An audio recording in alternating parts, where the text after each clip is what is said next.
Hey everyone, how's it going? Baroness. Good morning, good evening, good evening? Yeah, good evening. How are you today? Good. Today's a beautiful day. 7 p.m. for you, nice. Yeah, today is a beautiful day. I'm going to ASD. How's it going? Today I'm going to stream. And then I'm going to go to later on in the day when it gets colder, or cooler, because it's super hot out. I'm gonna go take my wife and my dog to the beach, and then I'm gonna eat some tacos for dinner. So really looking forward to that. Other than that, I'm gonna enjoy this nice, large, big cup of coffee because I just woke up. Cut my hair. See how it's all nice and not visible that well. Like a nice 5 o'clock shadow. Yeah, so today we have some roster reviews we're gonna do. Knock out a bunch of those. Talk some Star Wars. I still haven't seen the latest episode of what do you call it, Acolyte, so can't really talk about that. Or the latest two, probably. I don't know. To be completely honest, even though I'm not a big hater, Dakota Honecker, how's it going, dude? Even though I'm not the biggest like hater, I'm also, there's other stuff I would rather watch lately, like the Dragon one. I forgot what it's called. It's not Game of Thrones, but House of Dragon. I think House of Dragon's really good. So I've been watching that with the wife. I tried watching the last, what do you call it? Fish dude, Aquaman. We were both like, are you enjoying this? And I was like, not really. And then we just kind of like started watching something else. It's just not super great, honestly. Rabid Gunter, how's it going, dude? How's it going? Today we're gonna knock out some stuff. What do we have today? Pretty early. Already did this. The last fish, dude. Yeah. Yeah, I don't know. I wasn't like super engaged with it or super, you know. You ever just have that where you're just like, this is okay. This isn't bad. And that's just how I felt about it. I was like, it's okay. Not too exciting. If you watched it, I got to the part where they got to the desert. But the CGI on it is a little weird. And everything. I don't know. I just felt like, nah, do I want to keep watching this? And my answer was not really, to be completely honest. How's your guys' TW going? My TW is rough. We're in the trenches right now. We are in the trenches. Not saying it's over, but because it's, you know, it's going good. Mine is, it could be better. I wish I could show you. Impulse detectors? Yeah, so I did make a whole guide on it, if you want, Carlos, too. Because it's kind of like a long explanation.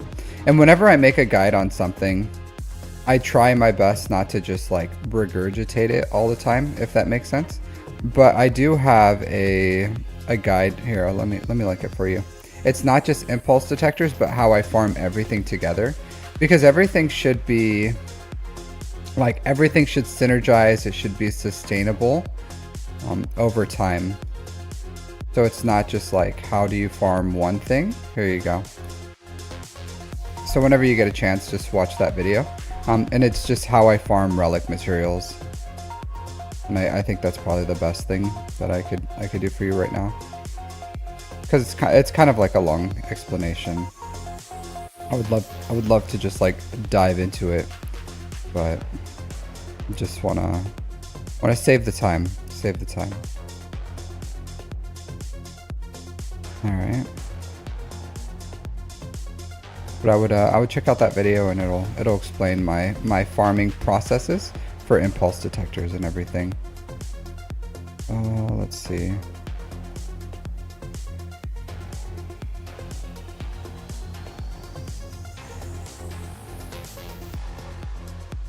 Alright, so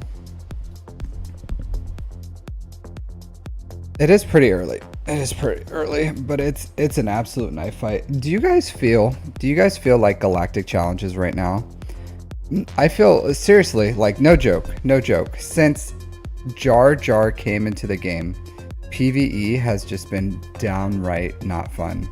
Just like not fun, like legitimately. The galactic challenges, the raid, everything that they've been adding to the game since then has been an absolute dunk. I use CLS for that. I just went with box 8, honestly. Like I could probably get box 9.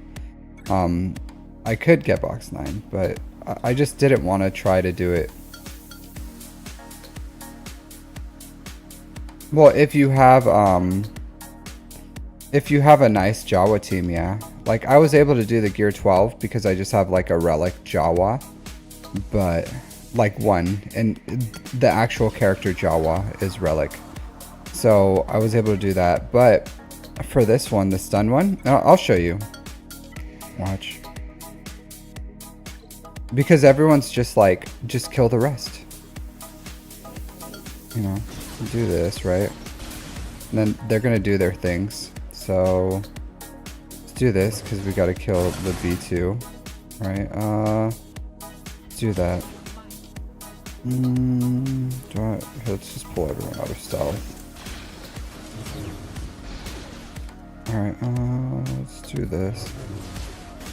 Alright, see? And then now, which is fine, right? I'm just try to stun this dude when I can. And then do you see the problem that I'm starting to have here? Because they're like, they're like, just kill him, you know? It's like, yeah, I would love to just like kill the team.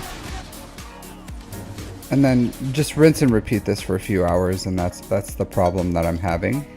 And because when everyone explains it, they're just like, yeah, just stun Droidica, right? And I'm like, okay. Kill B2, stun Droidica. And I'm like, all right, let's do that. Okay, cool. And then, right? Like, all right. So next I have to kill this dude, the wanker that he is. All right. Let's do this. All right. Cool. All right. Let's do this. See, like he's just a menace. He's just a menace.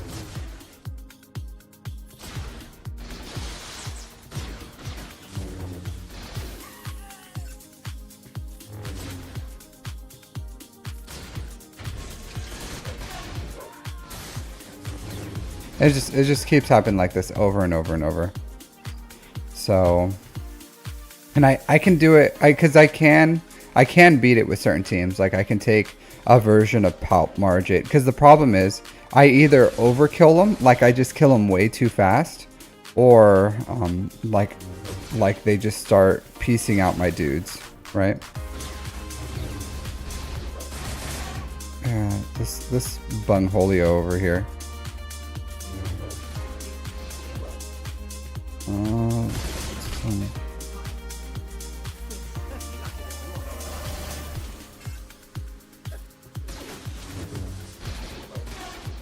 Stop it, please.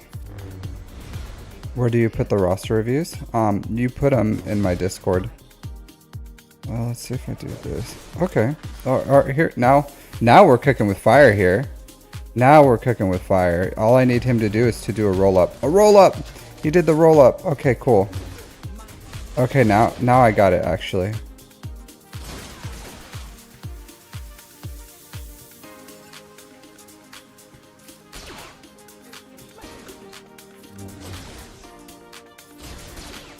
No, stop it. Cool.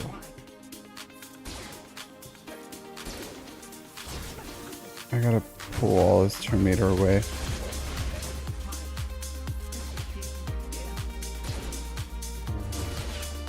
Alright, I'm sorry, guys. I'm sorry. You guys are gonna have to, you guys are gonna have to sit with me here for a few minutes. Alright, so let's start talking. Oh,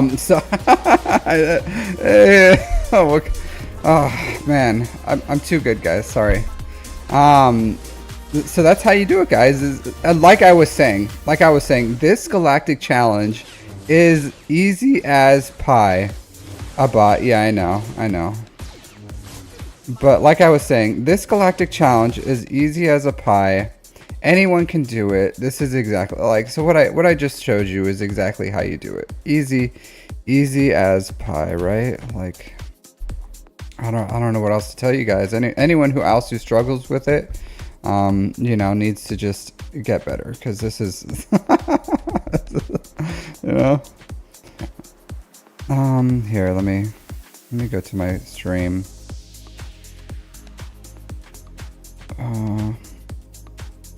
But I want all those cheap viewers.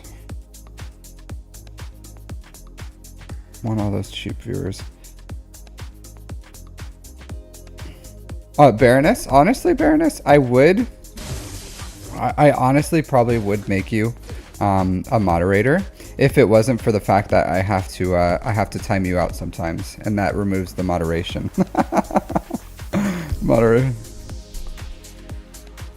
Yeah, but this will get me like box 9 or whatever. Here, let me show you. Breaking lemurs.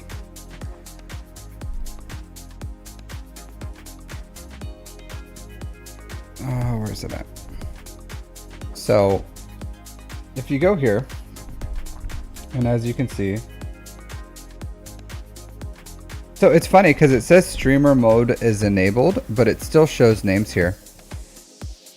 Hilarious. All right, whatever. All right, so you put it in here. So if you see Captain's roster reviews, the 1, 2, 3, 4, you put it in 2. You can read 1, and then it fully explains the process of it. But 2 is where you put it in there.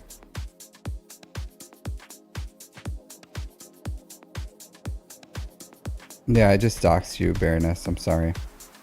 It's exactly what your Twitch name is.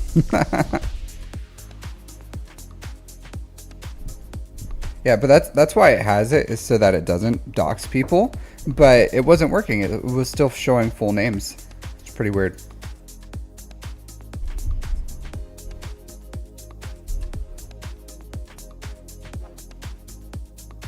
My only fear, right, is, do you see how he has like all these exposes?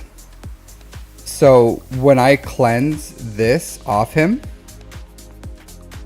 so when I cleanse the damage immunity off him, I hope, like, I seriously hope my game doesn't crash. That's it. Because the last time I did it at like gear 12, do I even have any mods on YouTube? No, I don't think so, Dakota. I don't think so, to be completely honest with you. Honestly, I haven't grown to the point where, because I have mods on Twitch, but they don't do anything. Like, to be completely honest with you, I've never had a mod do any moderation. Hey, thanks for following, Blood. Thanks for following, Blood. How does my light side team sound? I don't know, dude. Tell me what it is, and I'll tell you how it sounds. All right.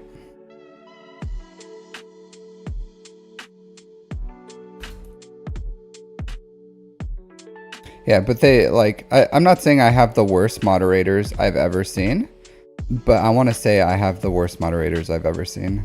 Like, literally never moderated anything. You have Kanan, Ahsoka, Fulcrum, Hera, Chopper, Sabine. Ashoka is the lead. No, so you put, so that's pretty much the Phoenix team. The Phoenix team is Hera lead, and then you have Kanan, Sabine, Chopper, and Captain Rex, and that's the core. So yeah, just like Baroness copied exactly what I said. Thanks for the shorthand, copying what I say, Baroness. Thank you. You don't have Rex? Then you get Rex. You get him. You just farm Rex. So. You just farm Rex. Just farm him. He's accelerated, so you should get him really soon. Even like double farm him. Accelerate that node. Unlock him, and then even use him at like 2 stars or 3 stars, wherever he unlocks, and you'll be just fine. You only rank 43? Okay, so just whenever you get access to them, use them. In the meantime, just use, you can use like Zeb. You can use Zeb in the meantime. Yeah, so Baroness, the person's level 43. Would Ezra be good? Ezra's okay. Honestly, Zeb is probably the best, but like Ezra has his uses too. So you can absolutely go with Ezra. Yeah. So you're just like super early game. But dark side, I go with like an Imperial Trooper team first. Yeah, but it's not advisable, Baroness. It's not advisable. Like they're good for because you're 4 or 5 weeks, they're gonna jump through the game. Yeah, that's a fine team. Blood. Perfectly acceptable team. Chill on Droidica. I got no chill on this Droidica. I got no chill on him. You're a year old but haven't played in a while. I'll say this, for a 1-year-old, your typing ability is phenomenal. Like your linguistics, I would say, like you're speaking at an adult level. So good for you, little dude. Yeah. I'm getting early on the roastings. I'm starting on Droidica, and then I'll start roasting you guys. So just getting my roasting warmed up. The count 2-year-old. I'll say this. The count age doesn't matter at that level, honestly. I would like just treat it the same as you would treat like a 1-week-old account, and you'll be fine. You personally was just born. Good for you, dude. Good for you. Exceeding expectations. Exceeding expectations. Yeah, so account age isn't a big deal. From the compensation, you were you hired a lawyer, and they you just sued CG. You were compensated well. The quest rewards, nice. They just gave it to you. Honestly, Captain Rex is a.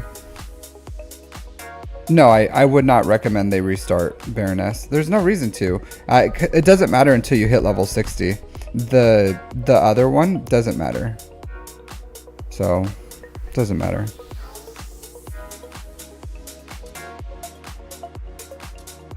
So they can keep going. Plus, you know, if you're just starting this game, how much damage would this Droidica do if it took a turn? We will never know. Because he's not gonna live.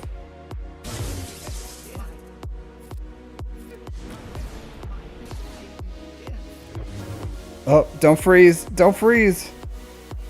Don't freeze! This was my fear. This was my nightmare. Okay, there you go. There you go. I was like, I didn't know if the game could handle it. I didn't know if the game can handle it. Seriously. That was the only thing. That was the only thing where I was like, I don't know if the game is gonna like just die. If it's just gonna die. That's the Galactic Challenge, guys. Super. All right, cool. So I got box 9 out of that. Whatever. I don't think it's worth it. Honestly, these 5 Chirotech shock prods. If you can get box 8, just get box 8. Move on with your life. So, hey JD, thanks for subscribing to the channel. Yeah, but that was rough. But that's how you do it, guys. If you can't do it, just get a little better. I don't know if I need to like restart if the game's like running slower because of that. No, it's starting to get a bit. Dutch, thanks Dutch. Bosk is it takes a long time to get to the boss node. You accelerate through the game pretty quickly, so. All right. All right, hold on. Let's go to just chatting. Just my face. Yep. So I'm thinking about getting, or I'm going to get a new chair. Like, see how this chair, how it's like. It's honestly, it's seen better days. It's falling apart on me. It's like falling. Spare some crystals. Some crystals. Yeah, I do have some crystals to spare, to be completely honest. I do. Unfortunately, there's no way for me to gift them out. Well, there is, but it costs real monies. Real monies. All right. Fudge sickles. I have no idea what they want us to do here. Oh. All right. Yeah, that it. I'm gonna hold off on that one. Man, these guys we're playing against are ridiculous. Like, ridiculous. They sandbagged the hell out of us. I'm not lying. They're all like relic 9s, everything. They're ridiculous. A ridiculous skilled. Yeah, I know how to get Django. So honestly, if you don't know where something is, you can do this. So you go here. Where is it at? Django. Django. It's probably gonna. It's honestly, I can't even see him because these icons are so lame. But you click on the character, right? And then if you click on their name, it tells you right here. So 8D. So it's gonna be a long time until you can farm Django, but you're gonna want to farm him hard because it's the same node as this Houndstooth. So yeah, it's gonna take some time. I'll tell you this.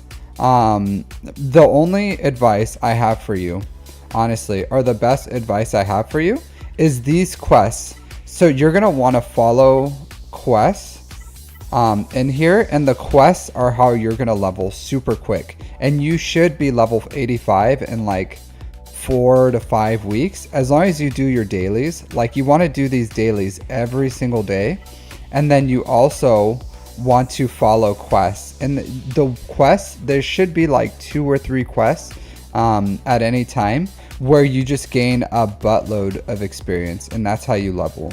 So yeah, defeat 200 Jedis with the Saj present. I gotta remember that the next time.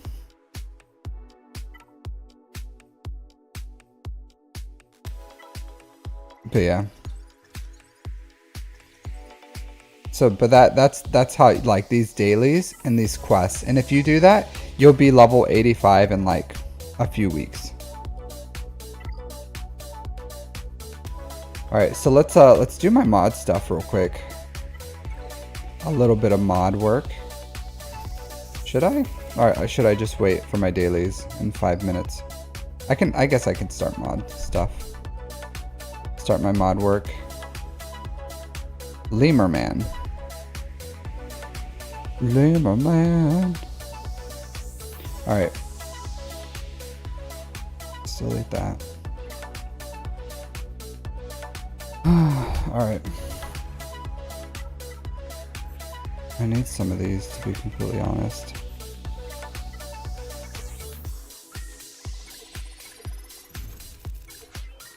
We did not get a Smuggler's Run 2 this week.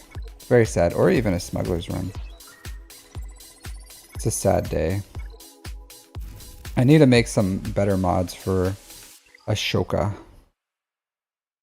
Did I just decide to buy all those crystals? For a second there, I thought you were, for some reason, Baroness, because you guys have the same color name. No, you get crystals every day. Like, every day I get crystals. So if you're, if you get first in fleets every day, because look at this, I'm number 8. I have 10 hours to attack. So like fleets, you get 400 every day. Dailies, you get roughly 100. And then GAC, I get 240 every day. And then win or lose, I get up to what is it? Up to 750, 500 in a week. Plus, if I win a round, I get 825. So I get a lot of crystals over time. So like you get tons of crystals. So I'll say this. So it seems like you're new to the channel, Dutch, because you just came in and subscribed and you're not familiar. So there's two things that you should watch of mine, I guess. So here's my mod theory guide. Let's click that link here. So that's like my mod guides, and there's two playlists that, well, there's a few playlists that I like personally that I recommend. But if you go here, since you're new, I'll give you a quick little intro of who I am, because you're newish to the channel. So I just started my assault battle guide, so I just released my second one yesterday. But I have my amazing guides. My amazing guides have my, like, how I farm all my stuff, how I GAC or whatever. So that's that. So I have my hierarchy of needs. My hierarchy of needs explains my farming philosophy of how I build my account. So it's just 3 videos explaining, like, it's not a free-to-play farming guide, but it explains, like, this is what I invested in my account, this is what I farmed, and then it like fully explains my philosophy on how I build an account. And then other than that, I have my mod guides. So if you look at my YouTube, it kind of explains and you look at my playlist, that's who I am as far as a streamer. Like, I try to make educational guides. I also stream GAC and do roster reviews and all that other stuff. Educational is pretty much like a free-for-all random stuff that I just like, whatever's new. So yeah, that's what I do. So, but like, if you look at my hierarchy of needs, I focus on this stuff. So yeah, so that's just how you do it. So if you focus on those things, if you focus on, like, getting first in fleets every day, doing well in Grand Arena, at least having like a 50% win, you get a ton of crystals. Like, I do all my refreshes. I even spend a lot of times I'll spend 10,000 crystals whenever the Jawa, these crystal packs, these relic amplifier packs. A lot of times I'll spend 10,000 crystals on these bronzium wirings or carbonite circuit boards. So I spend my crystals. I also refresh all my energy. So it's not like I'm not doing my 3 refreshes. I do all 3 of my refreshes. It's just like, when I do it, it just like, I get enough crystals that I am able to do all that. And I still, it comes out about to be net neutral most of the time, except when I get, like TB rewards, or I get, GAC rewards, then it keeps pushing me higher and higher. So whenever I win a GAC, it like gives me 800 crystals in the bank. So, and then I don't spend my crystals willy-nilly. So I don't like, oh, I need, signal data, let me just buy it out of the store. Oh, I need this one piece, let me buy it. I don't do that with crystals. So if you do that, then yeah, you're never going to save any crystals. So I would say I use them efficiently. I also I use them efficiently, but I also just kind of try to be, I don't know, like, I don't splurge on stuff. I'm just patient, and it's fine. Because I get a lot of people that are like, oh. So what I tell people is, I think in between big farms, you need to farm assault battles. So yeah. So it's what, like 150, 300, 450, 750 crystals, right?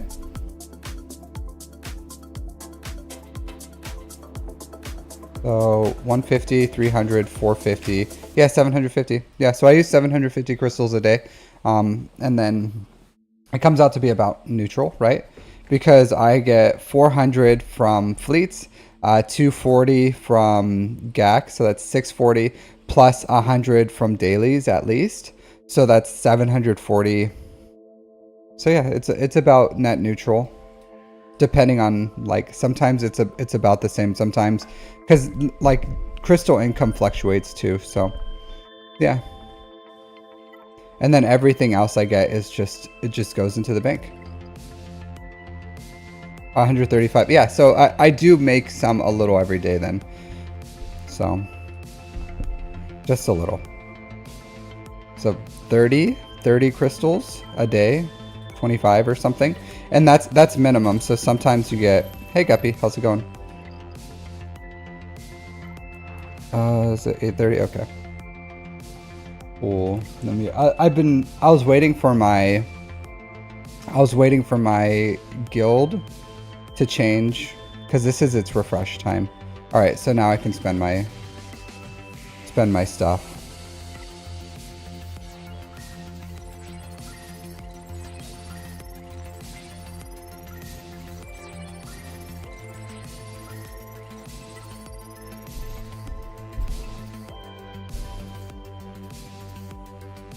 That's a fine idea if you want. Malik. So if you have SOKR, Malik, and Thrawn, then you can do the proving ground, all the proving ground fights. I will say this, like if you wanted a more detailed answer, like that's what roster reviews are for. I don't know your account, and I don't like to give roster review advice without looking at your roster. But I will say offhand that SOKR into Malik is fine, but you do want to weave in assault battles because assault battles are important. Yeah, no, I would say it depends, Baroness. It depends, like, because if you have Malik, SOKR, and Thrawn, then you can do all the assault battles, and that's like, and Malik's a good farm. The Revens are a good farm. It just depends. But I wouldn't say no right off the bat for that, because it's like they're good characters. If you think about it, Baroness, that's kind of what I did. There are things that I farmed in between there, but essentially that's what my account was. That was a long time ago, but you've always recommended that someone build CLS in first for the assault battles. I wouldn't say they need to build them first. Like you're saying, before a GL, you should go Imperial Troopers, and before a GL ship, a GL, you want first account to be CLS Imperial Troopers, is what you're saying. So, I personally don't do that. I don't advise for that. Like my normal advice is go for a GL ship first. Then so I always say it like weave them, right? And a lot of times people bought the Lightspeed bundles, so I say like, hey, go for Executor, or if you bought the SOKR bundles, then get SOKR, then Executor, then you can go Imperial Troopers, CLS, Jabba, or something like that. But it really depends. It really depends on the individual, what they want, where their account is. But generally, I do advise the first thing that you should do is go for a GL ship, not Imperial Troopers or CLS. Even sometimes I skip CLS. Like if you have Phoenix, like if you bought the Phoenix bundle and you farmed Rex, then there's absolutely no rush on getting CLS. So, you know, just something to think about. And it all, like when it goes down to it, at the end of the day, it all depends. And that's why I say you have to look at the individual roster. I'm farming JMK at the moment, so pretty close. So almost ready for it.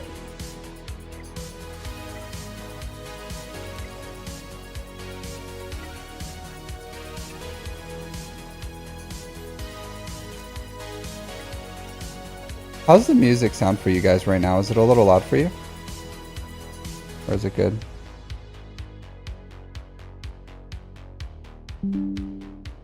It's a little loud for me. Sounds good? Okay. That's good. I would hate for it to be inconveniencing. An inconvenience. A little louder than normal. Yeah, I felt like it was a little. I was messing with my sounds. Because yesterday, And that's what I hate. If I need to use my PC for something else, like, and I start adjusting settings, then when I come back to stream, you know, it's not back to what it was. So yeah, I just adjusted it for, because yesterday I was just listening to streams and stuff.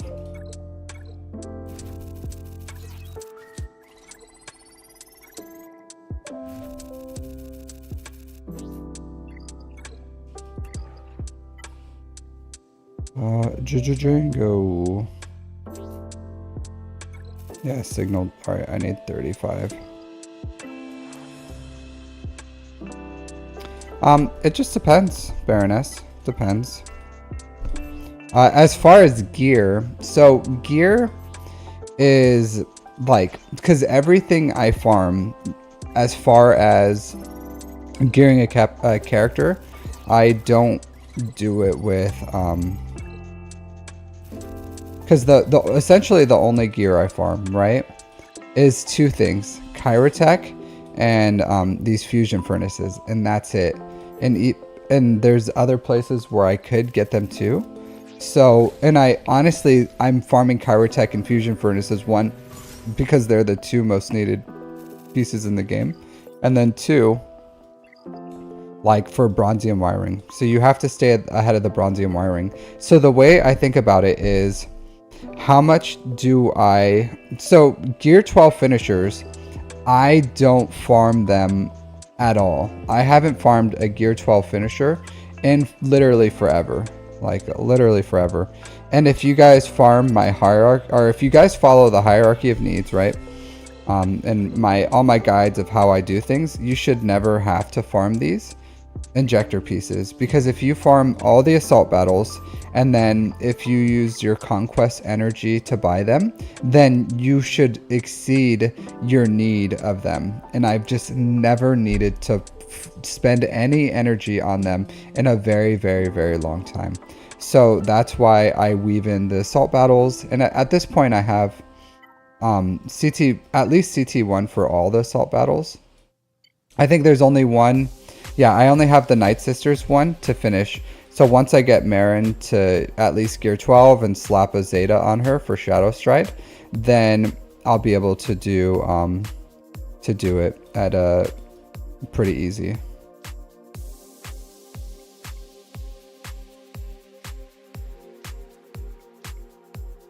Yeah, so GL farms, Dutch, there's requirements. Hey Blood, welcome back. So there's requirements. And you can't, like, there's no high relics or low relics. You just there's no flexibility in it, right? Like relic 7, relic 7, relic 3, relic 5, relic 3. There's no that's the requirement. So you can't like lower the requirements. You can exceed the requirements, you can go higher, but for the most part, you just have to like go with the requirements for what they are. Like my JMK, I just finished Django to relic 7. He's staying at relic 7. That's the requirement. Relic 7. So relic 8 for these guys, relic 7 for these, relic 5 for these, relic 3 for these. That's literally the requirement. So you can't lessen the requirements. Yeah, and that, like Baroness said, and you can like look at this as an example. So I'll use my JMK farm as an example.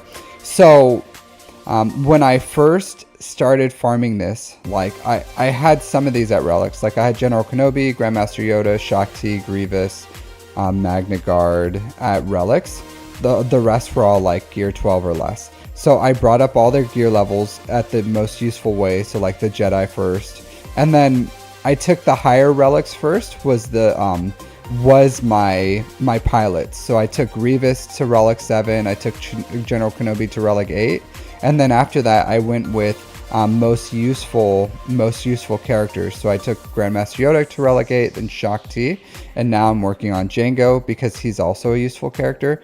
Next I'll take Wat Tambor to relic 7, and then I'll take these to relic 5 because all of them are pretty much useless for me right now. But you just prioritize the best characters, and it doesn't matter really. Like honestly, you can farm a GL level farm whatever order you want to, and there's no real rush on it. It's just when you get there, you get there because it's just hard requirements.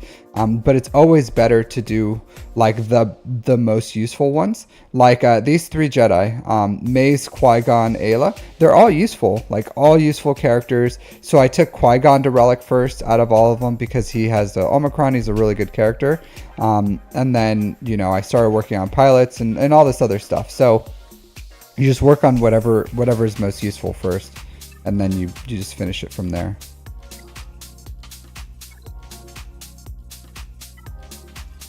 So Padawan Kenobi is really good. Really good character.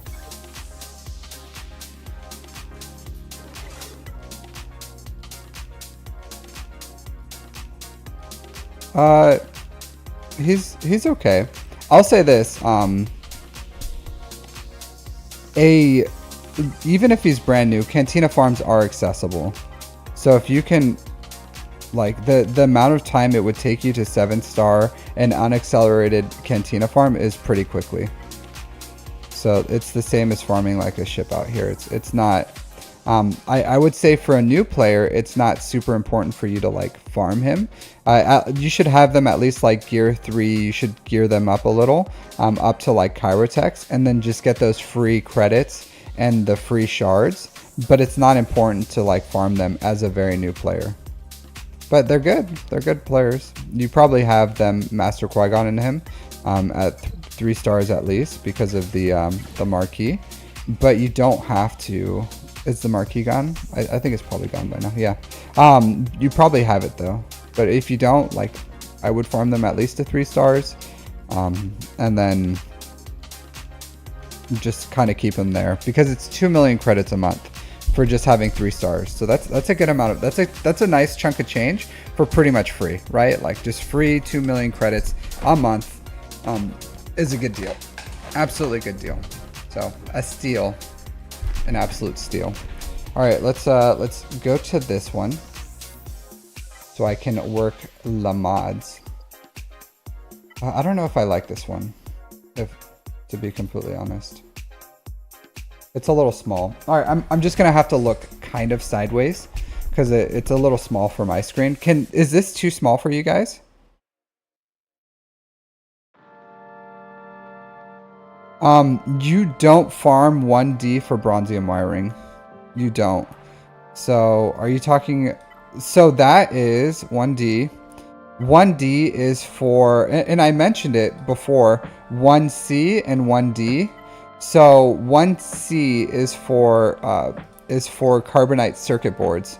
So it's not for bronzium wiring. The place that you farm bronzium wiring is this one, is 7B. So 7B is bronzium wiring. 1C is where you farm fleet nodes. 1C. No, you don't. This is not where I recommend farming from bronzium wiring whatsoever. Yeah, this is not a good place to farm bronzium wiring. It's a waste. Where do you farm? What? So the only place that because I do farm bronzium wiring with fleet nodes, and I did explain it, but that is not a good fleet node. That's a waste, 100% a waste if you do it. 1D.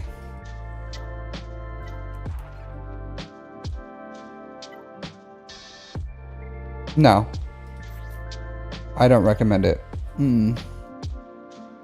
I don't even have it 3-starred. I don't recommend that. I don't recommend that at all. So 100% you should use your fleet currency for this, and you can do whatever you want, Carlos, too. But the only place I recommend is 2E. 2E is where you should use your because you get CCBs, you get some carbonite, some bronzium wiring. Also, you get carbon, or not, what are they called? You get three things here. You get carbonite circuit boards, bronzium wiring, and chromium transistors in there. But you also get the most needed piece of gear, which is these fusion furnaces. And fusion furnaces, like I just converted a few hundred of them into gear keypads, but 100% it's the most needed piece of gear. I do not recommend.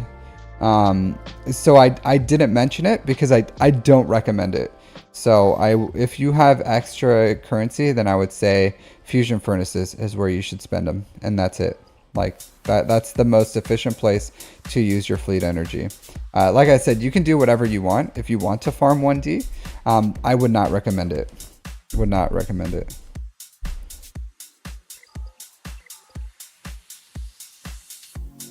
All right, is this too small for you guys? Like, can you see my mods on this screen? Is this fine? Fine for you guys?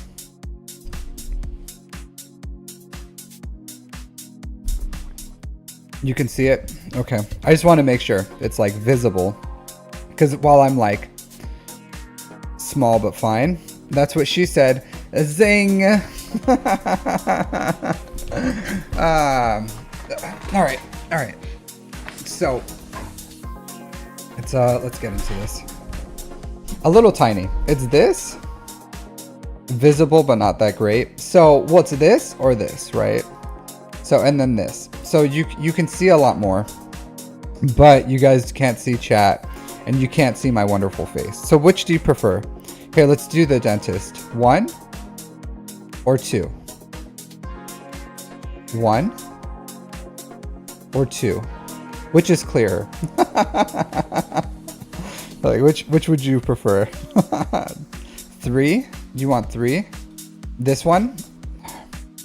I knew it. I knew you guys wanted just to see my wonderful face. You guys want to just chatting stream, you know? I can throw a hot tub like right back here. Look how much space I have for activities. I can put like a nice big inflatable hot tub right here, and we can just turn this into a hot tub stream. You guys can see all of this just in the glory that it is. Get a little bubbles going, a little soaps right here, and then, you know, just turn this into a hot tub stream.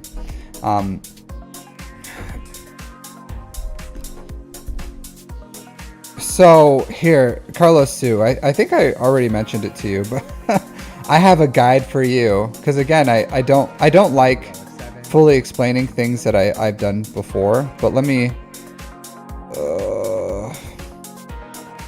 here, I'm just gonna link you my amazing guides here. So in my amazing guide playlist, I have how I use my mark currencies, how I use my how I farm my assault battles, and how I use my get currencies. So that's my 3 guides in there. When you get a chance, just watch them, and it fully explains what I do with it. Yeah, because I'm asking what you guys want, and how do you get a roster review? You submit a request. So there's 2 ways essentially, just because my list is pretty long. You can't even see it because my face is here. So here, so on my Discord, you can put in a request. So this is the free way. If you put in a request in my Discord, I'll get to it sooner or later, just because I have a list here. Here. Yep. Sorry. Here. So I have this list. I'll add you to my list for roster reviews, and then I just go through it as expedient as possible once you submit here in number 2. Or if you donate more than $5, then I'll add you to kind of like a premium, and you'll get to cut the line, and I'll knock out your roster review that day. So for absolutely free, and it's the same thing, like same amount of time, same amount of effort. So if you're willing to wait and you're not really in a big rush, then absolutely submit in here in my Discord. Not a big deal, and then I'll get to them once I start working these. And then if you hold on, I gotta edit this. So, but if you want it right away, then that is the process to do it.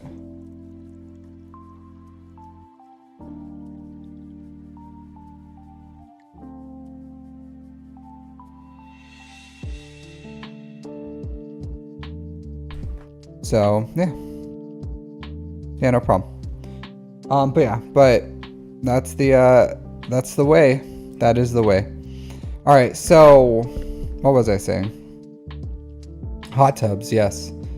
Not today, maybe in the future. Sorry. So sorry. Man, I am not on a roll here. All right, let's do mods. All right, so I'll try it with this way. We'll see how I like it. Let me know if you guys want something else or not, but we'll see it.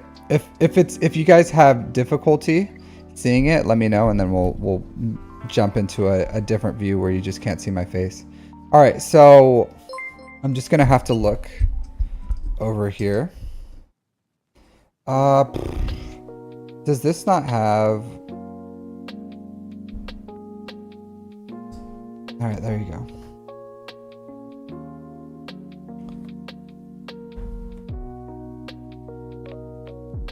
Can we submit for an account for mod roasting your guild officer? No, Pancake Platoon, you cannot. You cannot.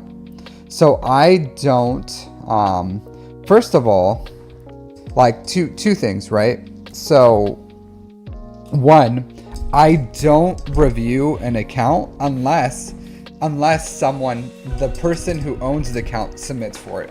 So I don't take requests from like, hey, check out this account, or hey, roast my buddy or something. I don't do that. For one, because, well, one, even though this is entertainment, right? Like I want a blend of, it's entertaining for you guys, but it has to be educational. Like I'm not going to, like if I roast someone, it comes from a place it comes from a place of love, and I'm going to tell you exactly how to fix it. So if I do roast your account, that's like, I'm not going to just destroy you. I'm not going to be like, you suck, you get out of here with this garbage, you know, like I'm not going to do that. I'm not going to do that. Because it's just mean. It's not nice. And then, two, like I'm not going to look at someone's account and just like absolutely destroy them unless they ask me to, because then it's like, if you send it to your guild officer and some dude's just like absolutely roasting his account and he didn't ask for it, he's just going to be like, what is up with this, you know? So I don't do that. So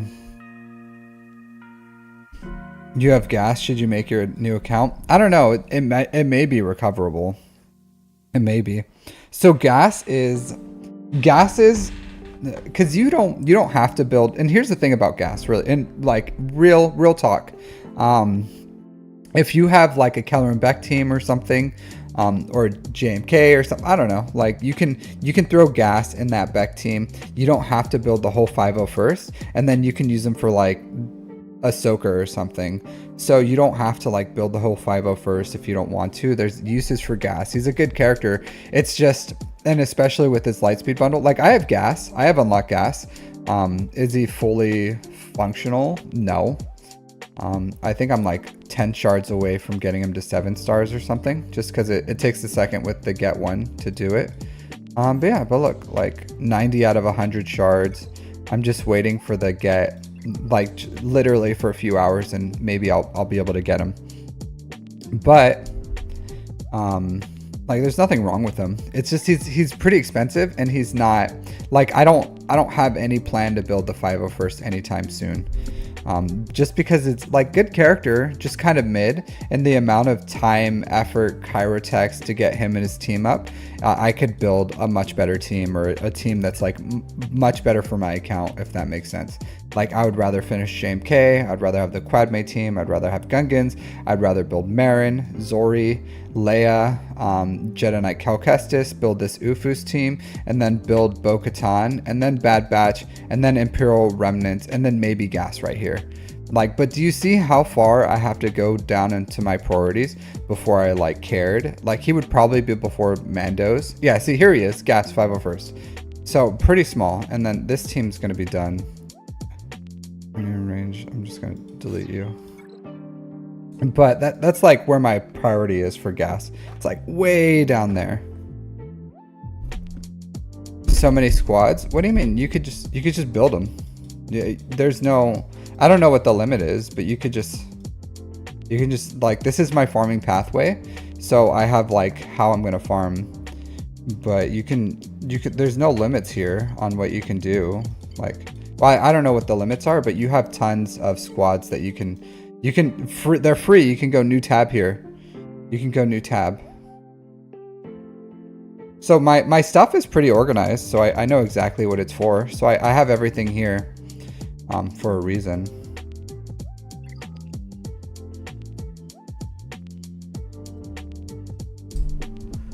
Your mod depth is kind of bad. Yeah, it's okay. So it happens. It takes a while. So I'll say this. It took me some time before I had Jabba and the crystal income to start working my mods. I would say it's not crazy. No. So you have to, because you have to look at what is gas doing for an account, right? And if you look at my account and everything I'm about, right? Like everything I'm about here, let me bring this up and then I'll explain this real quick. Because sometimes I have to talk about my farming philosophy. Because, well, he's required for 2 characters at Relic 8, right? Like Lord Vader and GL Ahsoka. Like way too early to say when you should farm GL Ahsoka, because we don't even know her requirements. We don't know anything about her, right? Like, am I in a position, my account, to farm GL Ahsoka? Yeah, absolutely. If I wanted to, I could probably unlock her. Not first day, because I'm not going to like save all that energy. But first month, I could absolutely get her unlocked. I don't know if I'm going to. I probably won't, but a possibility. Probably like 6 months after we're her is what my goal is, but you never know. Sorry. Here. Sometimes I have to bust this out. Bust a move. Paint. No, I don't want that. Hold on. Open with photos. Okay, so here, my hierarchy of needs. So when I make my farming philosophies, where in a team does it fall in? And this is what I do when I do my roster reviews too. When I look at your account, I'm just like mentally calculating, okay, what teams do you have? What's going on? We have our guild income. So right now, Quadme, Padawan Obi-Wan Kenobi, Master Qui-Gon, Gungans, the Separatists, whatever team is good right now. That's what we're building, right, for our guild income, because everyone's right here. We're all at the bottom, and that's the foundational. And it's not like you have to go for, like, you have to build all those teams. You just have to have enough participation for whatever is appropriate for where you are in the game, essentially, so that you can continue to get this Mark 1 currencies, Mark 1, 2, and 3, because it's really important. Next, we have crystal income, so fleets. So essentially for me, this is locked on. It's probably locked on for the next like year or two. It's not going to be an issue.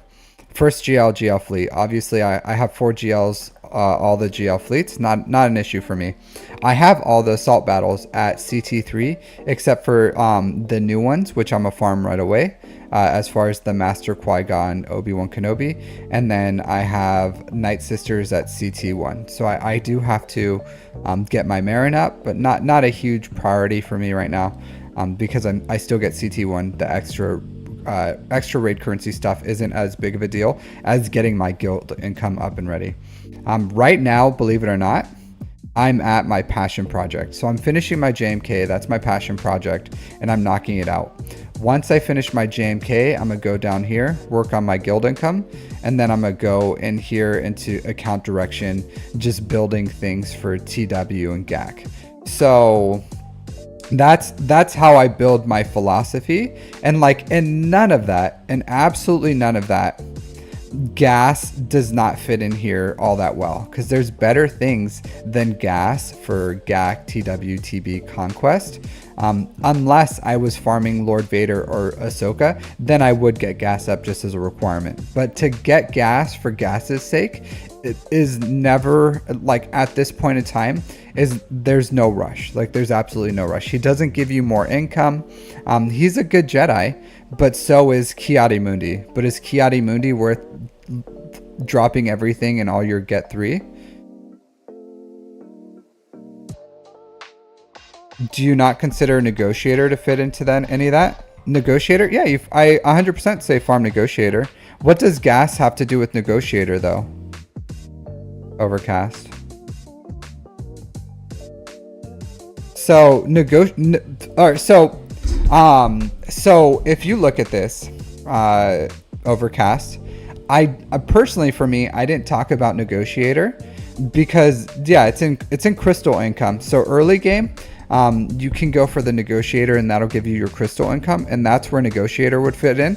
For me, like, Negotiator is not a factor. Like, I have Negotiator. I have it at 7 stars. But I don't talk about Negotiator here because it's not really pertinent. It's like it's a third tier ship, right? Just like Chimera is a third tier ship. They're good ships, like absolutely good ships. They're really great off meta counters. They can get you some good crystal income, but for me, like, it's not. But yeah, that's account direction, but like, you have to think of it. You have to think about it. Negotiator is also 100% needed for Kyber. Like, Negotiator is good. It's not needed. I actually, Baroness, I don't use Negotiator 90% of the time. If you think about it, when's the last time you've seen me use Negotiator? On offense, I use like, Negotiator is a cleanup fleet usually for me, but I use Profundity, I use Chimera, and I use what else? Malevolence on offense usually. So I use those 3 on offense, and on defense I use the Leviathan, I use the Executor triple attacker, and I use the Radis. So Negotiator is not 100% needed for Kyber. You can use other things and be just fine. So Negotiator is an absolutely great team, great fleet. If you have the Marauder, it's also an amazing fleet, but it's not 100% needed. I don't use it all that much, and I'm in Kyber too, and I just, like, absolutely dominate in fleets usually. So it all depends on what your fleet plan is, what you have. But if you have all the GL fleets, like, if I didn't use Profundity on offense and I put Profundity on defense, then I would need to get the Marauder up and running. So if I wanted to go for the FU defense for fleets and put my Profundity on defense too, then 100% I would have to, like, get the Marauder and the Negotiator up and running to replace that Profundity. But it's not 100% needed. But regardless, right? That's my farming philosophy. And nowhere in this farming philosophy have I said you should farm something because it's just good. Like, JMK is good, Leia is good, Bane is good, Cat is good, Maul is good, Malicos is good, Seer is good. There's a lot of good things. Like, there's tons and tons and tons and tons of good things in this game. But my philosophy is, if you build more things that give you more resources in this game, then you can get more. Because you guys are always saying, like, how do you have so many crystals? How do you have, this? How do you have that? And it's because I have this philosophy of building an account that gets me more resources, and then I use those resources to get more things. And then every once in a while, I get to, like, build a passion project for what's important to me, or what's just good. And that's where I go with, like, account direction is like, hey, this is just good, I just want it in my account, and that's where I'll get something for my account direction. And that's why I have 3 GL fleets, not because it was needed here in this, it's because that's what my account direction was. So I built my 3 GL fleets here because that's what I needed for GAC to have a better win rate, so I can dominate in the fleets. So that's where I'm like, I'm right here in this area, but also I need to go back down here, and then I'm going to take a stop up here, and then I'm going to go back here. So you just have to look at like what's good for you. And if gas is important to you, you like gas, you think it's important, like it's an easy to get thing because you bought the gas bundle and it's going to help your account direction. Yeah, absolutely, you can do that. But I just say like, hey, you should probably make sure that your foundation is strong, and then you can build gas as an account specialization. But just to say build something, what Jedi are, it's not like I'm gearing them up, I just have them. And again, like Qui-Gon and Beck is not important to me, like not important at all. So I do use Beck in TW because I have the Kron. So if you look at it here, I'll go to my Galactic Republic. So I have enough Jedi here that I can build a JML team. I can build a, if I want, a Jedi Knight Luke team or a Revan team. And then I have, here, I'll go to Jedi. So I have a lot of Jedi here, right? Hey, no problem, Joshua Hernandez. Glad you liked it. So I have tons of flexibility here. And I will get, I'm farming the shards for Beck. I'll farm the shards for Padawan Obi-Wan and Master Qui-Gon. The Omicron, this is a low gear viable Omicron for TW for Keller and Beck. It's just the same reasons why you can use a low gear Qui-Gon, but kind of a little different. But I have plenty of Jedi here. So I have, as far as Galactic Republic Jedi, I have Snips, I have Anakin, I have Shaak Ti, I have Barriss, Plo Koon, Kit Fisto, Luminara, Eth Koth, Mace Windu, Ayla. So I have some flexibility here, and you can use just filler. Usually I go with like Qui-Gon, and I use multiple tanks. So I go with General Kenobi, Qui-Gon, Mace, Anakin, and then who's the fourth? I think like Grandmaster Yoda or something.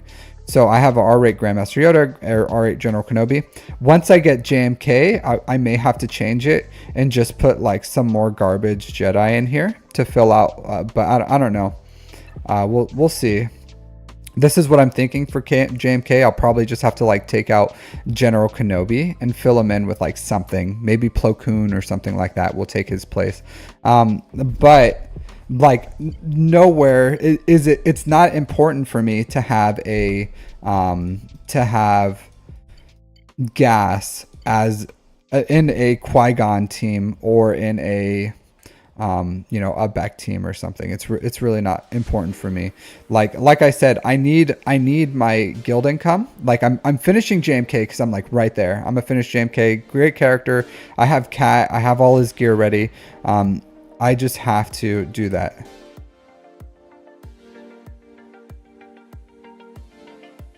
Gas, like Jolie or Barriss. I wouldn't put Jolie in there because Jolie is not Galactic Republic. He's Old Republic.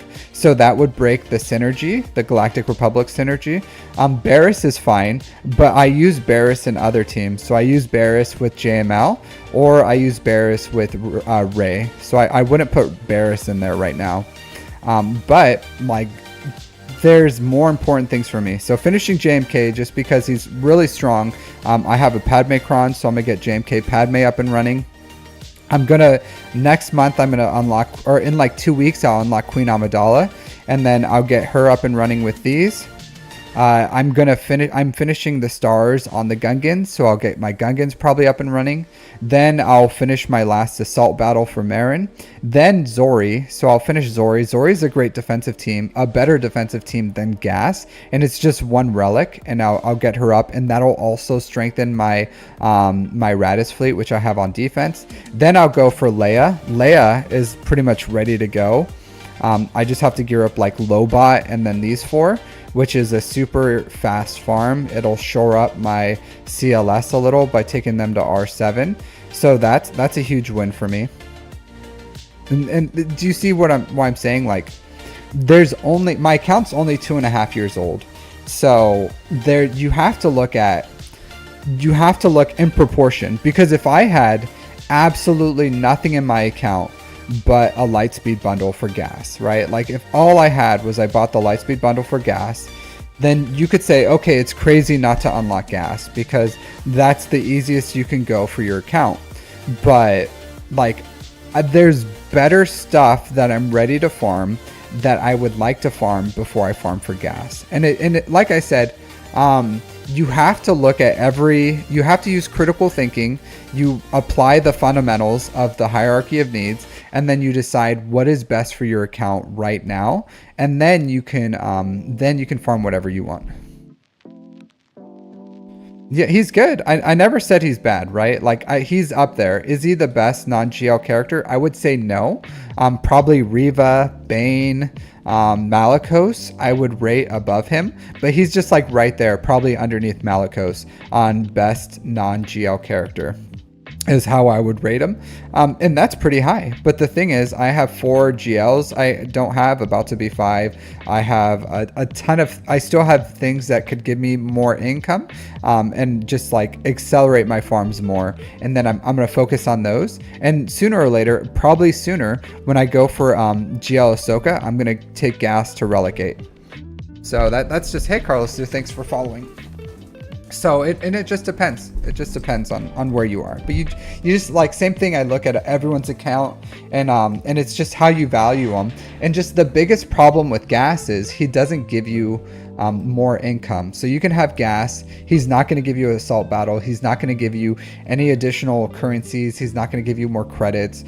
He probably wouldn't, believe it or not, if I had a gas in a full 501st team, he probably wouldn't even win any matches for me. Like, he would not win any matches for me. There's no match where I was like, oh, okay, if I would have gas 501st right now, I would win this on defense or offense. Like, it's just, he's a good character, solid. And maybe I'll farm him when I just want to build some more like B+ teams to like throw on defense or something. But right now, he's just not going to do much for me. And you just have to look at, but you have to look at like each account individually to decide what you want to do for your account or whatever is better. But like, unfortunately for me, gas just isn't on the menu yet. All right, so let's jump into my weekly mod work, and then we'll start doing some roster reviews. So I am gonna like look to the side because I have a whole other monitor here, and looking on the screen here, it's just a little small for me while I work my mods. So if you're wondering, that's what I'm going to be doing. I'm just going to be like staring over here at my mods. So, all right, let's do this. Let's jump into my filters. So selling my accuracy. So there are like this one, absolutely free, right? So it has 4 in speed. Is it a good mod? No, like absolutely not. It's not a good mod. It has flat defense, flat health, flat offense, but it could be a speed mod. So I'm not going to sell it. Same thing as this, 4 speed, health percent, like not the best. But since it's pretty much free, I'll sell it, because if it hit like all speed, then maybe I'll keep it, you know, maybe I'll keep it. But here, I'll do it right now just to see for funsies. All right, so where'd it go? Not a lot of speed here. So 4 speed, that's a sell. Where's this one? 8 speed.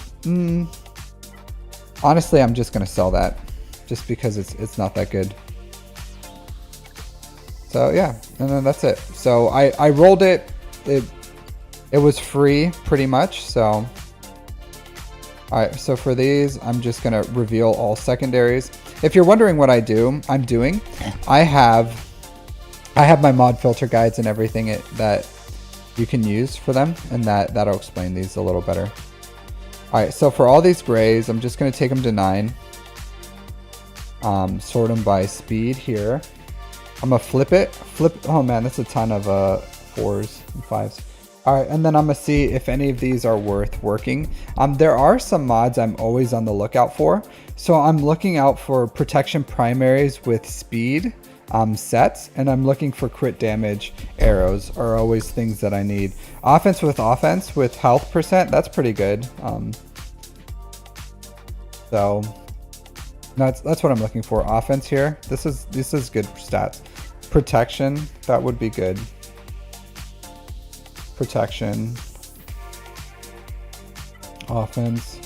I do need these offense ones because I need them for JMK and I need them for Cat. So a lot of my character, honestly, Dash too. Dash needs them. So I need protection crosses. Howdy. All right. So let's go. Sell no speed. Select them all. Just do a quick glance over. Make sure none of them are tenacity. Yeah, see this? This is tenacity. So I'm not going to sell this because it could be good. This could be an absolute banger tenacity mod. And then I'll want to keep it. So that's why you always got to do that quick check to see, hey, are any of these tenacities? Because it could hit like 5 hits tenacity and just be like a super awesome mod. Who knows? And it has protection % too. So yeah. All right, let's sell those. All right, let's start working my mods. All right, so let's sort this by speed. Let's flip and reverse. Let's look at the ones that are 4 speeds. I have a lot of 4 speeds. I don't know if I want them all. Let's see. Okay. Honestly, these are fine.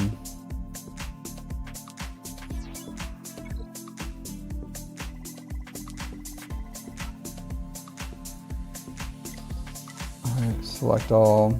Take them all to 15. And let's start slicing away.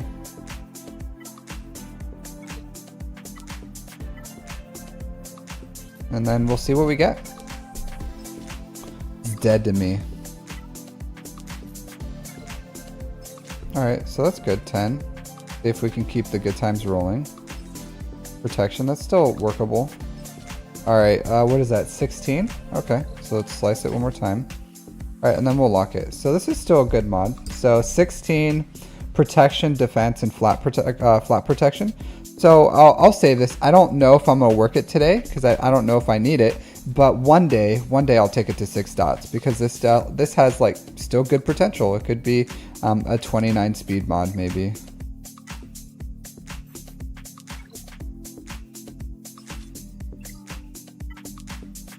So just keep slicing away. Slice, baby. Dun dun dun dun dun dun dun. All right.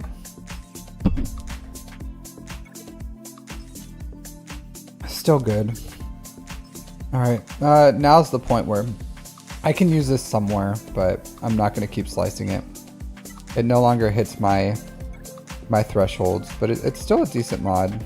Like I have a lot of those like mid-tier mods where I'm like, yeah, you know, it's okay. That's 11. That's good. These always break your hearts. They always break my heart. They're little heartbreakers because you're gonna slice them up, and see, they never hit. Never hit. And it's like good stats overall. Tenacity, potency. Little heartbreakers. What I like to call them. And like these 11 speed mods, like they're not the worst in the world. Like 10, 11 speeds. They're never going to be 6-dot mods, but they continue to build the overall, like raising the floor of your mods is good just as much as raising the ceiling. So like having a really strong foundation of like plus 10 mods overall is really good. Like it takes time to build these things, but like see 14, this has the potential to be a 6-dot mod. 19, yeah, see? So, excellent mod right here. From flat offense, speed, crit chance. Decent mod. So yeah, so it's important as you... 7? Nah, not really interested in it. So it's important as you're building your mods to raise not only the ceiling, you're looking for the ceiling, but it's important to raise the floor as well as you go through. 8, I'll take one more hit at 8. 12, you know, whatever. So, and that's just going to be a 12 mod. So still not, just raising that floor. So I'm not mad at it. I'm not mad at it. So even these 7s, I could still use them. Sooner or later, one day I may want to take them out of my account But not today. Not today. Alright, speed. Let's select all, upgrade, take them to 12. And then see what we got here. So these are all my failures from Grays. And they are now dead to me. So all these 5 speed mods, 6, I don't really need 6s. I still keep 7s. There's some like 5s in my account, and they're okay. So if you're like, if I'm modding new characters and I need something on there, like 7s are still somewhat usable. Let's see if any of these 8s are really like speaking to me. This one's good. This one's good. Like that one has potential. If this was crit damage, maybe I would give it a go. These crit avoidance ones, I'll probably sell, to be completely honest, sooner or later, but... Alright, this one. See, offense with offense percent, protection percent, health percent. This is a good mod overall. So if it hits speed right here, like 5 speed, it's like 13 or something, maybe it's workable. Protection 8, it's still a really good mod. Let me give it one more go. And see what happens with it. Offense, yeah. See, unfortunately, it had the potential. It just wasn't there. But like, it wasn't the best. But the secondary speeds on them, or the secondary stats on them, were good. So I was willing to like give it a little more work than what I normally would. All right. All right. Let's la flip. And reverse these things. Sell all the garbanzo beans here. Crit damage with 6. Oh, I may need that one day. I don't like 6s, but you know, crit damage is a crit damage. So, all right, 10. This one's okay. A bunch of 9s. I'm not too interested in the 9, but I'll give this 10 a hit. It's protection. It's not exactly the best. It doesn't have offense percent here, but you never know. See, 15. So it's not horrible. I'll lock it. So it has potential to be a 6 stat if I ever need. Like this one would honestly be good, maybe for like a Chupio or something. So I'll look at my Chupio, see what he has. But health, protection, tenacity, it's okay. Chupio may want it. Depending on, because I don't think I have like all 6 dot mods on Chupio. So all right, let's select all these, take them to 12. See, I have a ton of purple mods that I need to work on, just because like a lot of these are like failures, like 12, 13s, 11, 10s. Still good mods, I can still use them. I'm just never gonna take them higher than what they are. I just need to equip them. So nothing here that I want to work on, to be completely honest. Just like, hey, maybe I could use these somewhere, maybe. I don't know about this one, but they have the potential to be used. Because again, you got to raise that floor just as much as you raise that ceiling. So,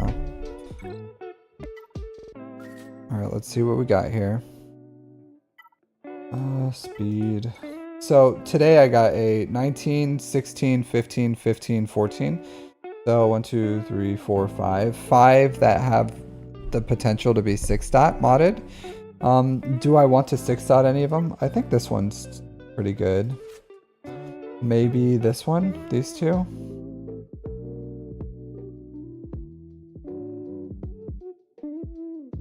Yeah. So let's work this one. I don't have a ton of 6 dot materials here, just because we didn't get like a Smuggler's Run 2 or anything like that. So flat off. I actually like flat offense more. I'm just gonna keep slicing. Maybe if it hits like protection, I'll cut. Okay, there you go. 25. So not bad. 125 speed mod for today. Nah, you know, whatever. This one I could probably use this somewhere. It's not exactly what I want, but it has tons of good good stats over here. Protection. You have protection? All right, defense. Okay, so let's calibrate this.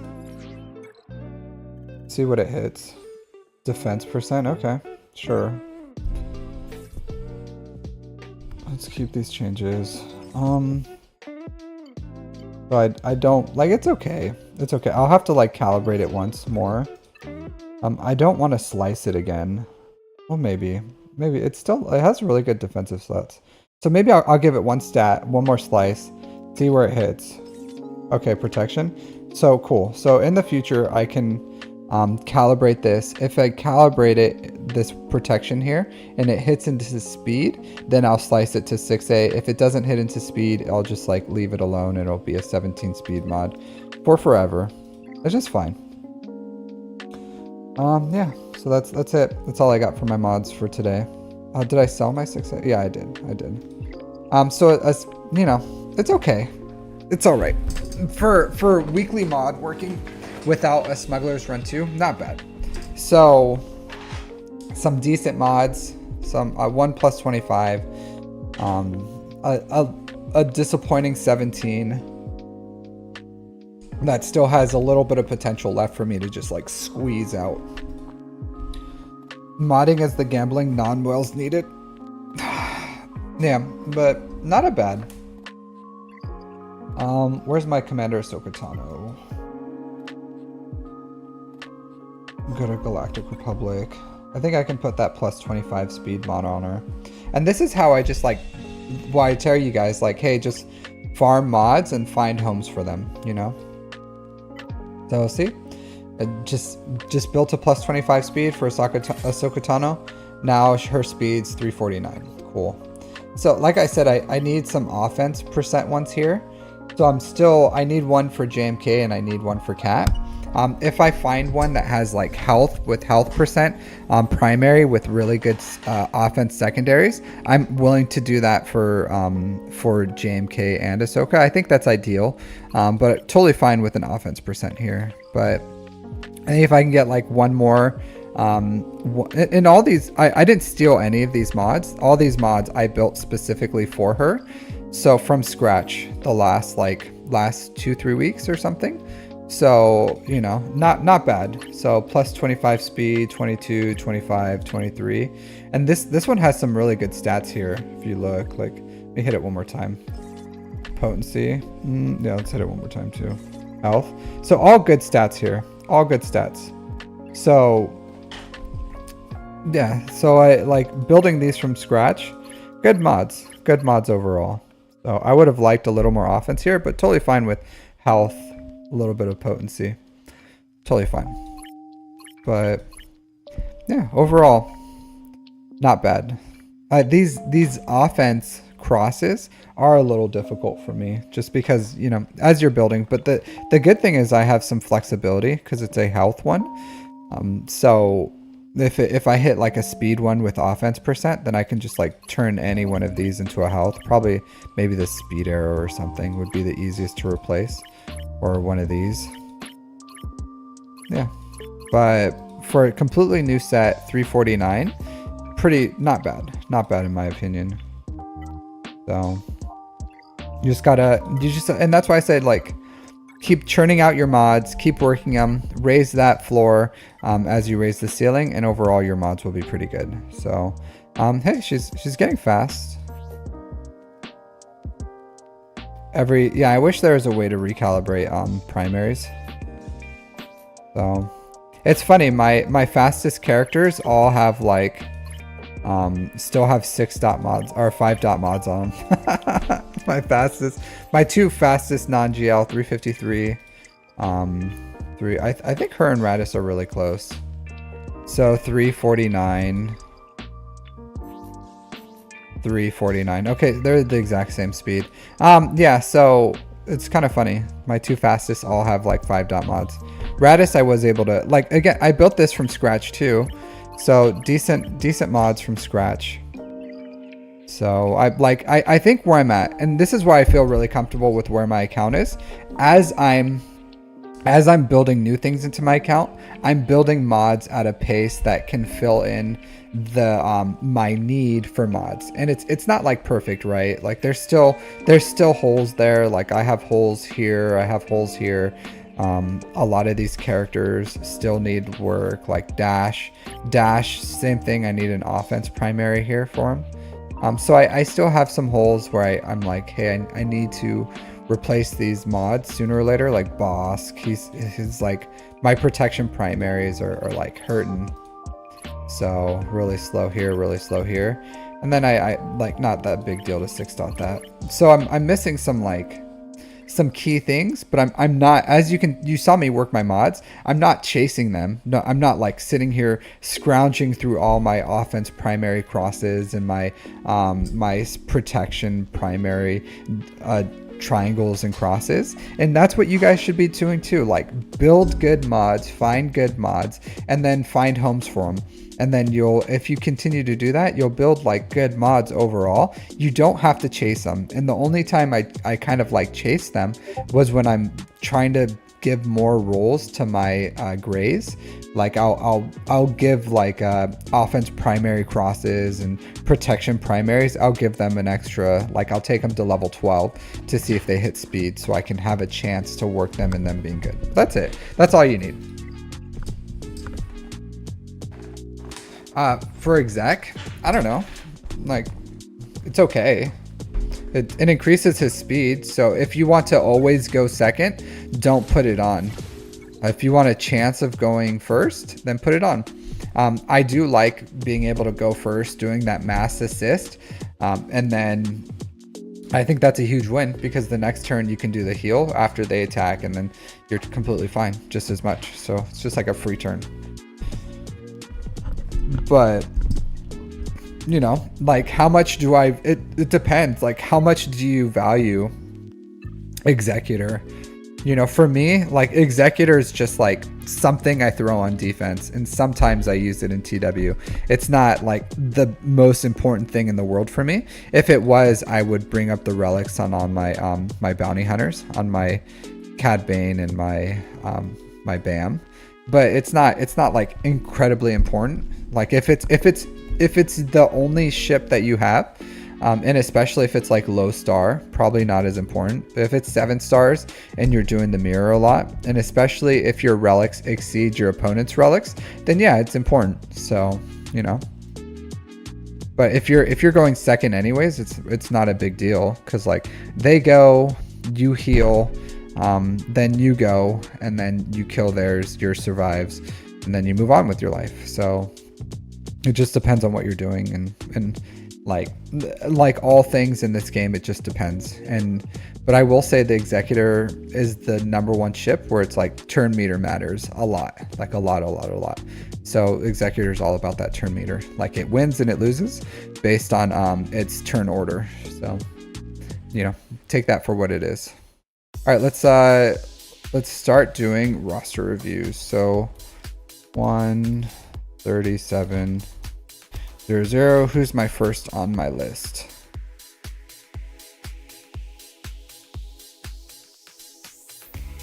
Who's next? Next victim.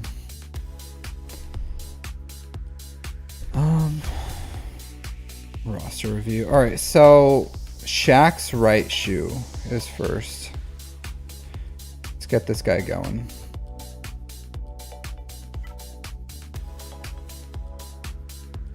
But as I'm doing these, if you guys want to like ask questions, talk about things, whatever, like, let me know. We can talk. We can talk about it. We can discuss. My location.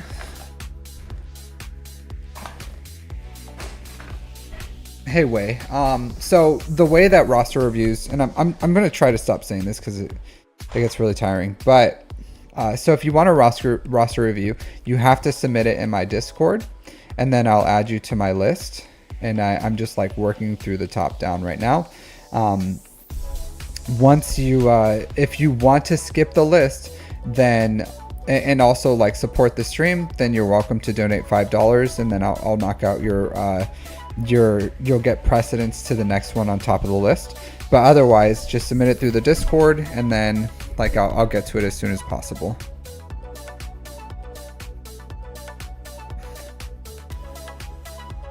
You don't need R6 to outspeed Executor. I have a Relic 5. Like, I don't know if you've seen me, but I beat many many executors with my Hux. And here I'll show you my Hux.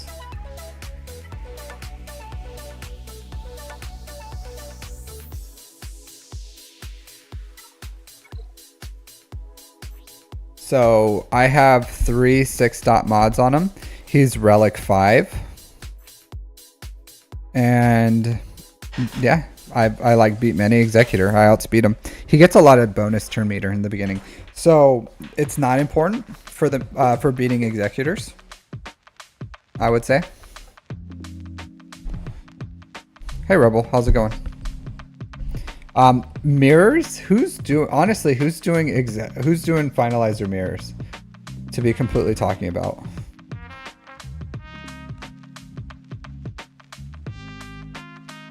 Yeah.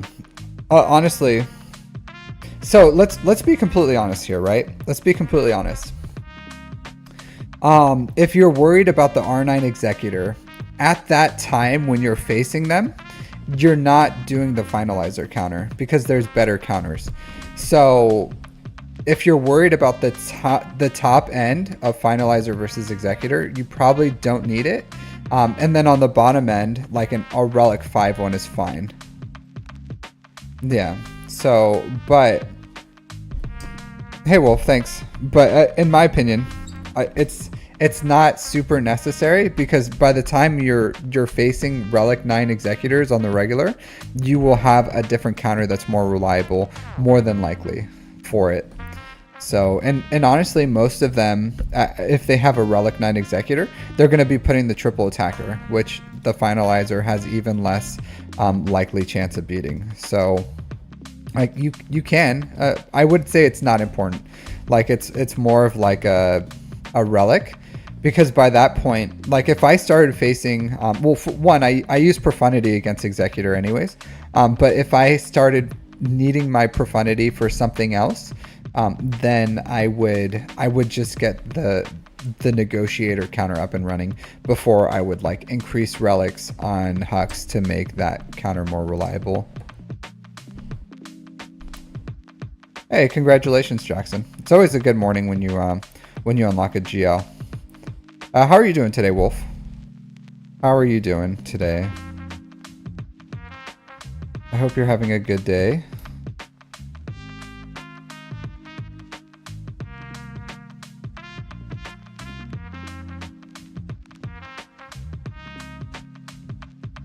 Does that work? No.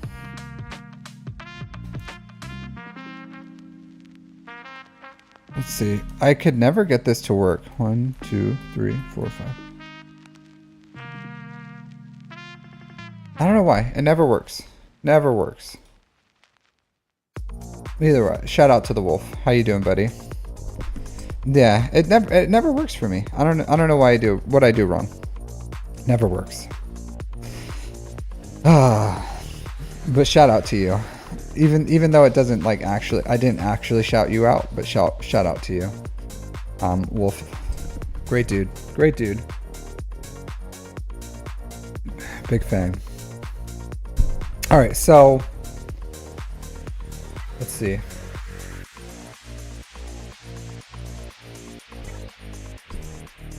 So Shacky Poo, Le Shack, shaqsrightshoe on Discord. It's a pretty funny name. shaqsrightshoe. And time keeps going. I don't know how people do roster reviews in like 5 minutes. I really don't. All right, so he's with home base 1, 5.7 million GP, 3.1 in characters, 2.6 in ships. 3,000 galactic war battles, so 9 months played. That's pretty good for 9 months. He has SOKR, he's the executor. He's getting first, so really solid on that end, right? Super solid. He's a Lightspeed bundle extraordinaire.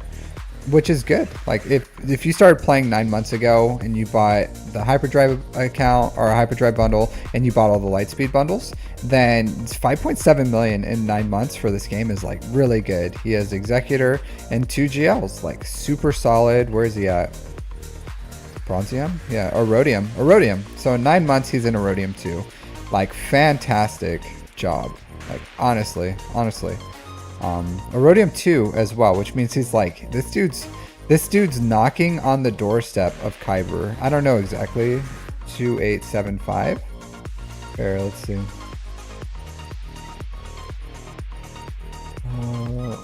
This one? Erodium 1. Where's Erodium 1?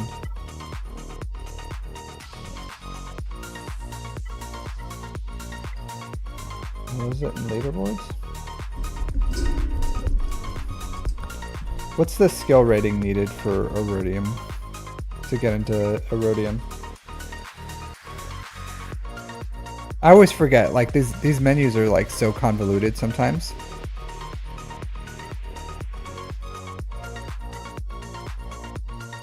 Oops.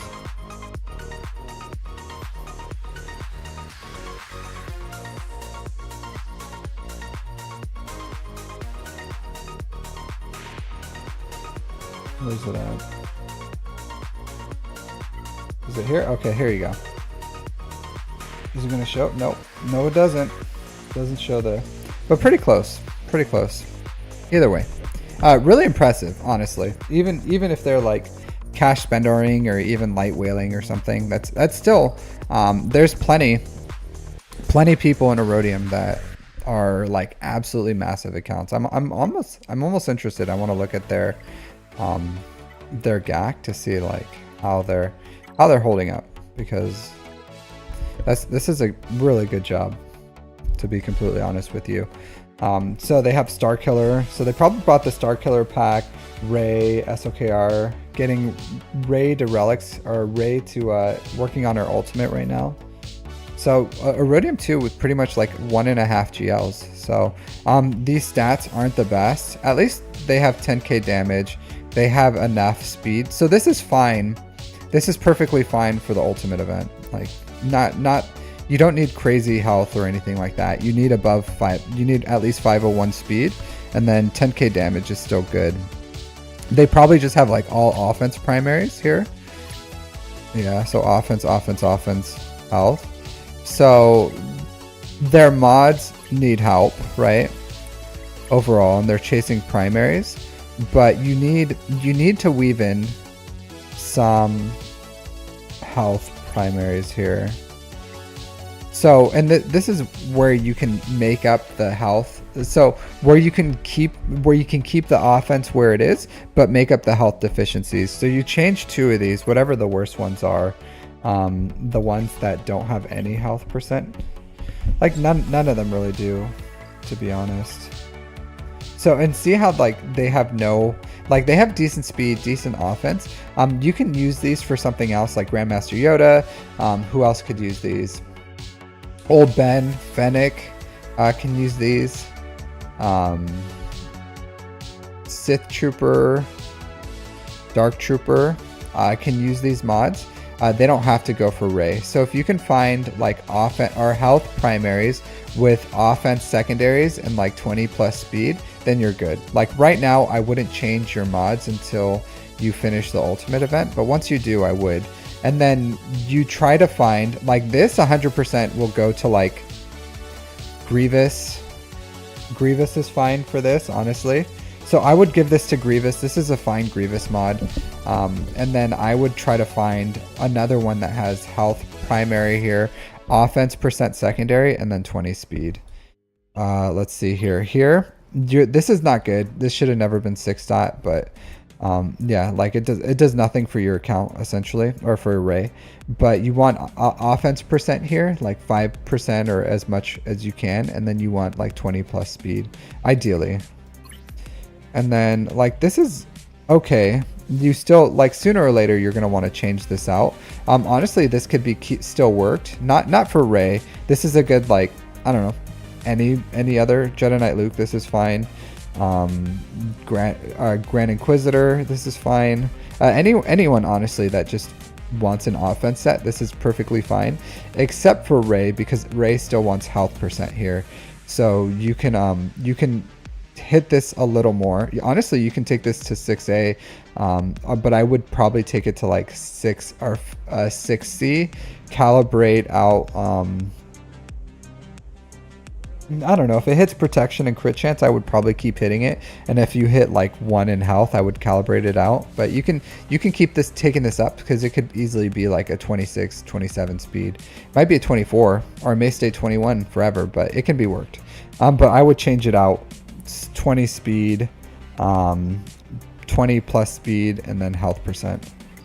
So overall, like that's what I would do with your Ray. Like, it's a work in progress, right? Like I'm not trying to hyperfixate on something that doesn't even have its ultimate, but I do think you can continue to work on those, like decent for this time being, but the benchmarks you're looking for, at least like minimum 200k health, I would say over 501 speed, and then you will also want over 10k damage, and then if you hit those benchmarks, you want to exceed as much damage as you can. Honestly, like just squeeze as much damage as possible while also maintaining those benchmarks. All right, so so I'm not a big fan of this, to be completely honest with you, and I'm gonna explain why. So health is good. You have a crit damage triangle, which is good. Your damage is okay, but you have a damage set, but you can hit that level of damage with a speed set, but also have like 60 more speed, or 62. Like 580 is the benchmark I'm looking for. But this is okay, but it's not like universally good. Maybe where you are, it's like it's going to be fine. But you need a speed set here. So over time, you're going to want to, like, these are good mods, so you can find homes for them. Like this isn't great for SOKR. Like this needs to go on someone else, just like someone who needs health with health. So the good thing is, like, universally, this is a very good mod and you can use it almost anywhere. But like maybe C or something in the future. But right now you're going to want to change it, because either you want an offense percent here, or you want a health percent with offense secondary, but that offense secondary has to be pretty juicy, because you want tons of damage on SOKR. This one overall is like pretty lackluster. Like SOKR doesn't need potency. So essentially, this is just like 1% offense, 15 speed, and 66 offense. Like not good.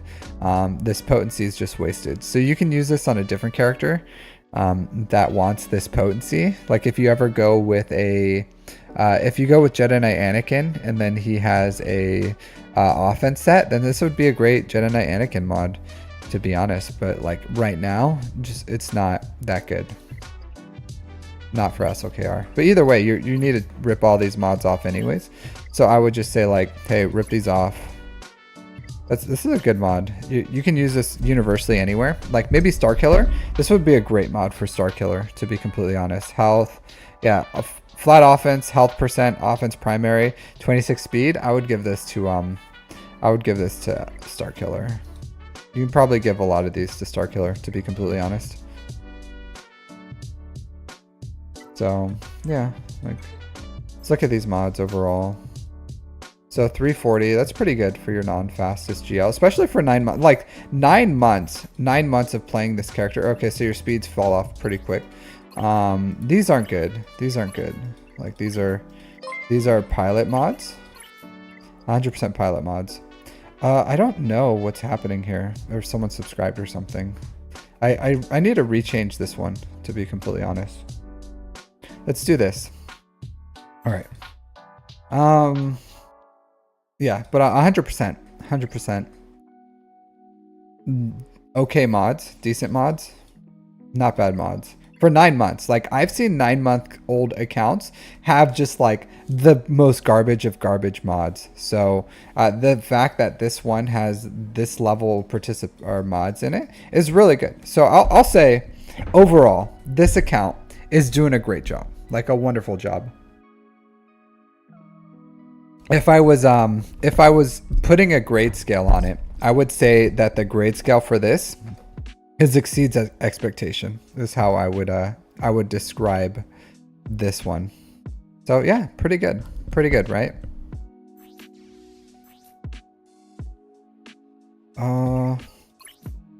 I do like an offense set. So you want crit damage here. You want an offense set. So the ones that you rip off of SOKR, put it on here, and that'll be perfectly fine for Star Killer. So like rip off SOKR mods, give it on Star Killer when you build your speed set, and that'll get your Star Killer up and running. And then you can use his mods elsewhere. But overall, like decent. Yeah. All right, so let's see. As far as farming pathways, let's see. Like, man, look at this. He has the TIE Defender with an Iden. This guy is killing it. Absolutely killing it. Like, this is still a really good fleet with Chimera, even without the TIE Interceptor. This guy watches some stuff, I think. You know, this is, I don't know if it's an alt. Usually they're not alts. But this guy does a really good really good job. Leia Bane. 1 second.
All right, so sorry, I had to talk to my guild real quick.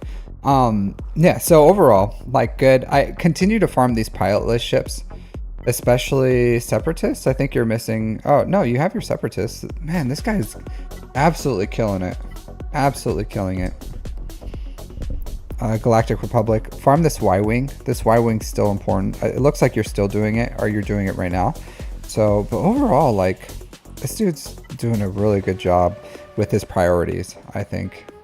Like, really, really good job. There's nothing here so far where I'm like... hey, this is bad. So...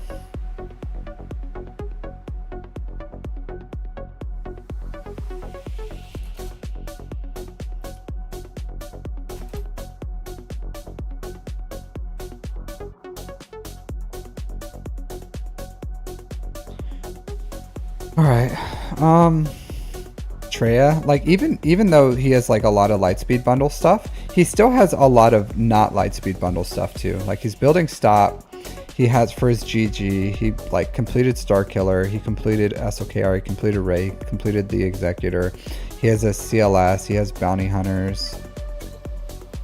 Yeah, this is good. This is good. All right, so let's start looking at his assault battles. Let's start with La Rebels. All right, so CLS. I hate that I can't just like at a glance see if he has what he has. I think he does, but since they changed the icons, it's a little more difficult. So CLS, C-3PO, Han Solo, Chewbacca, Chewbacca. All right, so he has the Rebels at CT3. All right, let's look at Imperial Troopers. So Piet, Range Trooper. Okay.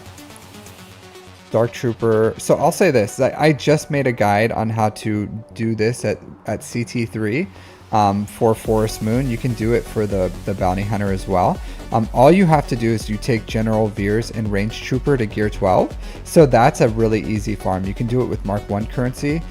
You can do it with Stark. You could probably do it with other ones too. You could maybe add in like Snow Trooper or Storm Trooper or something, and it would probably be just fine. Like Stark isn't needed.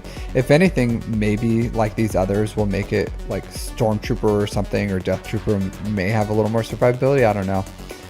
But if you just take range to gear 12, Veers to range to gear 12, then you should be able to, maybe with Stormtrooper or Snow or Magma or Death, any one of them can take the 5th spot. You should be able to do, or even I would probably just do Iden, to be completely honest, since you have Iden at Relics, so she could take a hit or two.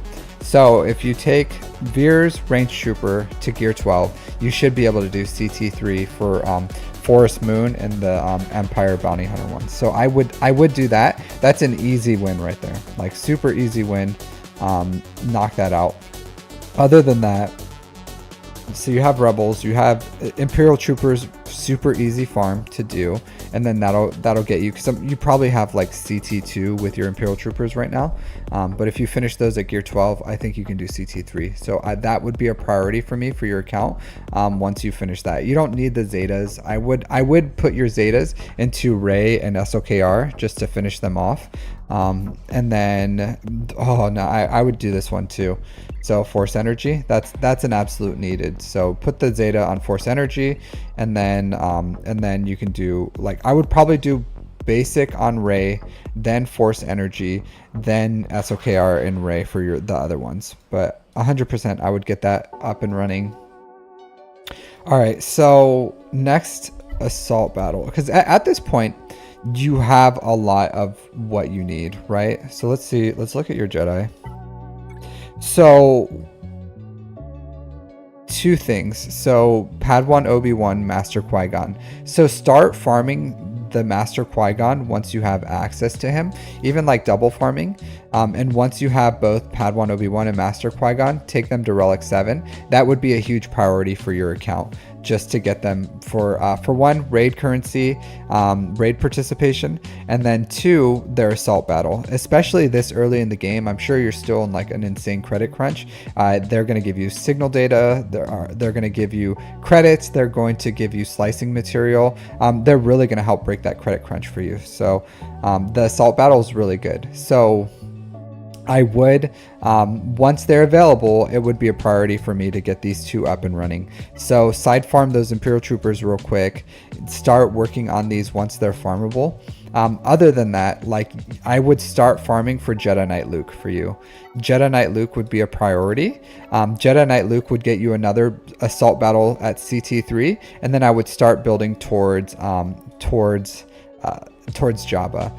I wouldn't focus too hard on getting like Zori and Captain Rex to Relics and stop up to Relics. Like, yeah, they're three good teams, and that's probably what you need. And same like Darth Revan and all this stuff. But if you get Jedi Knight Luke, Jabba up to Relic, or if you get Jedi Knight Luke, Jabba, you finish Imperial Troopers, and then you go for those two Jedi, Qui-Gon and Obi-Wan, then you're going to be in a really good place for income. Like, you're going to get Smuggler's Run 2, you're going to finish 2, 3 assault battles, 4 assault battles. So you'll finish 4 more assault battles. It's really going to help at CT3, except for the Padawan Obi-Wan. You'll only do the Relic 7 ones, so you won't go for the Relic 9s for them. But overall, that would help with your income. It would get you another GL. The teams that come with it, Imperial Troopers are a good team for GAC. Also TW. Jedi Knight Luke is a really good team. And then from there, you can go for, like, if you want to, you can go for Stop, Captain Rex, Darth Revan, Zori, whatever else you're trying to do for that. Or you can go for JML into Profundity, into like Leia, and finish those farms, and then loop back and then finish all these. So it depends. I'm gonna give you the flexibility to do whatever you want to do there, but that would be my recommendations. Like, finish those assault battle farms, go for Jabba as your next big farm, and then from there go for profundity into JML Leia, and that'll really, and once you have all those assault battles, that's going to juice up your income, and it's going to really help you out. So that would be my recommendations. By the time you finish all that, like it should be a few months down the line, and when the next big thing comes, next big what do you call it, GL fleet, then I would say go all in on that, and that'll help secure your fleet income for a long time. So right now, start farming the shards you need for Hut Cartel, and then as you like go through these farms, then once you have all the shards farmed, make the Hut Cartel your main farm. So while you're waiting for your shards for that, like you can finish your because you have to go for Jedi Knight Luke and all this other stuff, you can farm directly for those, or you can continue working on stuff like Rex and Zori, get them up and running, and then once you have all the shards for Hut Cartel and Jedi Knight Luke, then you can go all in on that while you're that way you're not waiting on the shards. So if you finish the shards while you're finishing your other assault battles, then yeah, absolutely go for it. If you don't and you're still waiting on shards, then feel free to like get Zori up and running, Darth Revan, Captain Rex, whatever else, little side farms, Qui-Gon, whatever other side farms you're working on would probably be good. Wampa's good. But that would be my recommendation for this account. Like overall, like this is a really good account, doing a really good job. So yeah, just keep it up, dude. And then I think if you have to focus on your income. It's still going to give you good stuff for GAC, and then pivot towards like Hut Cartel once you're ready for it and you have all the shards. In the meantime, finish those assault battles that I listed, and then you can round out these teams while you're waiting for your shards if you want to. But 9 months, that's really impressive. Do you guys think it's impressive? I think it's pretty impressive after 9 months to do all that. So regardless of like what they're doing or whatever and where they are, like a Rhodium 2, the Rhodium 2 in 9 months is a really good, that's a really good account, if I'm being honest. I almost regret not making that an individual one, because that's just good.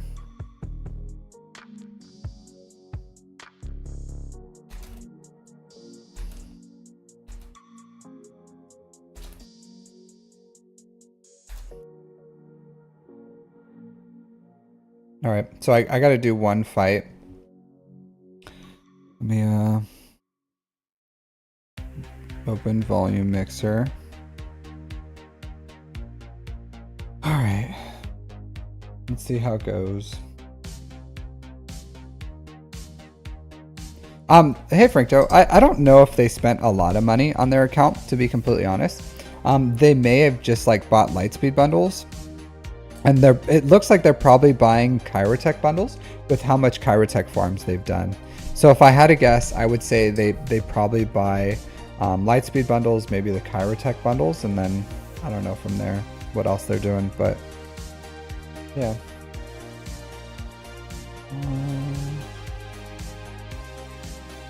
And these accounts are ridiculous.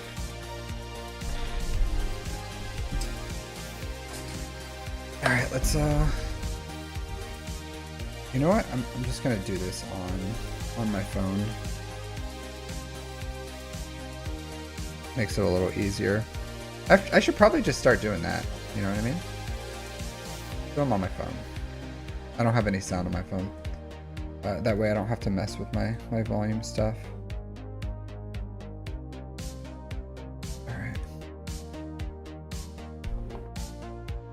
You're on a really tight budget. Yeah, no problem, Frankto. You have a really big account, so it's not a big deal. So is there a thought process between whether you review on stream versus in video? No, it's literally just what's next. Sometimes if I know the person, so if they're like really active in my Discord, oh, my game dropped out. If they're really active in my Discord or something, or if they're in my guild, like if I know you, then I try to give you your own video, just because I do think their own videos are a little more special, right? I don't know. Do you guys feel like that way? Like having your own YouTube video feels like just that extra touch of personalization compared to when I do it here. It does a little, right? But that's my thought process. Usually it's just next in line. Sometimes I get through live. Sometimes I'm just like want to do a long form video, and so I'll review whoever's next. Not unless there's the account I think isn't interesting enough for me to make it its own video. Then I may skip it and wait for like a live. But that doesn't happen often. Usually, any account for the most part can be interesting on its own. So that's my general viewpoint of it. So I don't have I don't have anything like crazy with it or anything, or like I don't have anything where I'm like, oh, this is I'm gonna do this or that with it or something. I don't know.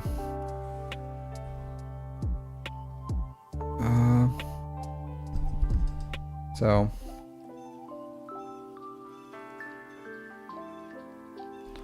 trying to decide what to do here. This is interesting.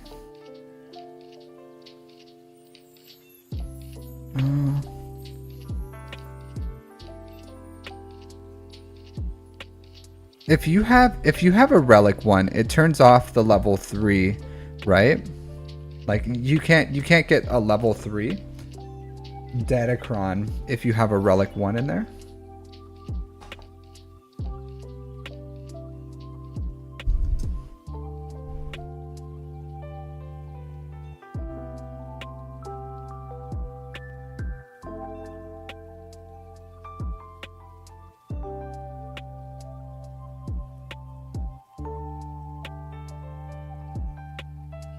Pretty sure. All right, trying to find the easiest one. Here, I'll do this one. Why not?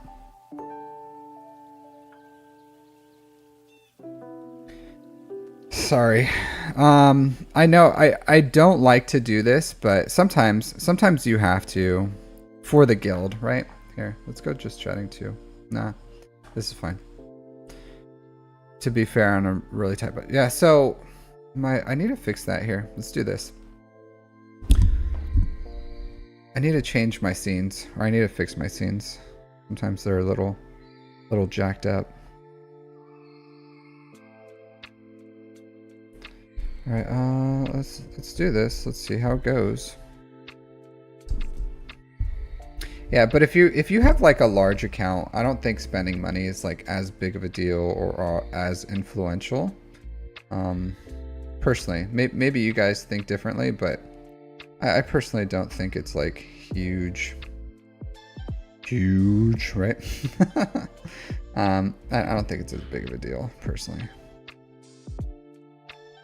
All right, let's see. Please stop it. Do that.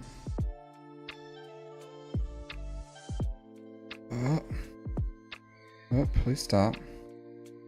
Don't do this to me. I have a wife. I have a family. Man, these are always so sweaty. Oh, let's do this. Let's do that. Oh, no.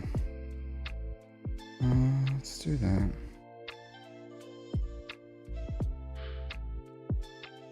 So sometimes these things get like real.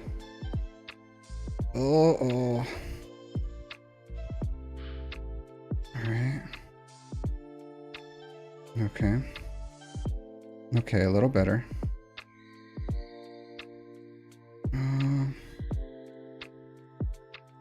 Don't do it. Oh man. Oh my god. Do I want to keep this? Yeah, I'll keep it.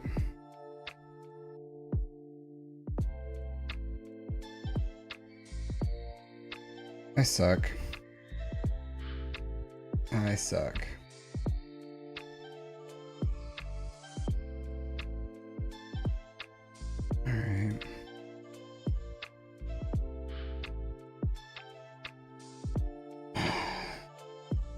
Disappointed. Shame on me. Shame on my family. Man, these fights are rough. All right, so come on, dude.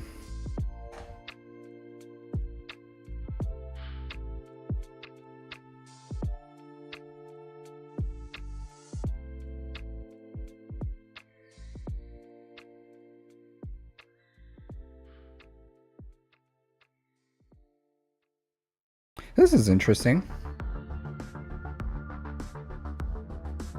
It's like, it's not ending the match, even though it's like over.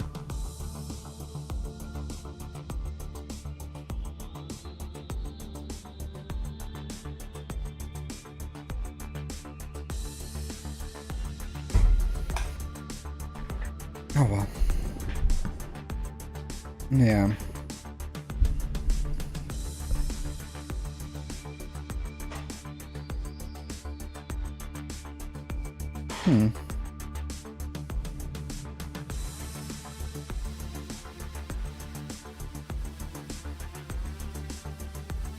Maybe when it times out, it'll like finish. I gotta wait a minute. All right, so who's my next person?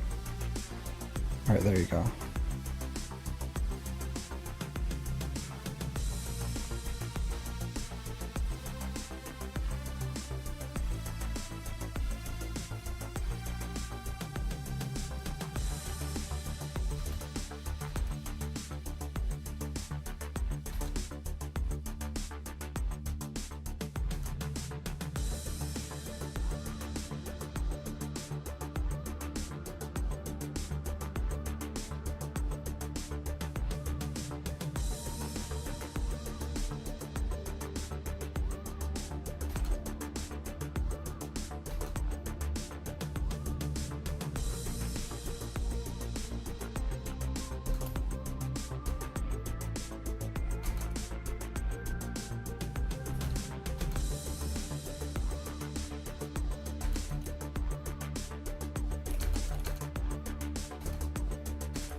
All right.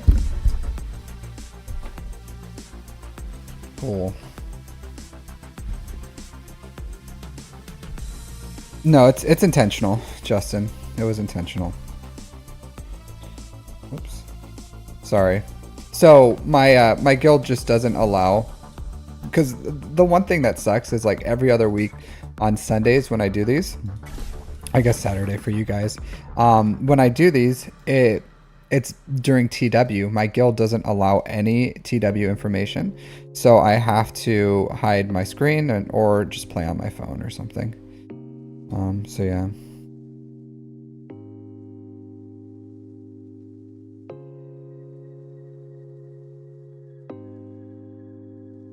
This is how it is.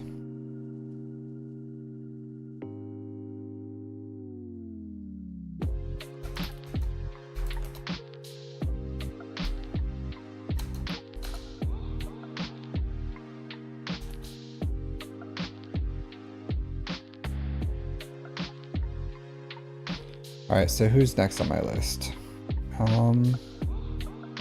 Summoner. All right, Summoner. I like Summoner. Am I excited about Hell Week? I'm always excited about Hell Week. Anything that can be described as Hell Week, always fun. I'll tell you what's going to be extra fun about Hell Week is this new raid. So not only am I going to have to like figure out a whole new raid while working and doing everything I need to do for my life, and while also doing TB and Conquest at the same time, I'm also going to have to like do my raid. It's all, yes. I'm looking forward to it already. Yes, it's going to be super fun. Super fun. All right. Summoner. Summoner's next. Oh.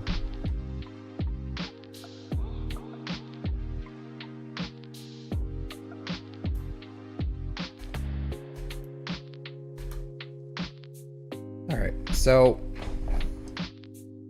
we got Summoner Skywalker in 1996 with the all-purpose taco. All right. So 10.6 million GP. It's a good amount of GP. 6.2 in characters, 4.3 in ships. 28,000 galactic war battles. It's a lot of galactic war battles. Love a good all-purpose tacos. Yeah, they're good. Good. Let's see. 28,000. It's a good amount. Good amount of time. Let's do the. I'm interested. So 6 years and some change. So that's pretty good. Good amount of time played. All right, so they're missing 2 GLs. They're missing Jabba. Jabba. For shame, sir. For shame. First thing I have to say about this account is how dare you? How dare you? Like Jabba, like out of playing for this long, right? How long has Jabba been out? A good amount of time. A good amount of time. And then you're gonna lose all that Smuggler's Run income. That's a huge, huge loss. A huge loss. Yeah. 2 years maybe. So 2 years of Smuggler's Run 2 wasted, lost in the wind. Summoner, yeah, Summoner is here. He hangs out. So no, they don't. Oh, okay, there's a scythe. Wow. Relic 3. Usually this guy's the most, the highest, like, total power. So he's slacking. He's slacking. Does he have Riva? Let's look at his Inquisitors. No Riva. It looks like he's starting to get his Inquisitors Riva ready. So that's probably like his current form is getting. You have a mini heart attack every. Why? Why would you have a mini heart attack whenever you see 10 mil plus? Oh, yeah, I understand what you're saying, Vash. I understood the context that you were saying. Even though it was like a joke, I answered it. But I was picking up what you were laying down. Does he watch any of my videos? I get it. I understand the context of what you're saying. But yeah, like obviously this needs to be.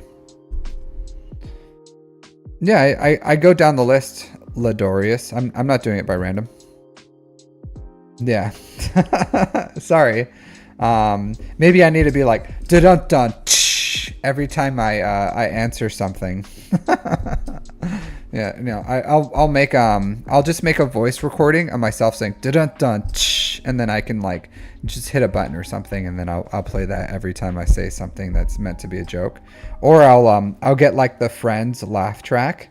So after I say something that should be funny, I'll just like hit that laugh track and you'll get an audience.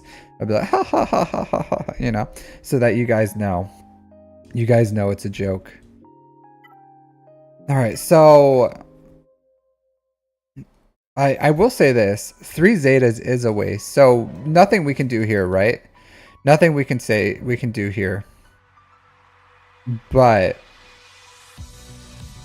like this -10 speed double for Jedi. So if you don't have Bane yet, or if you do have Bane, like don't Zeta the lead. Do not Zeta the lead. The Zeta for the lead is not good. It's not a good Zeta. Not a good Zeta.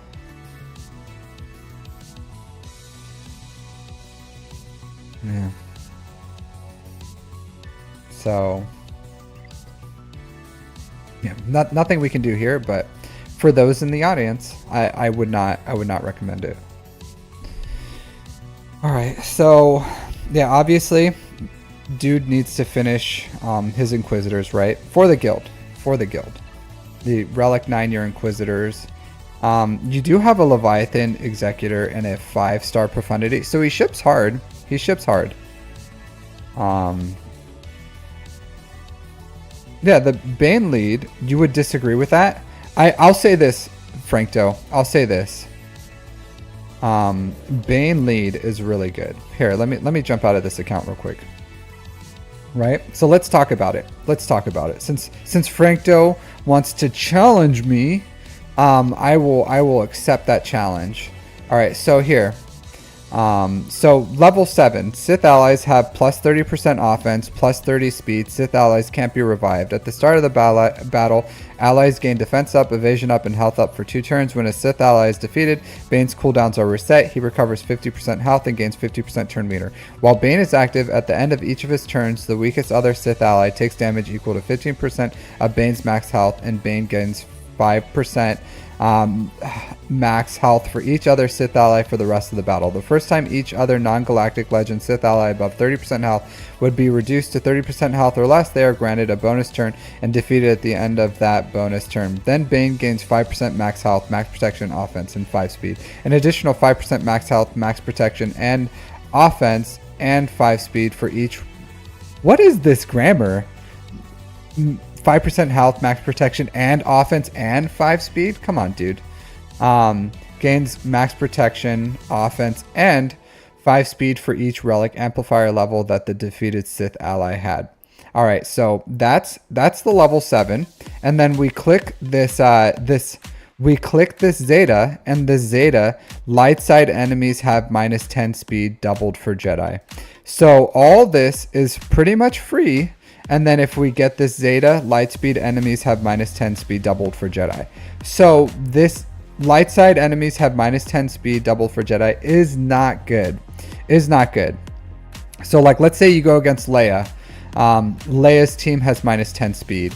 So instead of like 570 speed, she has 560. Is that really influential?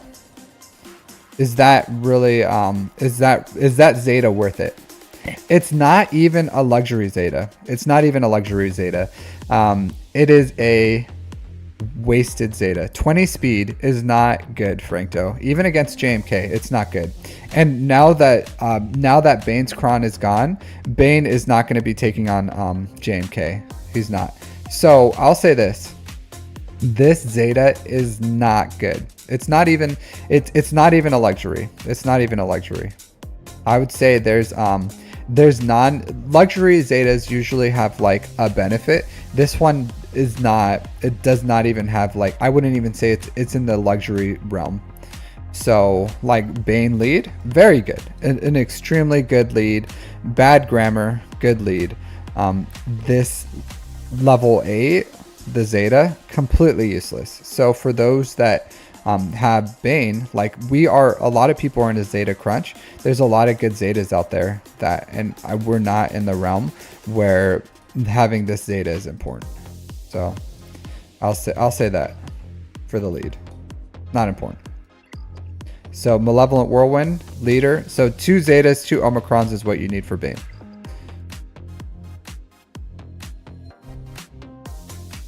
So that's what I would say. That's my opinion on that. My opinion. So, Frankdo, the minus 10 speed was not a like it was, yeah, the Bane in itself, yes, but the Zeta, we're only talking about the Zeta, minus 10 speed for light side allies. Is that necessary? No. Like it's not good, is what I'm saying. That's it. That's what the point of the thing was. Like the lead's good, Bane's excellent, but the Zeta itself, not good.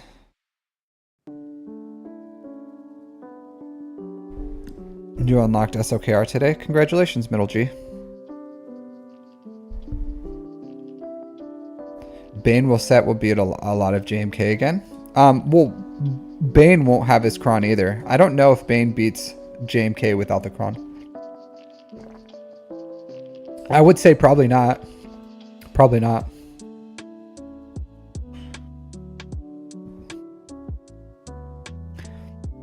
I'm saying the 10 speed is so negligible, Frankto, that it doesn't matter. Like it really doesn't matter. It's not making any difference in any matchups.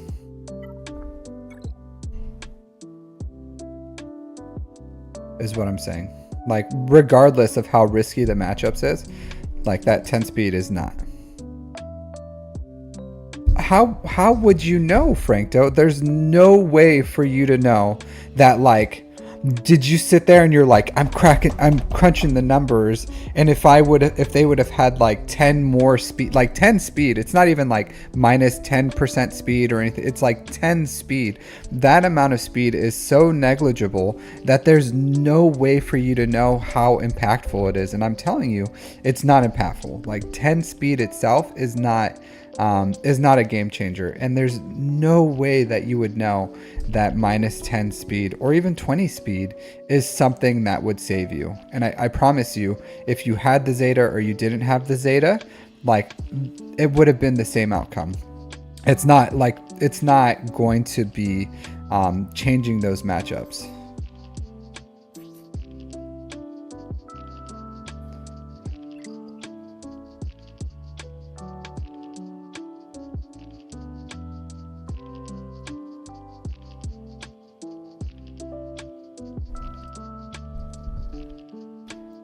I'm just saying.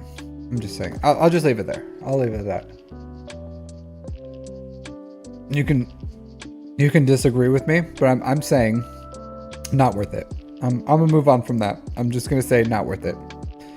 Not worth it at all.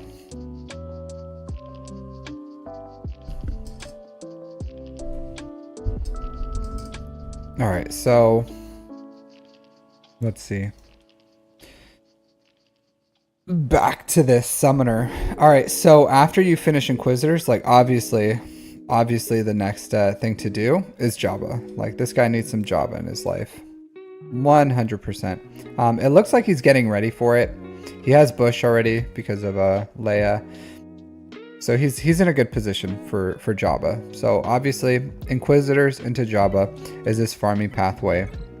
At this point of the game, he should have everything he needs as assault battles. So decent Imperial troopers. So maybe not Night Sisters. I don't know. Let's see where his Night Sisters are. Yeah, his Night Sisters might even be able to get like CT3. Definitely CT2. Possibly CT3 with this. I'm gonna try it at gear 12 with Marin. See if I can do CT3 with it. Try to make a guide on that. See if I can make that work.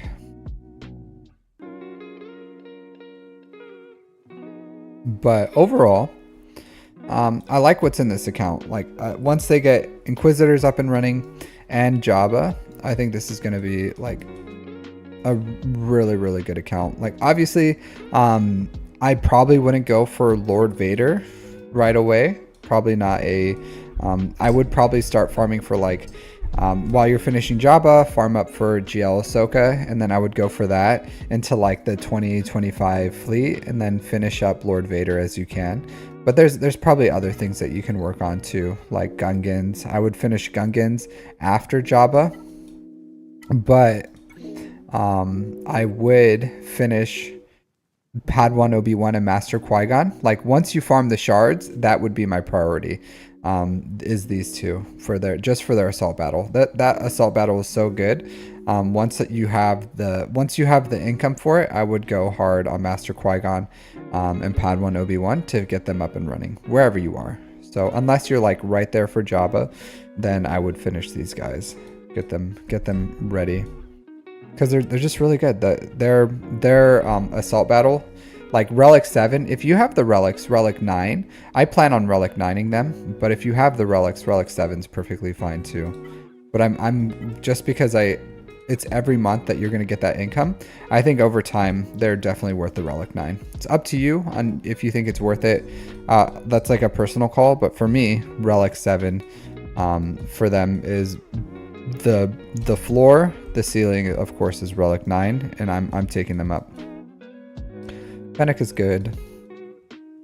Okay, yeah. So that's what I would recommend character-wise. Like, obviously with these like massive accounts, there's not much I could recommend other than like finish Inquisitors, go Jabba, finish. I would prioritize like, the Quadmate team, and and Master Qui-Gon Padawan Obi-Wan before I did Gungans. Like 100%, I would say they would be the priority over Gungans.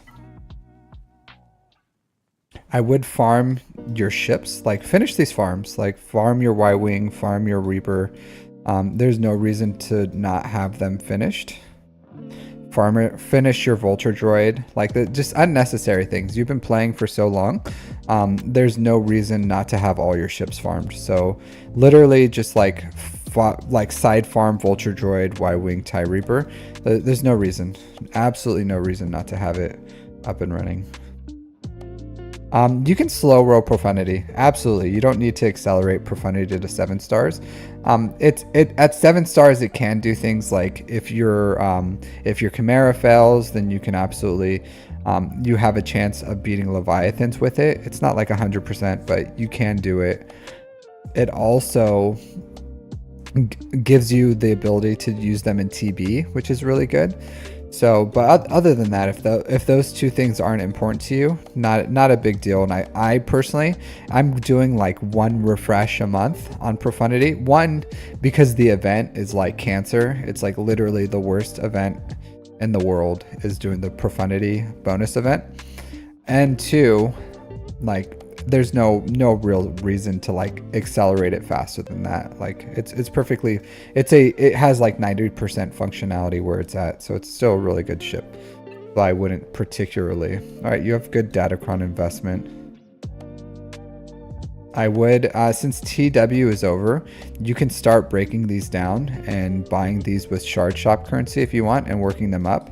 But I would start breaking them down earlier, because it looks like you're within the realm of where you could be losing your 60 million, anything that goes over 60 million credits if all these dust at the same time. And they only have 3 more days. So you have 3 days to start dusting these down. There's literally no point to keep them right now unless you use them in arena. Like the TW's over, GAC lockout's over. So unless you're using them some other place, like they're already locked in. So feel free to start dusting them right now so that you don't waste any of your data cache, and start working on, like, start investing in this next set if you can. And then just make sure that whatever you have left to get dusted at the end, that you're not going to waste any data cache is the big thing. All right, so let's look at mods. Fastest JMK 548. Wow, you have really slow GLs. You have really slow GLs, and this is why I say 550 for JML is really good, because if I would go against Summoner here with JML, like my JML could have a good chance, as long as he didn't have like Padmecron.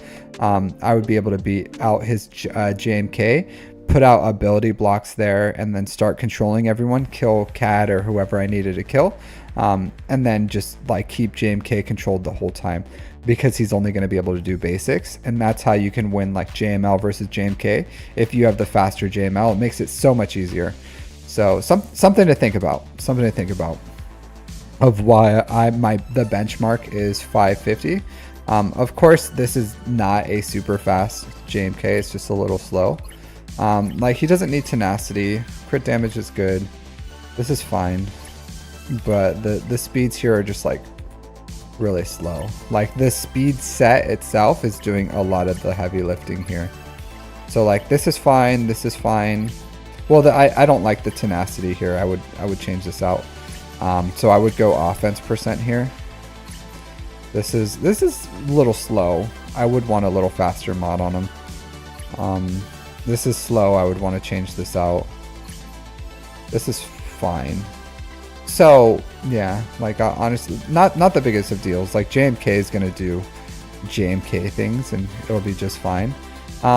This is okay. Like 546 is within the realm. The potency is within the realm, and the protection's good. So this is okay. This isn't bad. Not bad at all. If you do have like a world where you can squeeze in some potency, like if you happen to get like a mod like this and it had fatty potency on it, I would like change it out, but not a big deal. No, but that's a solid JML. Yeah, so a little less damage than I would like. Like, the health is good. If anything, you can sacrifice some health for some damage here. So I would go with an offense primary set here. I wouldn't go with a speed set here, or a speed arrow. I would probably go try to, I would just change out these sets, to be completely honest. Try to save the best ones that you can. Like, you can change this one out. I would probably keep this one. This one's pretty decent. Like 4% offense still isn't bad. So I would keep this. I would probably change out this circle. I would change out this diamond. I would change out this arrow. This is okay. This is within the realm of okay too. It's not the best, but it's okay. So if you want, you can keep this diamond here if you want. It's up to you. So I would keep these two and change these to like offense set. But yeah. Health SOKRs. So I'm not the biggest fan of health SOKRs. Like, you can do this. Not the biggest fan. I do like a crit damage. So I'll just leave it at that. Like, not the biggest fan. That's what you want to do. That's what you want to do. I understand it, but not the biggest fan of it. This is good. Tons of health. Decent speed. This is good. Really slow though. I would like to see a little faster. A little faster. Like, I think as you build better mods, you can find better speed mods here. Like this. Like this has no reason to be on C. Like, no reason whatsoever. You can find so I would over time, because 435 is like slow. You can get some non-GL characters like within the realm of this speed. So like you definitely want a lot more speed here than the amount of speed he has. You probably don't use your C for anything. You probably like, oh, it's just my gas killer or my Malgus killer or something, I don't know. And you just put Y, and even though he's like old and decrepit and slow and he's, you know, he's still doing his thing that you need him to do. But over time, I would just like start changing these out for like decent mods, because his ceiling's pretty high if you have the right things for him. 362. This is fast. 351. Not bad. 325. So your speeds are dropping off kind of fast here. But 325. They're still holding okay. But you've been playing the game for so long that I would expect to see like a greater depth. Maybe you just have like 1,300,000 speed characters. I don't know. No, definitely not 1,000,000. So I'll say this, like, your mods need more work. Your mods need a lot more work, to be completely honest with you. To be completely honest. Alright, shocking. You have a shocking lack of mod depth here. Yeah.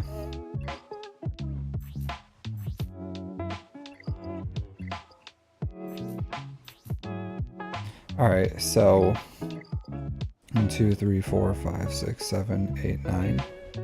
I want to do something. Normally I don't do this, but I am interested to see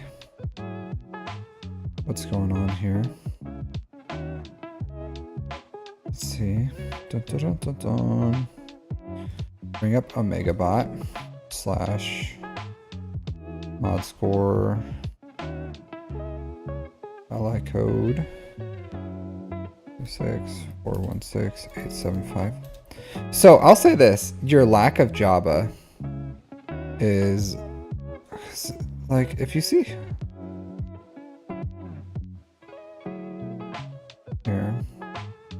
because like it's not horrible, believe it or not. Like his 12. Let's just open it up in a browser.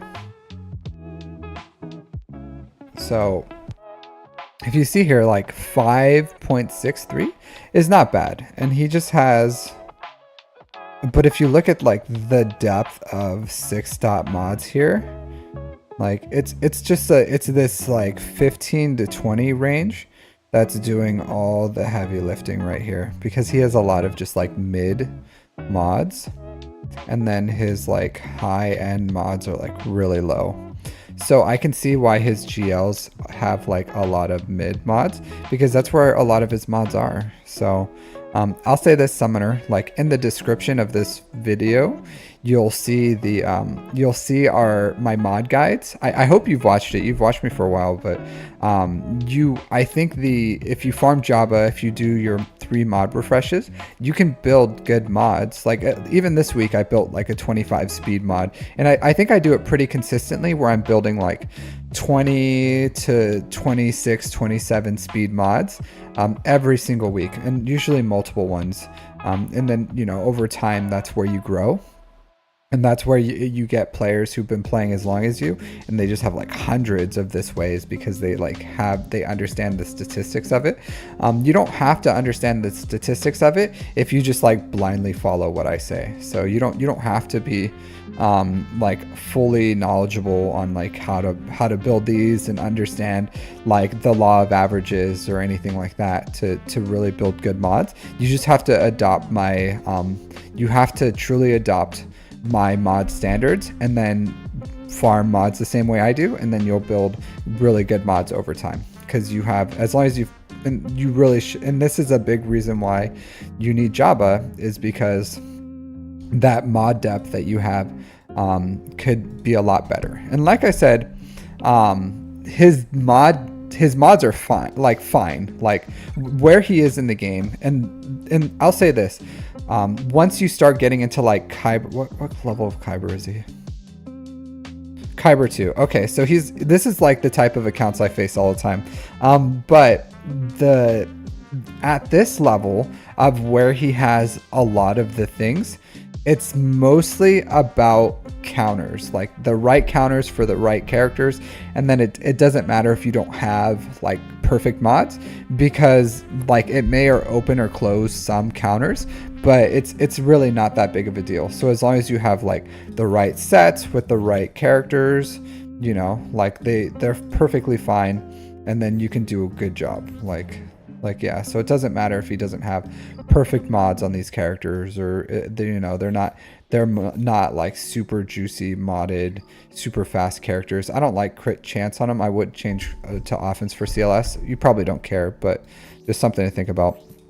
But it doesn't matter if you don't have, you know, like everyone above 300, because functionally the team's mechanics are going to do the heavy lifting. You have the relics, you have the mechanics. You're probably going to be just fine. So even though this is like a massive account, as long as you have above like a 4, you know, mod score, then it's going to be fine. So this guy is like fine, but why be fine when you can be amazing, you know? So that's my opinion. Like, it's perfectly fine, but fine is dandy, but why be dandy when you can be great? So something to think about. But yeah, that's all I have to say about this account. That's all I got.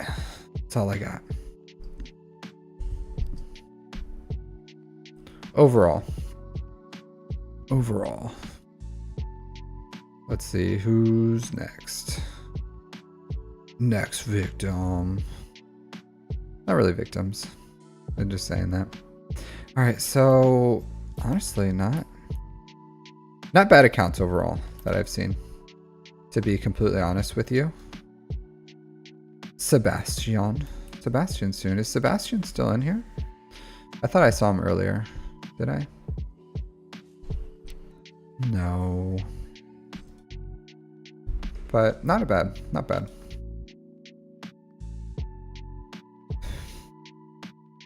What are we doing? Oh, is that your name?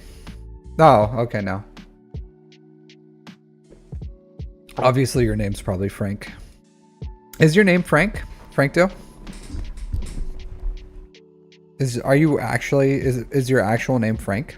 I just assumed it was Frank. If I had to guess, I would say your full name is probably Frank Toledo, is what I would, if I had to guess. And then you just go by Frankto. But I don't know. Close enough. Is it Francis?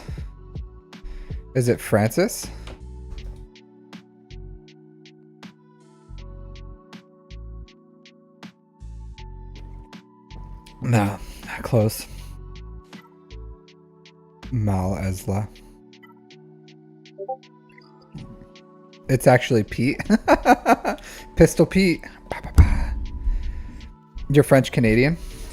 Francois. I don't know. I don't know how to Is it Pistol? Yeah, you're just Pistol Pete now. It's Pete. Yeah. All right, we have a.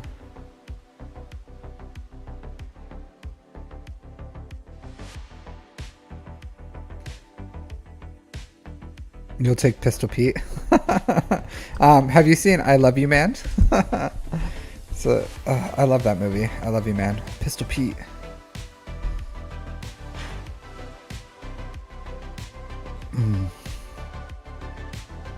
All right, so we got Mr. Twilight over here. How's the list looking? The list is looking exactly the same as how the list usually. I'll say this, right? So here, I'll show you guys. Like, the list usually stays exactly as long as the list is, because I've done how many roster reviews have I done here? So 1, 2. I've done 2 roster reviews. Have I really only done 2 roster reviews? Really? Man, what is wrong with me? There's no way. There's no way. Really? Wow, I've only done 2 roster reviews. Okay, so oh wow. I am slow today. Alright, so I've done 2 roster reviews, but 4 people have requested in that time. So the amount of like rosters that I've completed towards submitted is usually more submit than I finish. So whenever I stream, like legitimately more people jump on the list than I can complete. 3. I feel like I've done more. No, it's 2. Huh. They were long ones. They were long ones. Yeah, but I don't like to limit myself. I say this. So there's a reason why I do these live, and it's because I want to interact with you guys, though. Like I do. So as much as I would love to just like be a machine and you guys can just like plug wires into my head and I can just like jam out numbers and statistics and just give you guys exactly what you want. I like the interactions. I like to hang out with you guys. I like to talk to you guys. And I feel like if I sat here and didn't say anything on there or to you guys, then what would be the point? I could just make these pre-recorded if I didn't want to hang out with you guys and interact with you guys. So yeah. Yeah, so that's just how it is. But just think about it. When it's your turn, it makes it all the more special as well, because then you guys get your advices and a good roster review. So it may be a little annoying waiting for your turn, but when you get to your turn, then you get the full blast of Captain Amazing. You know, that sweet, glorious finish on your face of just what to do with your account and all my advices just dripping down on your account and everything. So, you know, you have to wait. I need to hydrate. I need to replenish. I need to pace myself, because these can be pretty exhausting. I need all the vitamins, all the vitamins.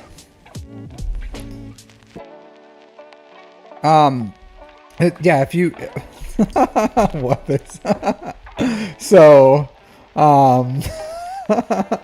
so I'll say this. Yeah, so premium. So if anyone donates more than $5, they do get to the head of the list. Just as you know, if you're going to support the stream, then of course you do get the priority. I don't know any streamer that doesn't do that, but yeah, like I'm just knocking these out as quick as I can. Not honestly, not as quick as I can, but I'm knocking them out in a pace that I'm comfortable with, and then being as thorough as I feel the account needs. Some don't require all that much in depth. Some do, some don't. But you know, I give them the appropriate level of care. The appropriate level. All right, so, but we'll get there. We'll get there. But like you don't have to pay. You just you know, everyone gets their time to shine. All right, so Twilight. I don't know how you guys feel about the movie Twilight, but I thought it was okay. I read the books. I did. I was in Afghanistan, and I feel like the fact that I read it during war balances out, you know, any connotations of how people feel towards the books and the movies. I will say the second book was kind of a drag. You know, she's just like, oh, I'm just a zombie. I'm so lonely. Sorry, spoiler alert if you haven't read or seen it, but you know, she's just depressed the whole way. So it's kind of a depressing read. But overall, the ending kind of sucked too. So, you know, whatever about the book, I guess, and the movie. But if you're a preteen girl, I guess, then, you know, I'm sure it's the bee's knees. But overall, I don't regret reading it. I know, I'm sorry, Wolf. I'm sorry. Sorry. I should have said spoiler alert first. I'm sorry. Spoiler alert. Spoiler alert. No, Briar Donald, you just put it in Discord. So if you put it in the Discord, if you are BDI, which I imagine you probably are, then you'll get added to my list. Mr. James Bond over here. You're the true Pistol Pete. But you're good, Briar. You're on my list. All right, so 4.9 million GP, 2.8 in characters, 2 in ships. 7,000 galactic war battles, so a year and a half played. All right, so JML, is that their first GL? Yeah, JML. I'll say this. I'm not, as far as like PvP, JML is not the best GL. Like really good in really good PvE, really good for conquest, but PvP. All right, have a good night, Franco. Thanks for hanging out. But PvP, not the best. Not the best.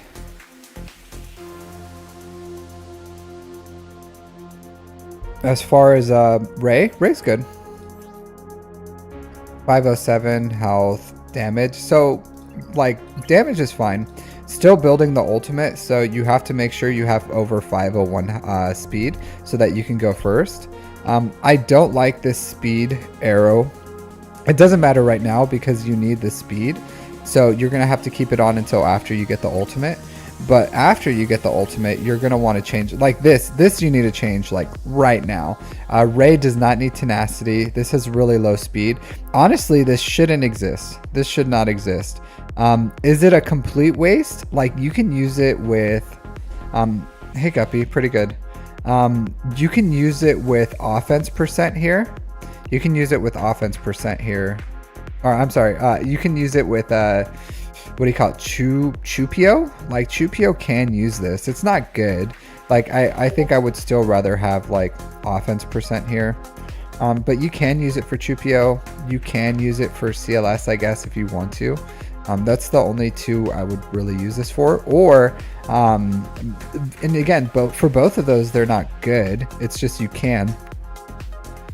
I would probably just put this on a pilot and move on with my life. This is okay. It's not good, but it's okay. This is good. It's in the realm of okay. Yeah, this is fine.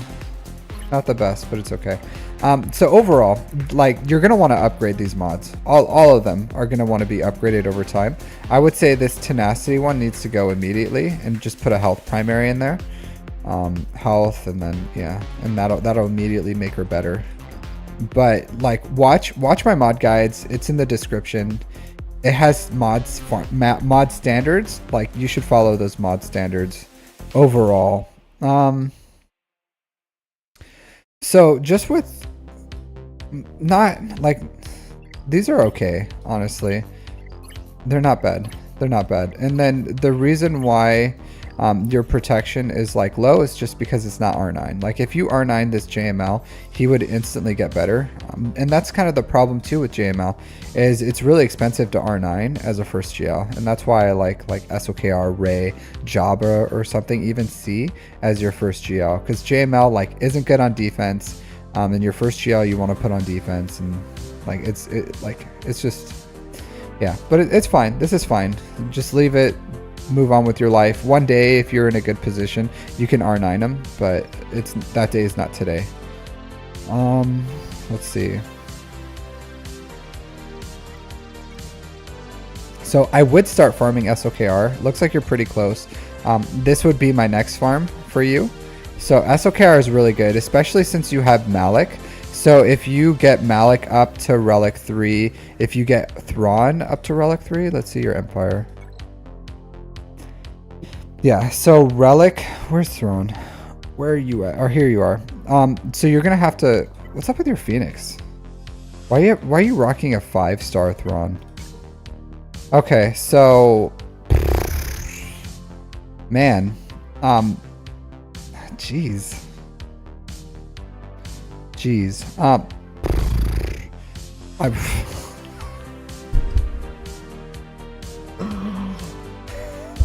don't know what to say. I don't know what to say.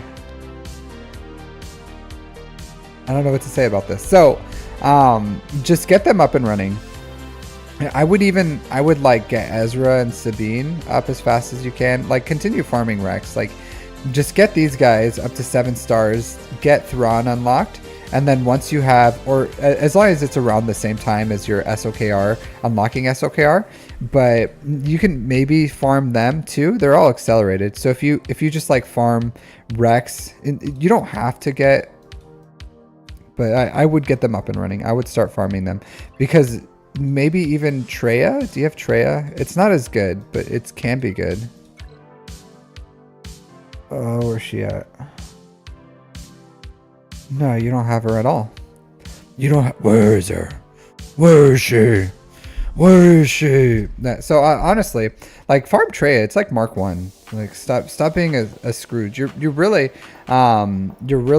lacking the luster on some of these easy farms that you should have early game. So farm Nihilus, farm Treya, like get them to gear 12, throw an Omicron. Oh, here she is. Okay, sorry, I totally missed her. She's on my screen. My bad. So she's right here. So honestly, if you wanted to take her to Relic 3, she's really good. You can use her in lieu of Thrawn, and then you just put that isolation in there. It's not as good, but it's still within the realm of possible. Thanks, Robin Gunter. I found her. I couldn't find her. I couldn't find her, but I would Omicron her. But in the meantime, like she's a good Relic too. And then if you take Relic 3 Malik, Relic 3 Darth Treya, and then you have Relic 7 SOKR with his ult, you should be able to beat the Malik event.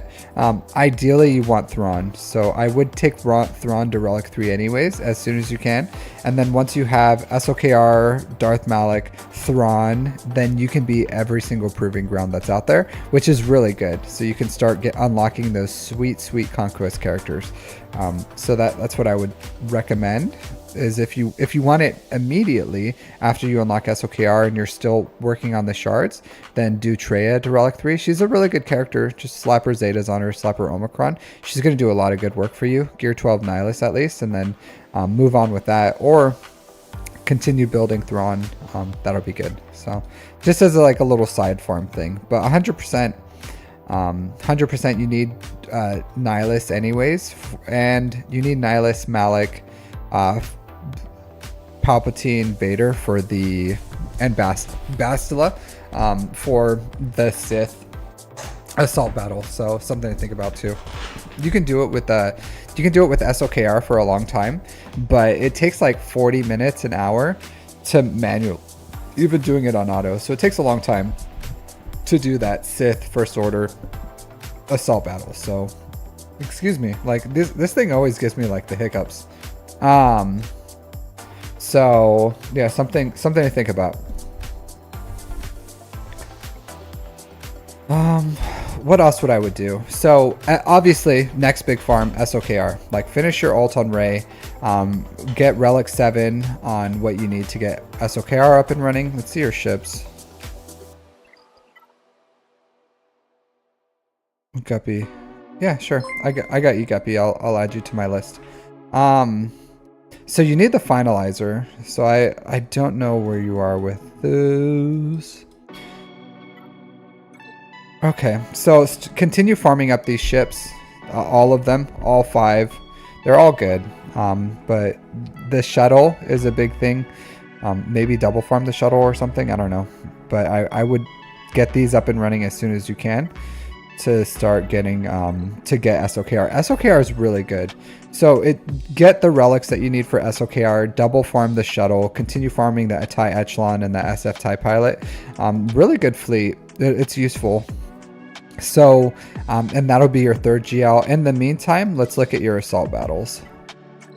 So I would finish up General Veers, Colonel Stark, Range Trooper, get these 3 to relic, or to 7 stars, Gear 12. So Gear 12 Range, Veers, Stark, and then Relic 5 Dark Trooper as a side farm once you're finished with the other relics of like Malik, Trey or Thrawn, whichever one you're going to go.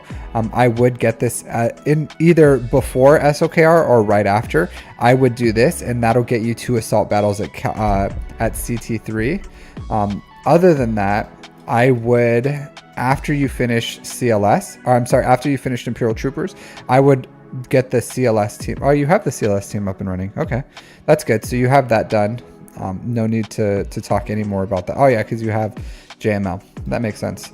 Night Sisters, not a huge priority right now. Honestly, you could probably wait for the new Night Sisters. We don't know how they're going to affect assault battles, but something to think about. Oh, let's see. So you're gonna have Sith, Jedi. You have Jedi. So after you do Imperial Troopers, then you're gonna go straight into Hut Cartel, and that's gonna give you your 4th GL, and it's gonna give you Smuggler's Run 2. Like Jabba's an excellent GL overall too. Good on offense, good on defense. So after you finish SOKR into Imperial Troopers, you're gonna want to finish off Hut Cartel. And then while you're continuing to work on your ships, while you're continuing working on those side farms, you need to start working on Master Qui-Gon once he becomes farmable, and Padawan Obi-Wan is what I would say. So once you have the shards ready for Master Qui-Gon, you can double farm them, single farm them, whatever you're comfortable with.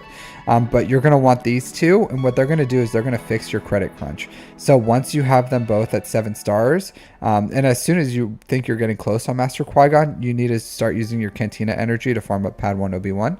And then you're going to take both of them to Relic 7 whenever they're ready. There's nowhere, I'm not going to tell you when, it's just whenever they're ready, then you do it for that assault battle, because that assault battle is going to be really important. It's going to give you slicing material, it's going to give you signal data, it's going to give you a ton of credits. It's a really good one. And then Relic 7 for you right now. In the future, you can Relic 9 them. They're worth the Relic 9. They'll pay off themselves in the end with the Relic 9 material, but it's still expensive for you where you are in the game.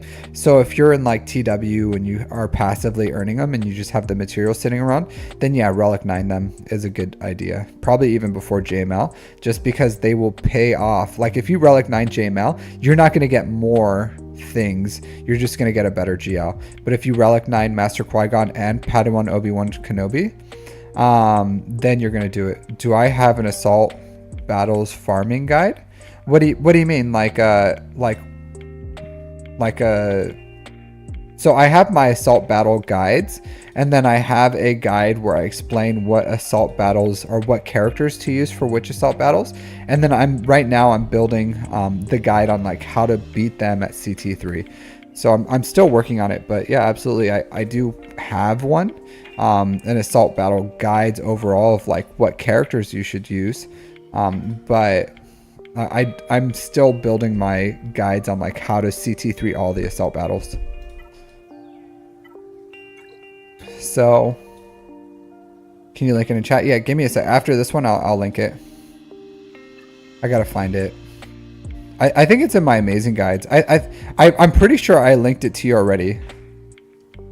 Because I sent you the other one, right? That was like in my amazing guides. So it's in my amazing guides here. Let me share it. I do have it here, but I think I already sent you my playlist of amazing guides, but here's the specific one just for that. But it's in my amazing guides, has assault battles in there. Yeah, so like continue to work your fleets one fleet at a time. You are gonna have to relic up these pilots.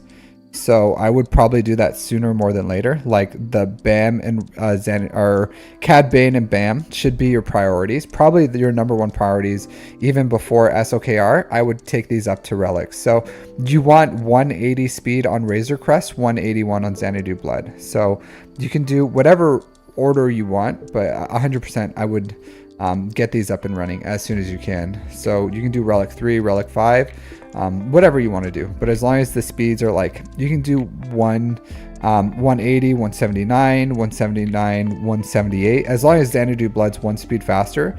But I like 180, 181 because it's slower than most executors for the mirror, but the Razor Crest is thick enough to survive the opening volley from Profundity. So it's good against like 7-star executors and 7-star profundities. And then I would side farm your ships. Like I would focus on Malevolence first. So I would probably go Executor, Malevolence, Negotiator as far as investing into the fleet. And then you can do gear 12 for them and the pilots at first. And then as you start like farming other things, you can start relicking them. Like when you farm JMK or C or buying Lightspeed bundles really help these as well. So it's up to you on what you want to do. But gear 12 is like minimum for Malevolence, Negotiator initially and all their pilots, and then like you'll have to farm all the pilotless ships as side farms because it looks like you're missing pretty much all of them.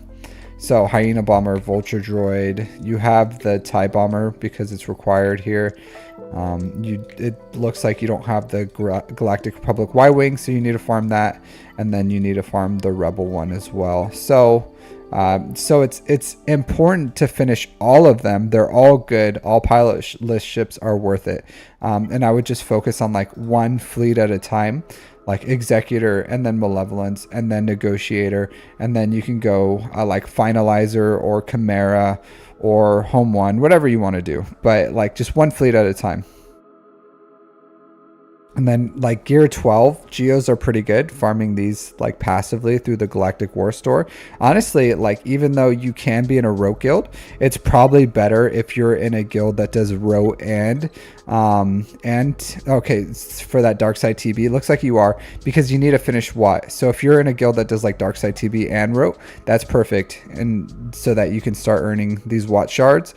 Don't do double row until you have Watt at 7 stars. You will regret it if you don't. Like right now is the best time to do it. Yeah, and that's what I would recommend for your account overall. Like 327, that's okay.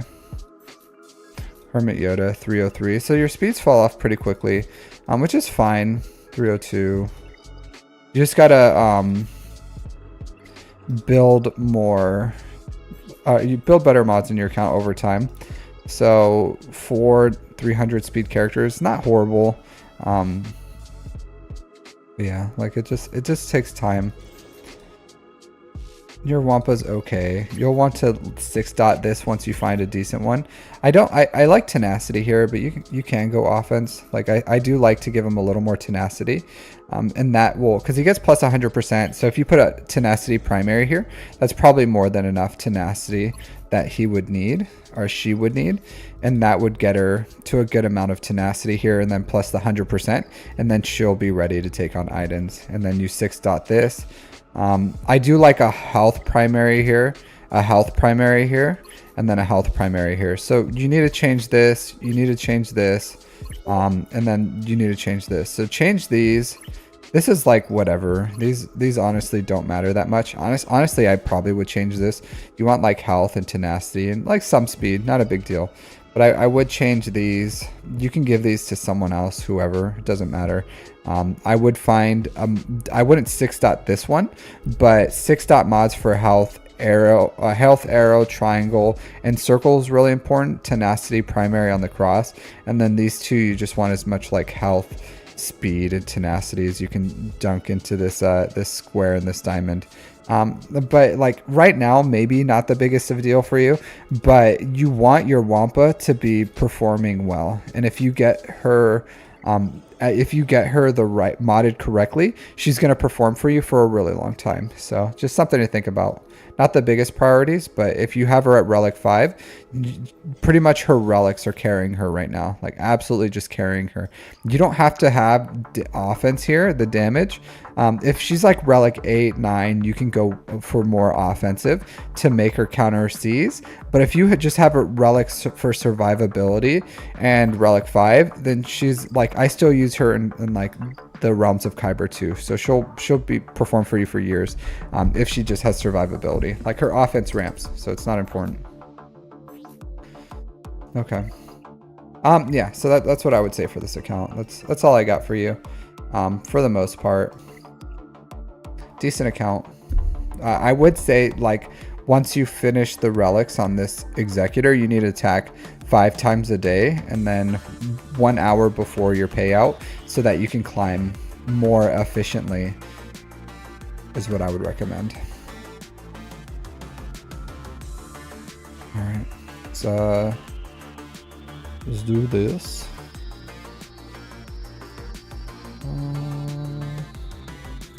Over here, Guppy. Guppy, did you request one in my Discord before? I don't see your name in here. Guppy. I do not see it. Maybe it was today? Nope. Do not see anything. Alright, edit this.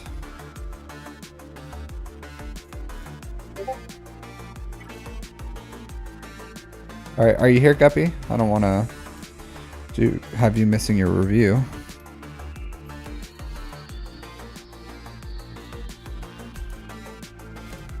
Okay, cool.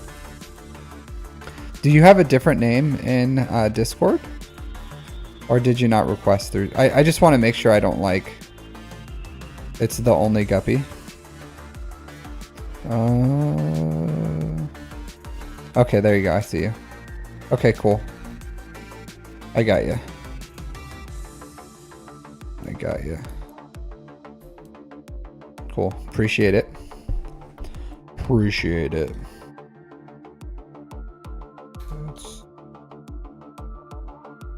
You probably are the only Guppy. All right, so we got Guppy over here. Vader's 2nd Regiment. So if there's anything you want to mention as we're going, Guppy, let me know. All right, so 2.8 million GP, 1.8 in characters, 1 million in ships. All right, like 3 months played? So you've been playing for like 3 months? Is this your main account? It's funny, the new portraits kind of like confuse me because I'm like, is that Jedi Knight Anakin? Like, are you trying to like trick people out? I'll say this.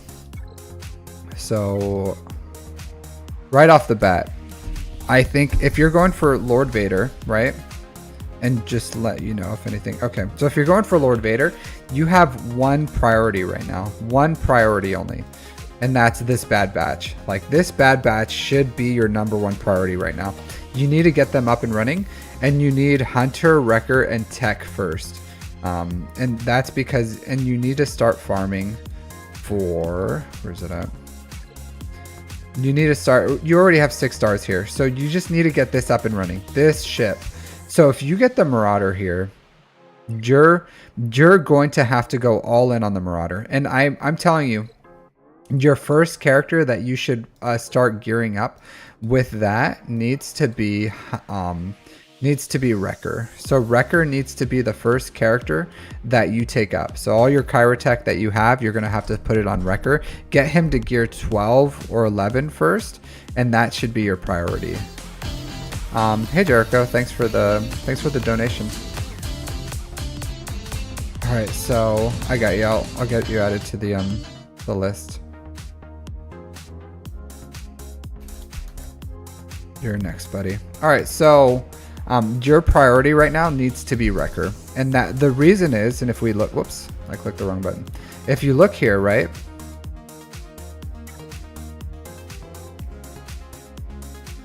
Nope, that's not the right character. Huh? Weird. Weird. All right, so if you look here, Guppy, if you look at this ship, the Marauder, where is it at? Oh, I'm sorry, not him. So Hunter needs to be your priority. My bad.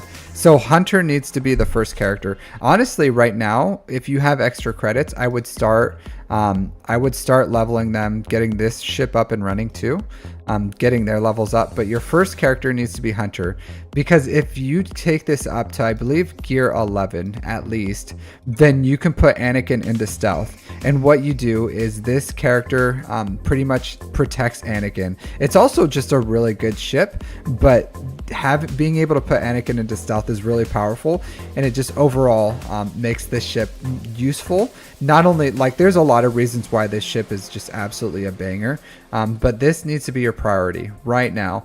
And what that's going to do for you is it's going to allow you to climb here, because if you get your Marauder up and running, that Marauder has the possibility of beating Profundities. It will absolutely beat low and crappy executors.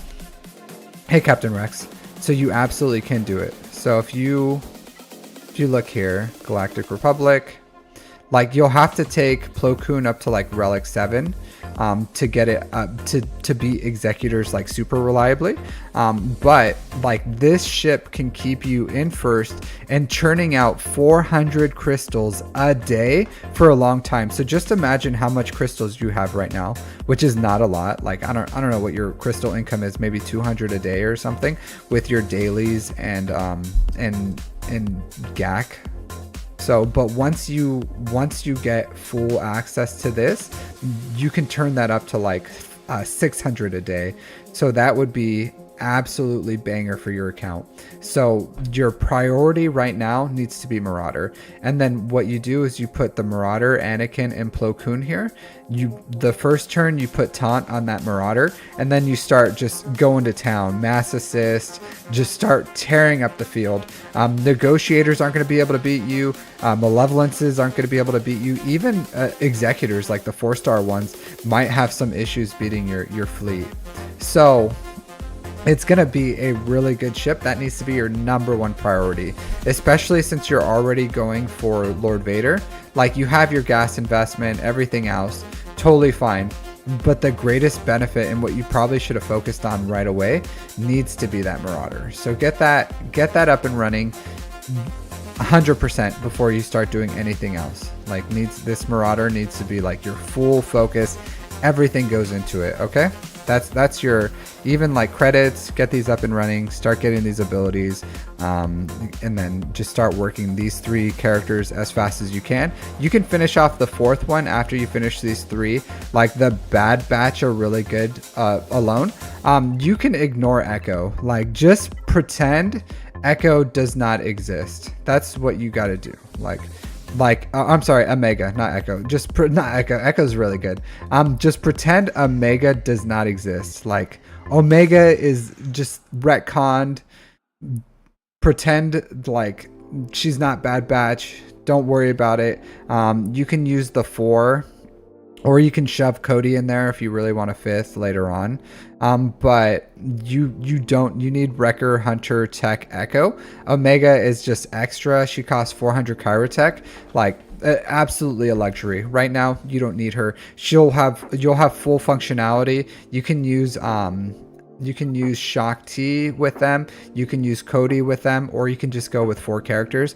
Completely fine. It'll do everything you need. So Okay, cool. So just forget Omega exists. Doesn't exist. It's not doing anything for you. Relic Darth Vader, if you can, honestly. Like, if you, as you're working on your bad batch, if you relic up Darth Vader, like, that's a relic that's absolutely good. Like, do you need him for Lord Vader? I don't think so. Maybe probably not, but Darth Vader is a good character. I would take him up to relics whenever you have the bandwidth. Gear 12 Treya too, once you can, like you get her shards with Mark 1 or whatever. Again, priority needs to be the bad batch, but side farms, relicking up like Darth Vader, Savage, Treya would be okay. But that like 100% bad batch needs to be your focus, and then just bad batch into Lord Vader. Once you have Lord Vader, honestly, you need to focus. Lightspeed bundle for Vader to relics. Okay, yeah, if you want to, you don't have to. It's not a big rush. If you want to, it could be as late as like May. Believe it or not, you could be waiting until May, maybe Christmas they'll come around. I don't know. You could be waiting a long time. If you want to farm around like the SOKR and Ray Lightspeed bundles, you can do that. But I would say after you finish Lord Vader, you should still farm like the Profundity or the Executor. And if you don't want to go for hard onto those ships, like I don't know what you would do, like focus on like assault battles, but you only can wait so long, you know what I mean? So it's up to you. Executor or Jabba, you can do that. You can. Just don't forget about assault battles. Like you have to weave in assault battles in between these big farms, like CLS, Imperial Troopers, Phoenix probably would be better than and if you do Phoenix, you can do Rebels and the Night Sisters. So if you're really looking for like bang for your buck assault battles, you would do Phoenix and Imperial Troopers. As long as you have like Rex with the team, then that's going to be 4 assault battles for 2 teams. That's like bang for your buck money that you can get, and they're both 2 really good teams. So, and you can skip for CLS for now until you're ready for them, or until. But you can also just since every single one of those characters are required for a GL, it doesn't matter if you want to. You can also go Imperial Troopers into CLS and then into like into Jabba is what I would probably do. So that's what I would probably advise is, yeah, finish Lord Vader into Executor, into Jabba, and in between Executor and Jabba, do Imperial Troopers and CLS. Then you're gonna get Jedi Knight Luke, so that'll be a good amount of assault battles. Same thing as I told for everyone else. You're no different. We all need credits. Like, you're gonna need credits. So start slow farming Master Qui-Gon. Once Master Qui-Gon, you can double farm him if you want to, make it into like 3 months. But once you have Qui-Gon up and running, you're going to have to farm Padawan Obi-Wan, and then you're going to take both of them to Relic 7. It may seem like that's really prohibitive to your account, but I'm telling you, these 2 characters are really good, and you're going to want that assault battle. You're no different than anyone else, even though you're going for a Lord Vader rush. Like, you're going to want these characters in your account. So you can slow farm them if you want to like push it. And once Master Qui-Gon becomes farmable, it's going to take you like 5-ish months to get him to 7 stars. And then you can like use those 5 months to finish Lord Vader or whatever you want. And then just go for them to Relic 7. It's up to you on how fast you want to do it. But you cannot, like, do not wait until you have, until they're accelerated. Don't wait for that. Like, just farm them as soon as they're farmable. It's much faster. Trust me, they're worth it. They would almost pay for themselves in the time that they become accelerated if you accelerate their farms. So something to think about. Other than that, like, honestly, Lord Vader is a rough first GL. Rough. And the reason is Gas, Lord Vader, like, they have like Empire and Sith. So they have some light speed. They have Lord Vader itself has some light speed or assault battles he can do, but it's just a rough farm. It's like the most prohibitive. But like Lord Vader, people either farm him first or last, you know, and you're just farming him first. I would still capitalize on like Lightspeed bundles as they come out. When those come out, then, you know, SOKR Ray, and then that's like up to you. But like just weave in those assault battles, don't forget about them, and then don't forget about your ships. Like you still need ships. You should be using your get to farm malevolence, and then just using your galactic war store to farm a lot of these ships. So your ships right now are kind of lacking overall. Like you do have nice geos, you have a usable Galactic Republic, so farm malevolence with your get to. Once you do that, even with like just the geos, it's still a really good ship. And then just like one fleet at a time. Once you get executor, you'll have like a banger negotiator, you'll have an executor, and then you can have like, it's just really good overall. So yeah, but don't ignore these, especially the pilotless ships. You got to farm your pilotless ships. They're all good. Same as the bounty hunter ships. You're going to want to farm at least the stars in gear 12 or something, or at least usable, so that you can farm your Millennium Falcon or whatever. It's up to you on what you want to do, but or how long you want to wait for that Lightspeed bundles. But these ships, the bounty hunter fleet is really good. I'll leave it up to you, a judgment call on how long you want to wait. But I like the side things that you're farming: Savage, Treya, like Smart gear 12.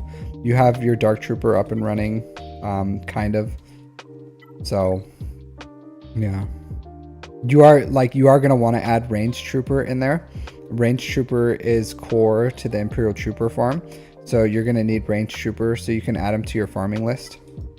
Like he's important. He's the 4th, so that's the 4th most important Imperial Trooper. Like the 5th is extremely flexible, but the 4th needs to be range. Yeah, and then your mods, your account's not old enough to really look at mods, so I'll say this: for gas, you want, like, since you have a Relic 8 gas, you're gonna want to go protection, protection here, and then crit damage here, and that's gonna be yeah, Dank, you're more than welcome to put your name in the realm, and you're more than welcome to submit for a roster review, Dank. Mr. Ideals, more than welcome.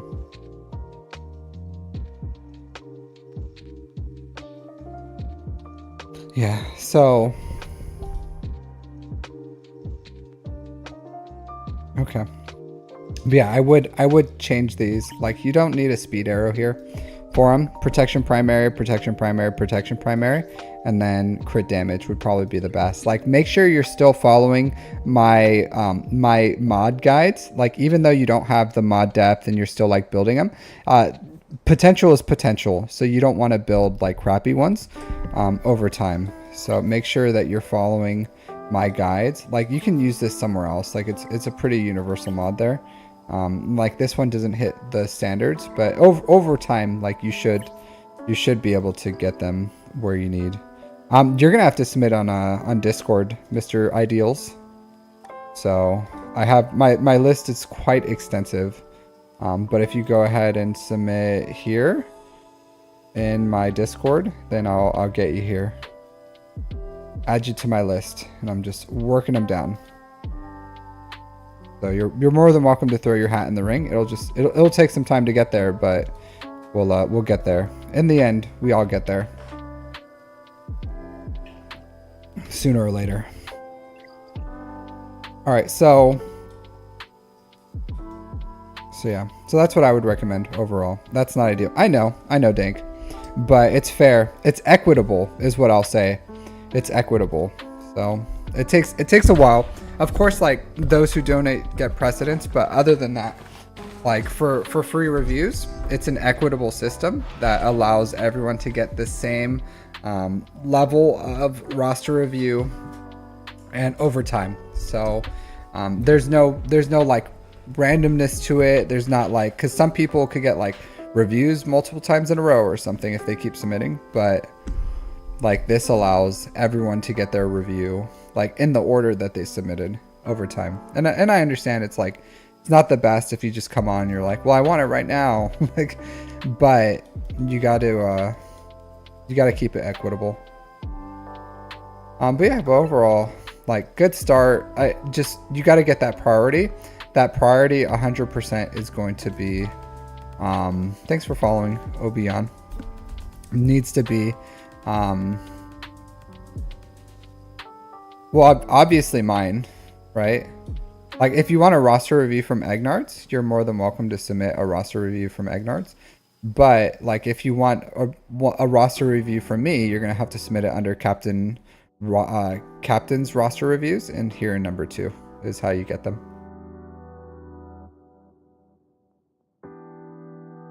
So, yeah, but that's what I got. I will say this: don't spend your shard shop currency on these. Don't do it. Like, you're too early in the game to be spending your shard shop currency on this. Like, save your shard shop currency for left side pieces. Those 360. Here, I'll show you. For this, so it's buy these 360 pieces for your left side gear. It's really important overall. Like, don't waste your, because you're not like ready for there. Like, you can buy these, like 100%. You don't want to use your ally points to buy them, and you don't want to use your shard shop currency yet. Like, you're just not there yet.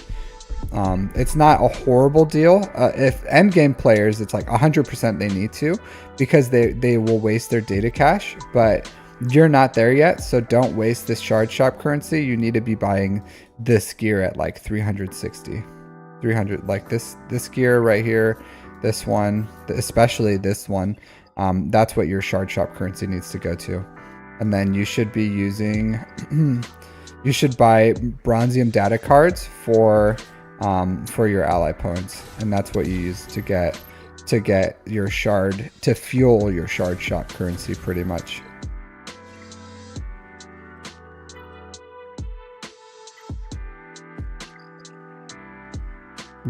Ally points, these right here, bronzium data cards. This is how you get shard shop currency. You just keep buying these and see how it gives you like shards. Sometimes you can get like 80, you can get 20.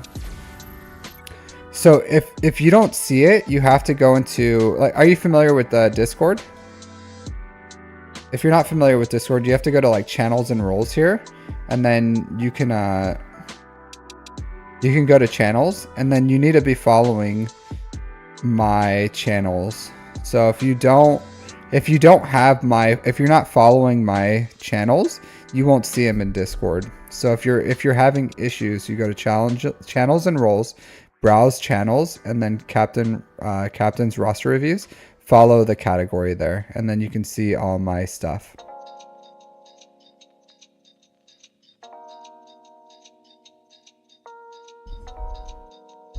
Thanks, Obion. I appreciate it. Appreciate it, dude.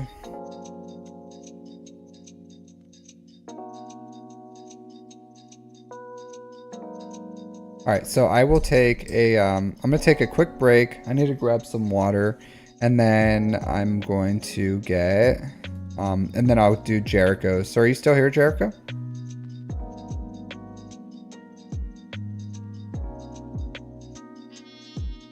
$337. All right, and then that'll be my end of my premium list, and I'll start going back on my Discord list. But make sure you say something, Jericho. So I'll ask you when I come back. Cool. JD, are you Jericho? JD.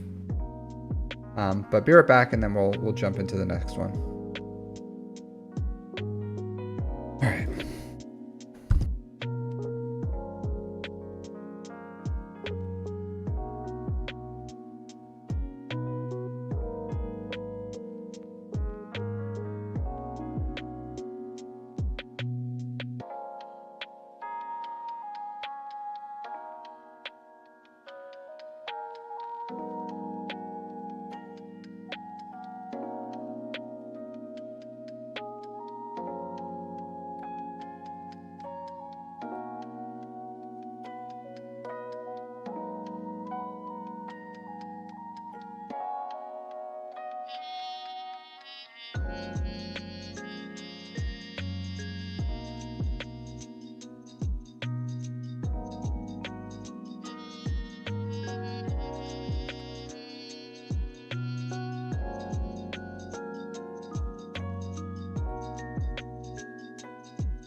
All right, I'm back. How's it going? All right, I gotta do a real quick attack. Sorry. And then we'll jump into Jericho's. All right.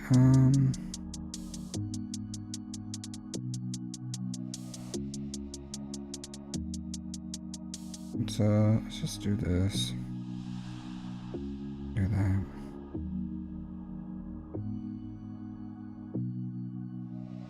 Sorry.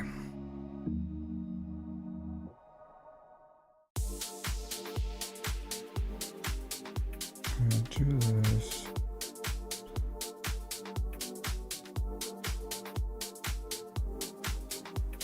Miss Scusi.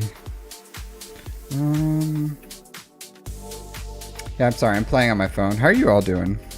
How are you all doing? Just having a blast on my phone. You know what I mean? Having a grand old time. Just taking care of business every day.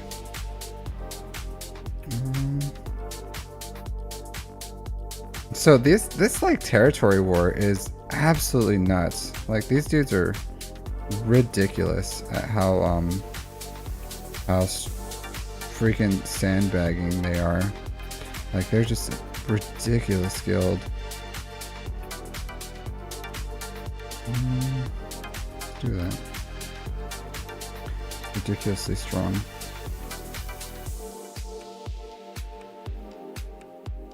You guys ever have that where you're the guild that you're... I'm sure you guys have, but maybe they just... I don't want to say they're sandbagging, but maybe they just have a guild that is like optional, but they are a ridiculous guild. Ridiculous guild. Like all R9s, all just like significantly ridiculous guild that we're playing against. And my guild is not at the level where we should be facing some dude like that. All right, JD, let's get into your roster review. Sorry for the wait. Would you mind posting your roster review again, or would you mind posting your review? I'm sorry, your ally code again in chat so I can pull it up. Then we can start this show. This show on the road. This is...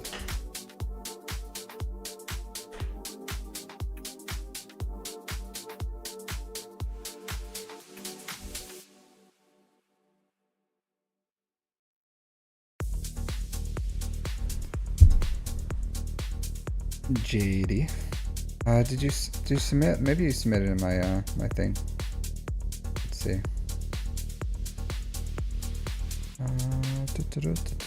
Jericho. Okay, I see it here. Can you say something just so I know you're here? But I have your stuff. Hey Blackhammer, how's it going? It's doing roster reviews. I got it. I got it. Who's next? The next person is Jericho. After that, the next person after Jericho is Sebastian, and then regrettably pay to play. Yeah, all right, I got you. Let me get this time stamped for you so you know where your stuff is in the future if you want to rewatch anything. Good show. Good show, good lad. Top show. Alright, so Jericho. Spawns of Thrawn. Excellent. Excellente. 5.6 million GP, 3 million in characters, 2.5 in ships. Is there anything specifically you wanted me to look at, Jericho, or just like the standard, just a standard roster review? So a year and, I don't know, 2-3 months played? I think I need to look up my chat.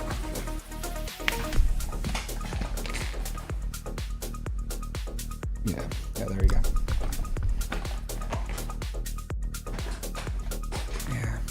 My shoulder's getting tired, to be completely honest.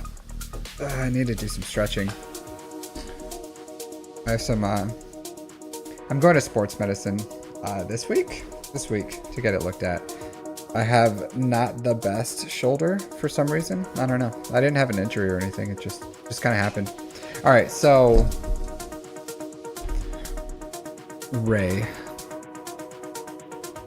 Oh, you wrote it out on Discord? Cool. Let me read your Discord then. Alright, normal review. Just finished Ray. Have CLS and Profundity. Oh, nice on Profundity. I was planning on going Jedi Knight Revan, Jedi Knight Luke, JML, but Guild wants Reaver ready by October.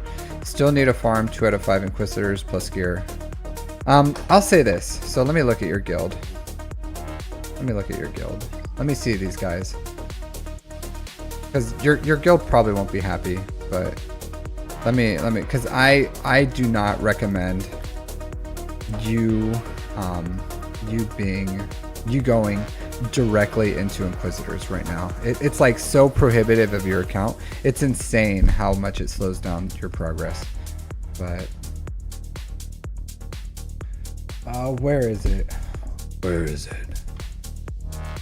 I don't know. Guilds. No, recruit.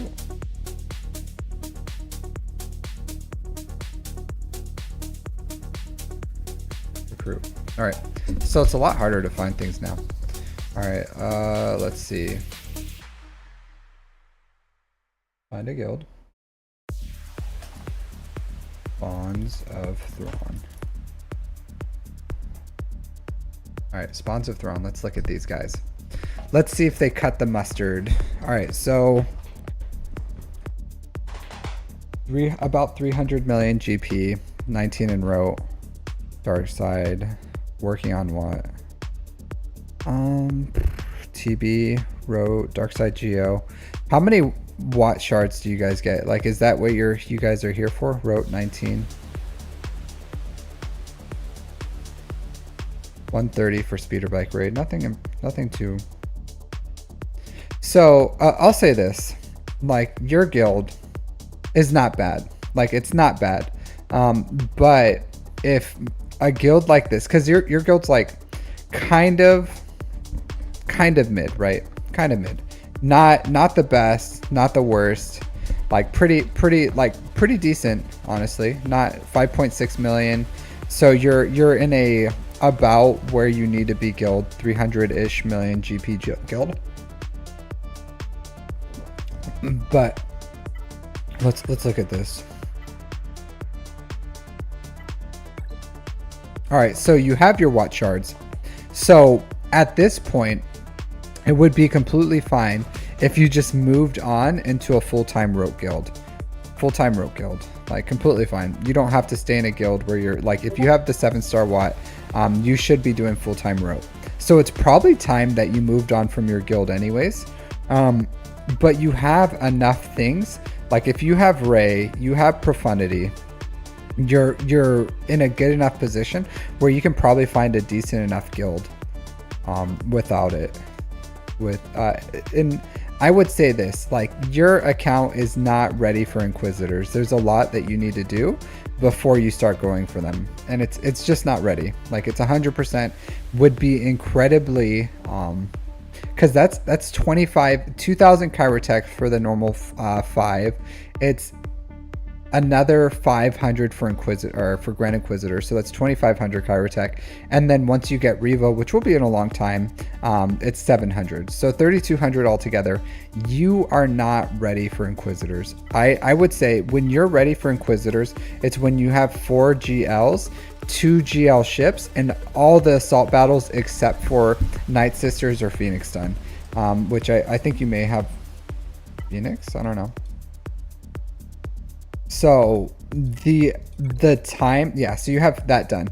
So pretty much when you have every other assault battle done, you have your 4 GLs, 2 GL ships, that's when you go and you do Inquisitors, because at that point you're going to be ready for them, and it's not going to slow you down, because it would take you a long time to do Inquisitors, and that amount of time that it would take you to just like farm all that Chirotech, you could probably finish like 2 GLs. If you have so for SOKR, you could finish SOKR and you can finish Jabba. So you can literally go SOKR Jabba and be in the same position, or you can have Grand Inquisitor. So I don't know which you would rather have. Would you rather have SOKR and Jabba, or would you rather have Grand Inquisitor? Like me personally, I would rather have SOKR Jabba than Grand Inquisitor, because you're just not ready for it. You're just not ready. So yeah, 100%, I would say, like, probably time to move on. Like, Reva's good. I wouldn't, like, everyone's gonna say like, hey, we want you Reva ready, but you're not ready. You're not ready for it. So if you have to move on from your guild, then move on, because you should be looking for a full-time rogue guild at this point. And then you could probably, like, if you go SOKR into Jabba, you're gonna have I would go SOKR into Jabba, into JML, into Executor is what I would do with your account. And then after that, you can go JML into Leia or whatever you want. Like, and then in the meantime, in between those big farms, you finish off your assault battles. So Imperial Troopers, I said this a bunch of times, but Gear 12 Veer, Stark, Range Trooper, get Piet to R8 for Executor. CLS Rebels, not the biggest of deal, because you have it already, so not a big deal. So you have the Rebels one done already. If you want to, if you feel like you're just super close to JML, you can go to JML. But I would say this, like, it's better to go Jabba into JML than it is to go JML into Jabba, even if JML is closer, because the return of investment on Jabba is just a lot better than JML, and JML requires an R9 to be real, like a top tier team. Jabba, you just need 3 R7s. You need Jabba, Cursant, and Bush. So I would say 100%. I would go Jabba first before JML. So continue what you're doing as far as like the Rebels, getting Jedi Knight Luke. But after Jedi Knight Luke, I would go Jabba into Executor. And you can go Jabba JML if you want to, because that's really close too. So if you want to go Rey, SOKR, Jabba, JML, Executor, then you can do that too. But I would get your second GL ship as soon as you can. In between whatever you want to do, as far as, like, it's up to you on the order that you want to do it in, but 2 GL ships is really strong. Like, a lot of people have an answer for 1 GL ship, but if you put 2 on defense, they're not going to have an answer, and that could carry you all the way to Kyber, believe it or not. You're really close to SOKR, so once you get the finalizer, I'm guessing you're waiting for the finalizer bundle. So if you're waiting for the finalizer bundle, because of what you have in your account, if you want to wait for the finalizer bundle to finish off Executor, then you can do that. I would still get the things that are outside of the bundle. So you don't have to work on like Xanadu Blood. You don't have to work on Razor Crest. But oh, I'm sorry, you'll have to work on Bam. But if you don't want to work on like Houndstooth and Cad Bane, you can kind of skip them if you want to, and then you'll just have to work on Bam and IG 2000 and everything else. So if you want to be really strategic with it, you can wait. You may be waiting until mid next year for May, or even December of when, or maybe they'll come back sooner or later. I don't know. But I think this, like Christmas time and May the 4th is probably a solid time that we could expect to see those bundles back. So you may be waiting until December, but but what you have in your account is more than fine to wait on that. You know what I mean? So you can still work on Imperial Troopers. You can still work on Jabba. You can still work on other things in the meantime, like Jedi Knight Luke, that are just outside of those bundles. And then once you get that finalizer bundle, you can loop back and get SOKR and Executor is probably what I would do for your account, because you have to look at like long-term planning. And if you can farm around Lightspeed bundles that you know already exist, then that would probably be best in the long term. Because if you want to farm like for SOKR Jabba or SOKR Executor right now, and you finish that stuff, the Lightspeed bundle could come back, and then you would be in the same position if with those farms.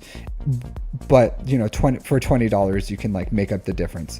So that's why I say like farm what you know isn't a Lightspeed bundle, and then once those Lightspeed bundles come back, like just farm around them and then fill in the gaps with those, and that'll help your account overall, rather than, you know, just farming. Okay, I'm gonna farm Profundity straight into Executor. You're farming for Finalizer right now. So I would say this, unless you're like super close with it, you can just kind of skip this if you want to. Like you can, but it's not the worst thing in the world if you skipped it and you started working on other things, because there's so many things out there that Finalizer has a bundle. And I don't know how quick you want SOKR. If you want like SOKR right now, you can absolutely work on the bundle. You can actually absolutely work on them. You're honestly not that far off from it. Like, and this would have been a decision that you should have made a long time ago, months ago, to not farm for it and then to go for something else. And that way, when the Finalizer bundle comes around, you just pick it up then. But if you're already like super close to it and you just want to commit to it, then that's fine. Just go for it. But like farming for something that has a Lightspeed bundle, when there's a bunch of other things to farm, to me personally just doesn't make sense. Especially if you have a GL, you have Rey, you could have had other things, but it's up to you. Not a big deal. It's only Xanadu blood that you're getting out of it anyways, and you already have them at 7 stars. So yeah, go ahead, farm the ships, get SOKR up and running, get the Xanadu blood if you want to. It's not that prohibitive, is what I'm saying. I still would go for I still would probably side farm the ships while also farming for Jedi Knight Luke, and then Jabba would be the farms I go for. And then same thing, Jabba, JML into what do you call it? Or Executor after that is what I would do. So I would get a few more GLs, your GL ship. Once you have SOKR, Jabba, JML, Executor, that's when you're ready for Inquisitors, because you're gonna have the assault battle income. You're gonna have all the income that you'll need to not be that prohibited from that many Chirotech. And then just weave in the assault battles in between those. So Imperial Troopers, the Jedis, so Master Qui-Gon and Padawan Obi-Wan. Like, obviously not your main farms until Master Qui-Gon comes out. Once you have them at 6, almost 7 stars, then you finish Padawan Obi-Wan, and you just fit them wherever you can once they're ready. But that assault battle is going to be really, really important, I would say, getting that up and running. So it's up to you on when you want to do it, but I would say sooner more than later, and then weave in the rest of the salt battles as you're going through. So you already have a lot of them. You have Phoenix, you have Rebels, you have what do you call it, Night Sisters. You're going to get Jedi once you get Jedi Knight Luke. If you finish your Imperial Troopers, that'll give you the Empire and the Imperial Trooper one. And then you can do the 2 Jedis at your leisure. And then once you have your 4 GLs, 2 GL ships, you can do Inquisitors. But I would say if your guild's trying to like force you to do Inquisitors right now, it's going to really slow you down. Because I don't know, like SOKR, Jabba, JML are a lot, and Executor are all more important to me than Grand Inquisitor. And then once you have all those, then yeah, absolutely go for Grand Inquisitor and Reva and everything. But until you have like Reva, Scythe, TIE Interceptor, the Grand Inquisitor like does almost nothing. You can use it to beat like Qui-Gon. You can put it on defense and it gets beat really cheaply. Or yeah, you can use it to be your Qui-Gon counter. But overall, like it's just not like, there's a reason why the Inquisitors were absolutely a joke until Reva came out, and it's because they're not a good team until you get Reva, or until you get or the ships. The ships make it worth it, but unless you have the ships, like both the Scythe and the TIE Interceptor, or Reva, like the farm itself does not have a payout. Like the payout is you have a crappy team. Like there's a lot of teams that are a lot better. Like CLS is way better. Like Phoenix is way better. There's a lot of things that are just way better than that. I do recommend using. So I do have a guide for that on how to spend your income.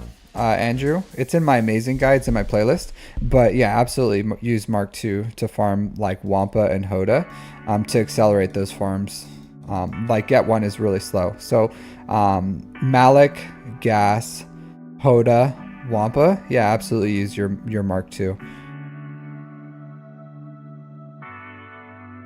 So but yeah, but other than that, like I like your account. I do. I like the going for profundity. It's a really good one. I like capitalizing on Ray. And I think if you continue your farming pathway in like 6 to 8 months, like your account could be absolutely killer. Like comparable to mine, without, Leviathan or Reva or all the conquest characters. But like as far as what you can farm right away, you could have 4 GLs, 2 GL ships, which is really powerful. And I think once you get 2 GLs, 2 GL ships, or 3 GLs, 1 GL ship, you'll be like ready for Kyber 4-ish. So once you finish this farm of your 4 GLs and 2 GL ships, 100% you should be rocking like Kyber 2 level, maybe Kyber 3, Kyber 4. You should at least be holding in Kyber 4. So overall, I think a good farming pathway. But you need to stay like focused on them. And then in between those big farms, the assault battles, and then the absolute last assault battle you farm, Inquisitors, once you finish those 4 ships. Does that make sense to you, JD? Like what my farming pathway I gave you? You don't have to do it, of course. It's just all this is just recommendations. But do you understand what I'm like? What I laid down? Can you pick that up? Is what I'm saying. Your Ray is good. 220 health, 220,000 health, 516 speed, over 10k damage. Solid raying. I like this. Health with offense secondary is good. Health, I would like you to change this for more offense here. Health primary, offense secondary there. Health here, offense. This is okay. So for these green ones, you can absolutely you can take these, like this one, JD, you can take this to the moon. You can take it to the moon.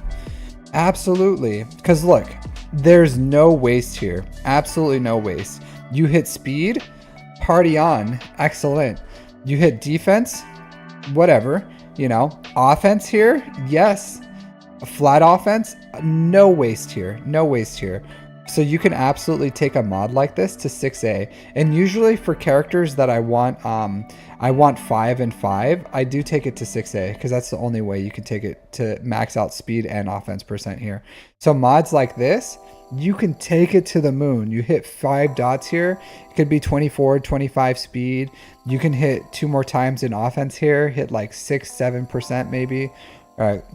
Absolutely. You can like just, if you get unlucky, it's all going to land in defense, or flat offense or something. But there's possibilities here. There's a world. Same thing, this one. Like, technically no waste. Protection's not the worst, but you can try to hit like 23 speed here, 24, 22, whatever. You can try to get some more hits on offense, flat offense, protection. You can absolutely take this one up. But no, like this, I would not do that too. You can hit it one more time, just as a speed mod, but it's like, this has the potential to be like 29 speed, but it's not like a huge priority because it doesn't have offense percent here. Like, it's an offense mod.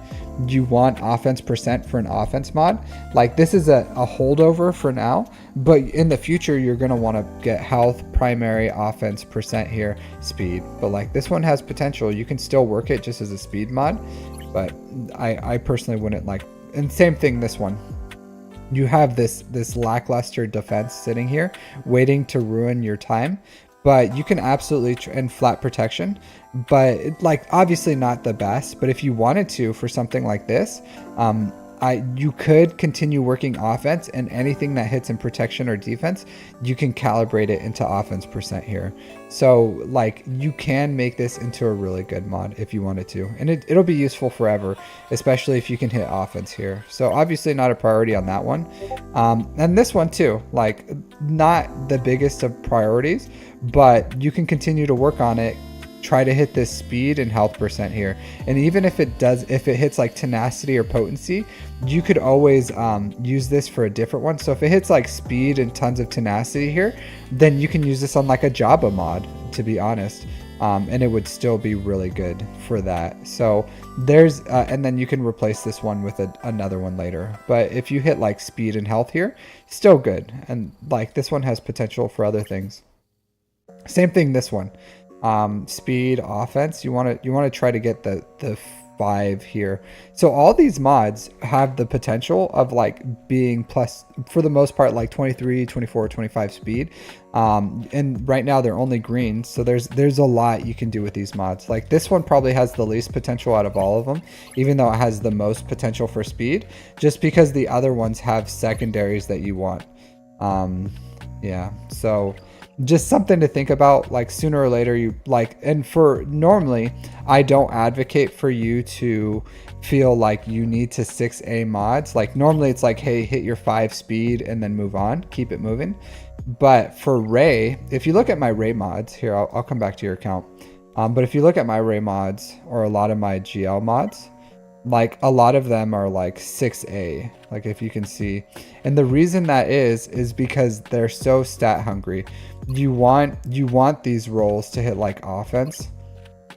So you want like 5% offense, you want the speed. Sometimes it doesn't hit right, and you just like, it just sucks. But you want the potential to hit these like offense percent here, is what you're looking for. So you want that 5% offense, you want that 5 hit on speeds. So you want to like keep it going. So same thing, you want like, see all these, the ones that I talked to you about, these are like little baby, or these are like the finished versions of what you had there. I just worked them, calibrated what I could. And even this, if I wanted to, like, I could calibrate this defense and then try to, maybe one day I will try to hit this last on offense and get it over 7%. But there's no waste here, like defense, speed, whatever. But it's like 33% chance I could get this to be like a 7% offense. But you know what I'm saying? Like, obviously no rush there, but, and then this one, I like, if I ever felt like it, I would replace it and find one that has like health percent or something. if I wanted to. But this is like, it's fine. And as you can see, like none of these stats, other ones, are important to me. So that's why it's blue. So I hit like the 5 hits on speed and I kept it moving. But for these that have like health or speed and offense percent, that's what you're looking for. You want to juice up her offense because the health primaries, like honestly, this one I should probably replace sooner or later sometime. But I'm really hurting on offense percents. But like that's what I'm saying. You want these health with as much speed as you can, as much offense as you can. Look at this. This is a heartbreaker. Absolutely heartbreaker. So overall, that's what I'm saying on how you work your mods. So you still have some work on that Ray. And the good thing is most of those mods are good. So they're not like bad mods. You just need to keep working them, if that makes sense.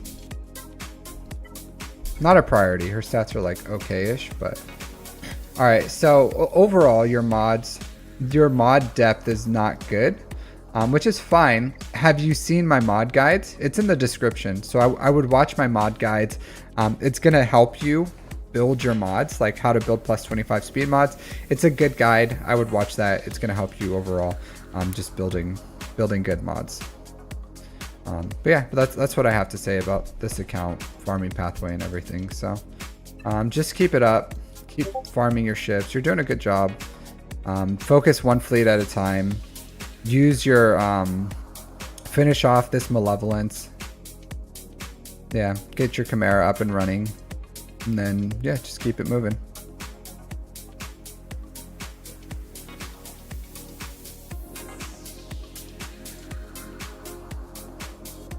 Yeah.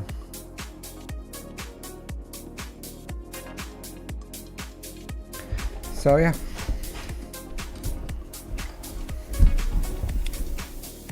No problem. Hope that helps, gives you some insights.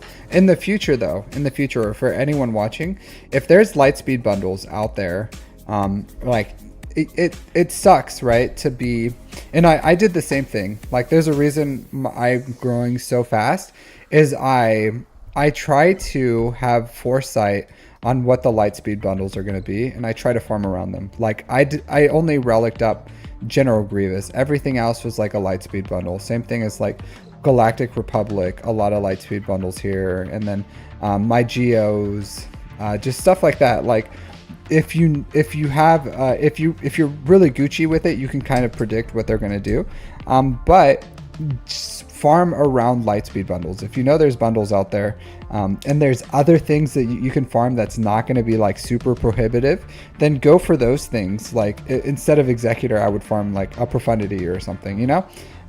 So there's worlds out there where you can maximize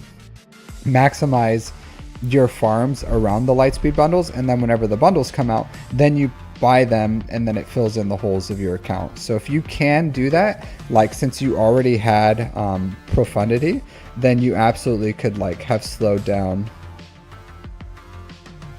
All right, if you say full damage clone. Do I have my CLS rebels? So something to think about. Something to think about.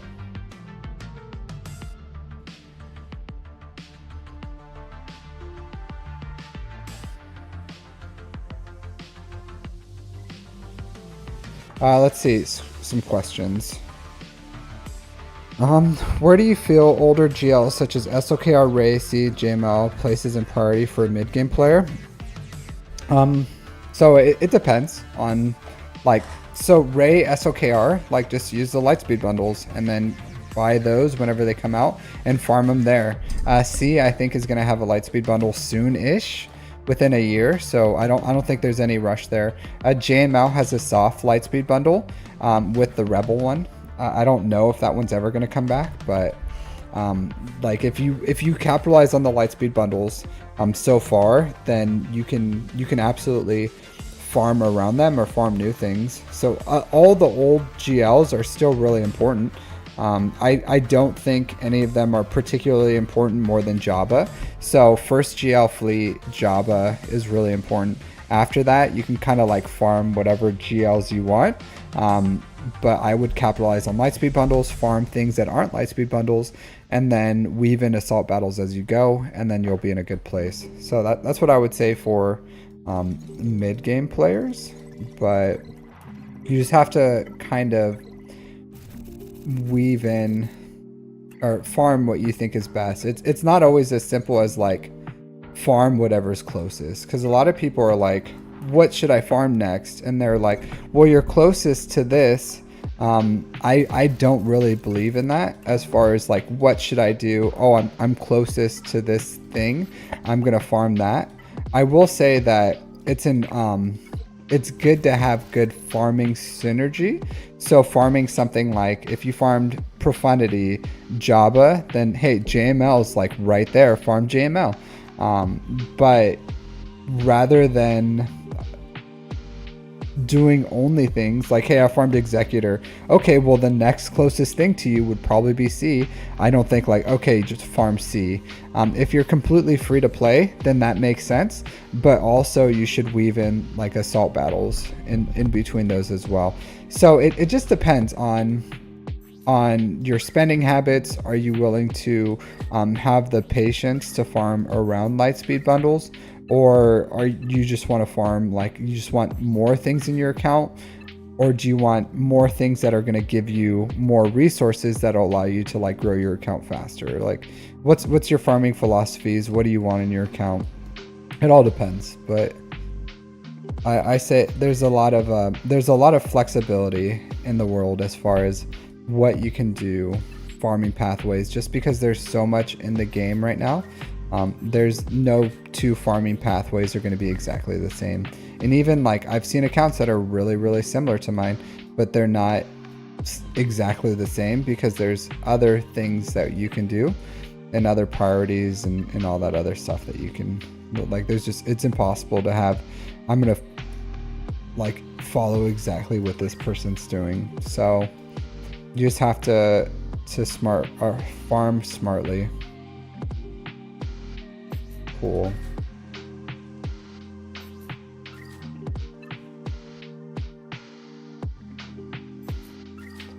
So that's what I would say about, that's all I have to say about that. But it all depends. It all depends. You have to, as long as you're, I would say this, as long as you're focusing on farming decently well-placed things. Like, of course I wouldn't be like, you know, farm SOKR, then farm Lord Vader, then farm Leia. You know, all three of those things have like no farming synergy whatsoever, and it's going to be really slow you down. So that's why farming synergy is important. But you also have to like keep in mind like what's gonna be best for your account, what's gonna give you more things, what's gonna perform or gonna do things that you need done in the game. You know, what will allow you to engage in more content. Like all these things are important. So you have to like keep all those things in mind too. You can't just like blindly go for whatever. But you know, and then it's also like a Star Wars hero collector. So we're all playing it because we like Star Wars. So some people legitimately are just like, I refuse to farm Rey. I refuse to buy her bundle. I refuse to engage in anything that has anything to do with Rey. And people just don't farm Rey, or SOKR or whatever, you know, Lord Vader, whatever. Some people just don't like certain things and they refuse to farm them. They're like, Lord Vader's a baby killer, and I refuse to farm a baby killer or something. I don't know. Like people just have weird notions and morals towards Star Wars where they're just like, I am not going to do that because F this or F that or whatever. Yeah, I wouldn't go that far. Like some, but like the point of what I'm saying is, some people have strong feelings about the characters regardless of what they do in the game. Like it doesn't matter that like Rey's really good on defense or Lord Vader's a really good GL or whatever, like JMK's a really good GL. Some people just don't like it.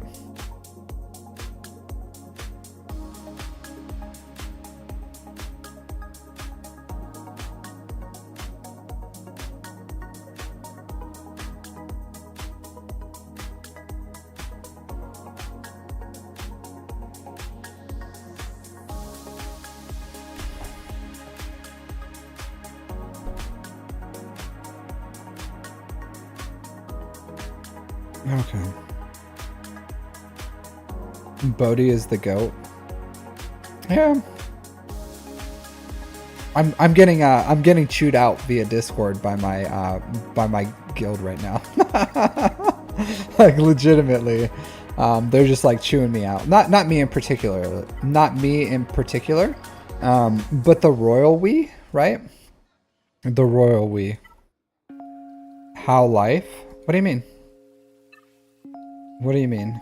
How life?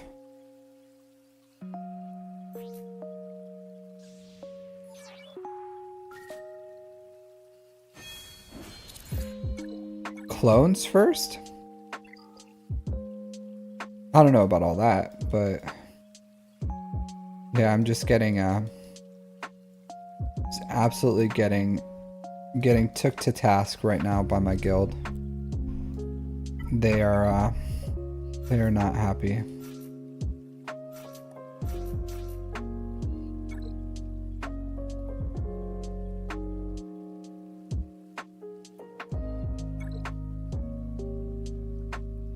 Malachus beats Ray and TW. No, maybe. No, I don't think so. I would say probably not.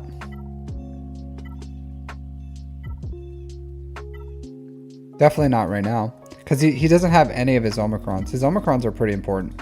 Like, he's still good, but his Omicrons in GAC is what like elevates him to like a new level.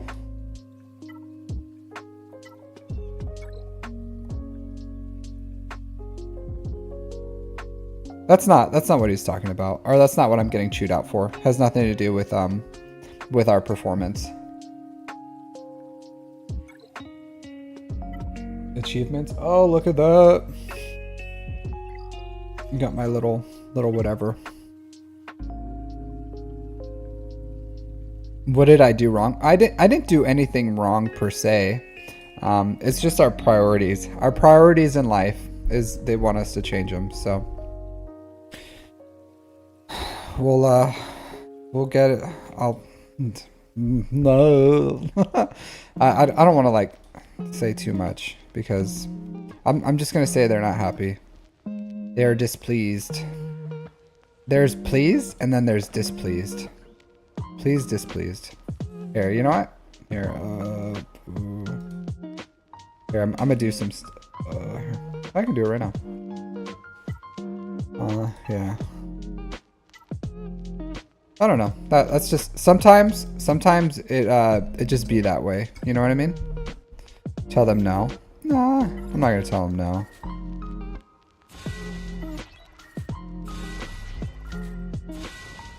They're good. They're good people. They're good people. I like them.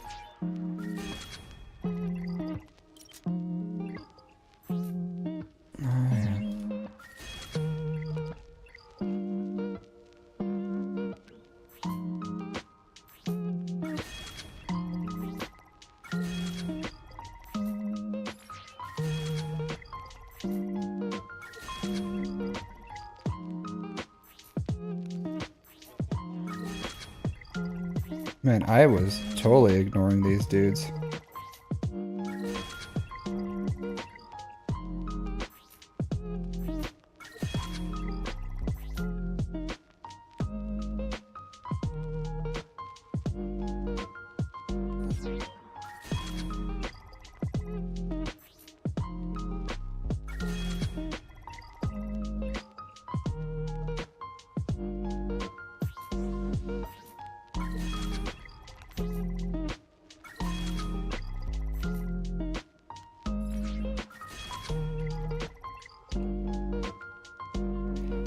All right.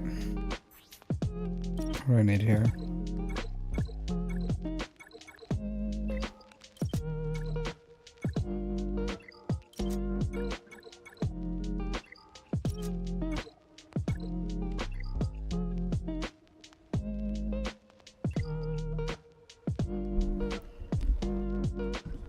All right.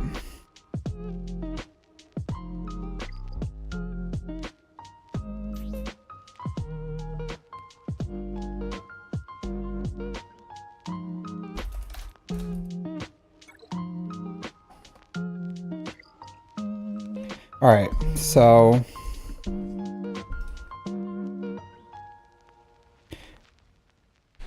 you're kind of upset half your guild felt. Well, to be fair, most if not all,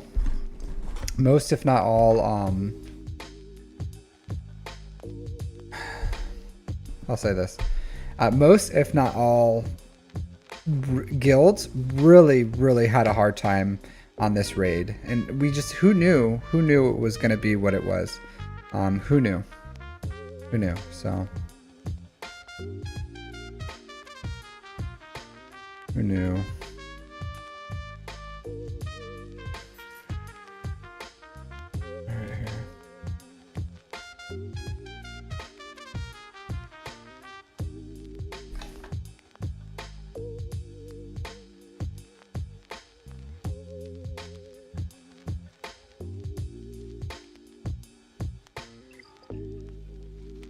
Who knew? Because that was a pretty difficult one.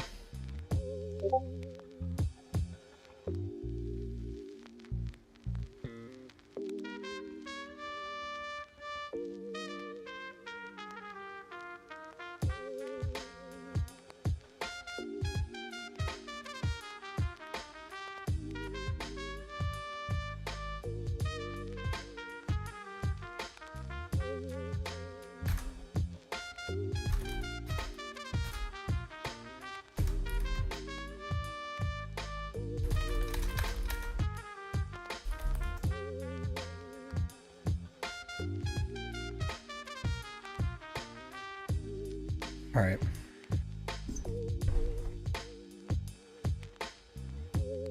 You only got 8.5 million participation in the raid? Really?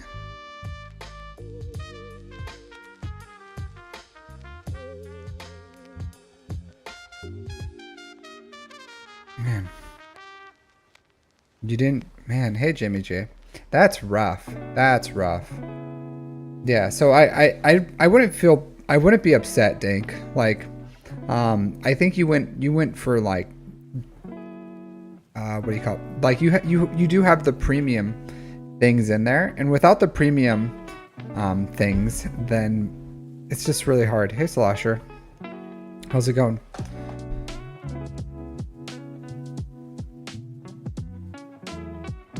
Nice. I've seen 1 and 2. I have not seen the last one. I haven't seen the last one.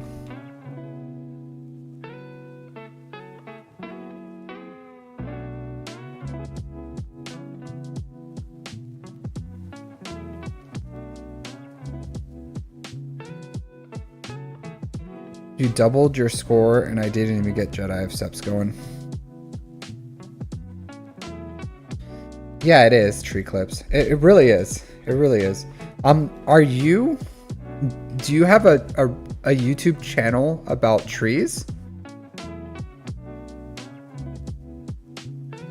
Is that like your thing? Do you really have clips about trees? Or is it like a meme account? Do you really like make YouTube content about trees? Real question. You can feel free to advertise.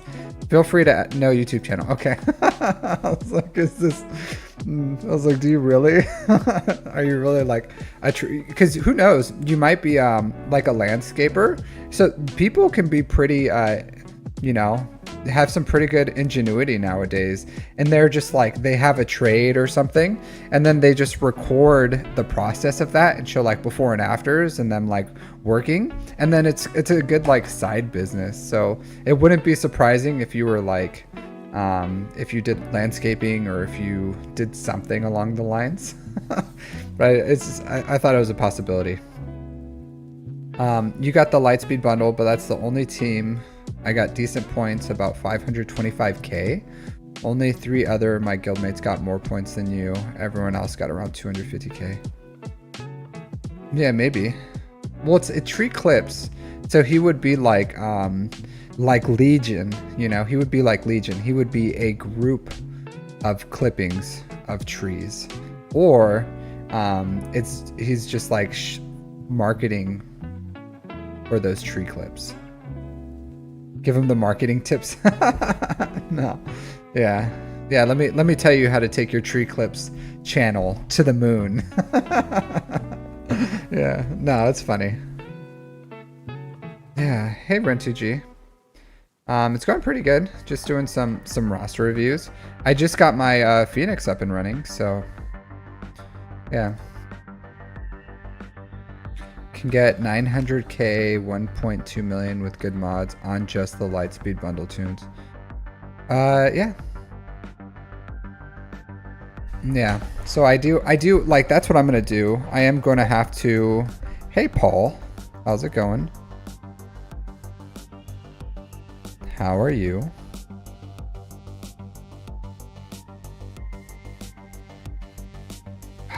So high end relics. I am gonna take probably. So if I go here, farming here, let me rearrange. So I'm going to take, my next relic will be Captain Rex. After that, I'll take JMK, and then I plan on taking these. I will have to do the, where is it? Where is she at?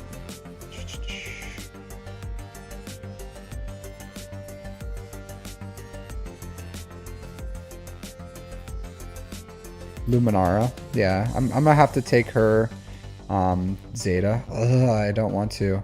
Hey Dank Ideals. Thanks for the so here, I'll just do it right now.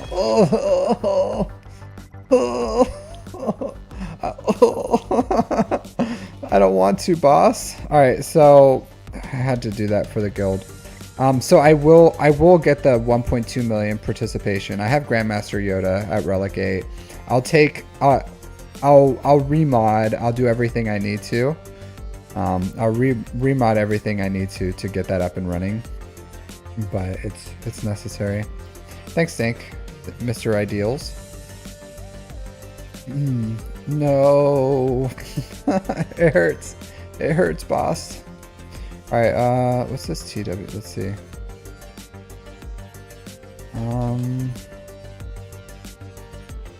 Thanks, boss. Thanks. Alright, so I just like severely push back my JMK farm right now. Like right now, I just like absolutely this TW just took my JMK, dunked it into the trash. Hey, you got Reva now. Good for you. Oh man, look at these. Look at all this lack of stuff here. All of it's not necessary, to be completely honest. Hey Keith Barron, how much for a roster review? So any donation over $5 will get you ahead of the line. No, but thanks for supporting me, Dank. I do appreciate it. But any donation over $5 will get you ahead of the line in the roster reviews. Again, it's free, so you can absolutely just like submit through my Discord, and you'll just have to wait in line. But if you want to get a review earlier than that, then $5 will get you the priority list, I guess, just for supporting. So you're still in the House of Ren, so you're still in Nooch. How did Nooch do in this raid? Did he perform? Did Nooch give you the numbers that you thought he was gonna do? What was his? Give us the inside scoop. How did he perform? Was his performance satisfactory? Was it everything that you ever dreamed it could be? I would get. Thanks, Dank. I would put a, which one? Hold on, let me see. I have to look at my Omicrons. I'll come back to your account. I can't remember which one's the good ones, because I can't like go into the stuff with yours. This one's okay.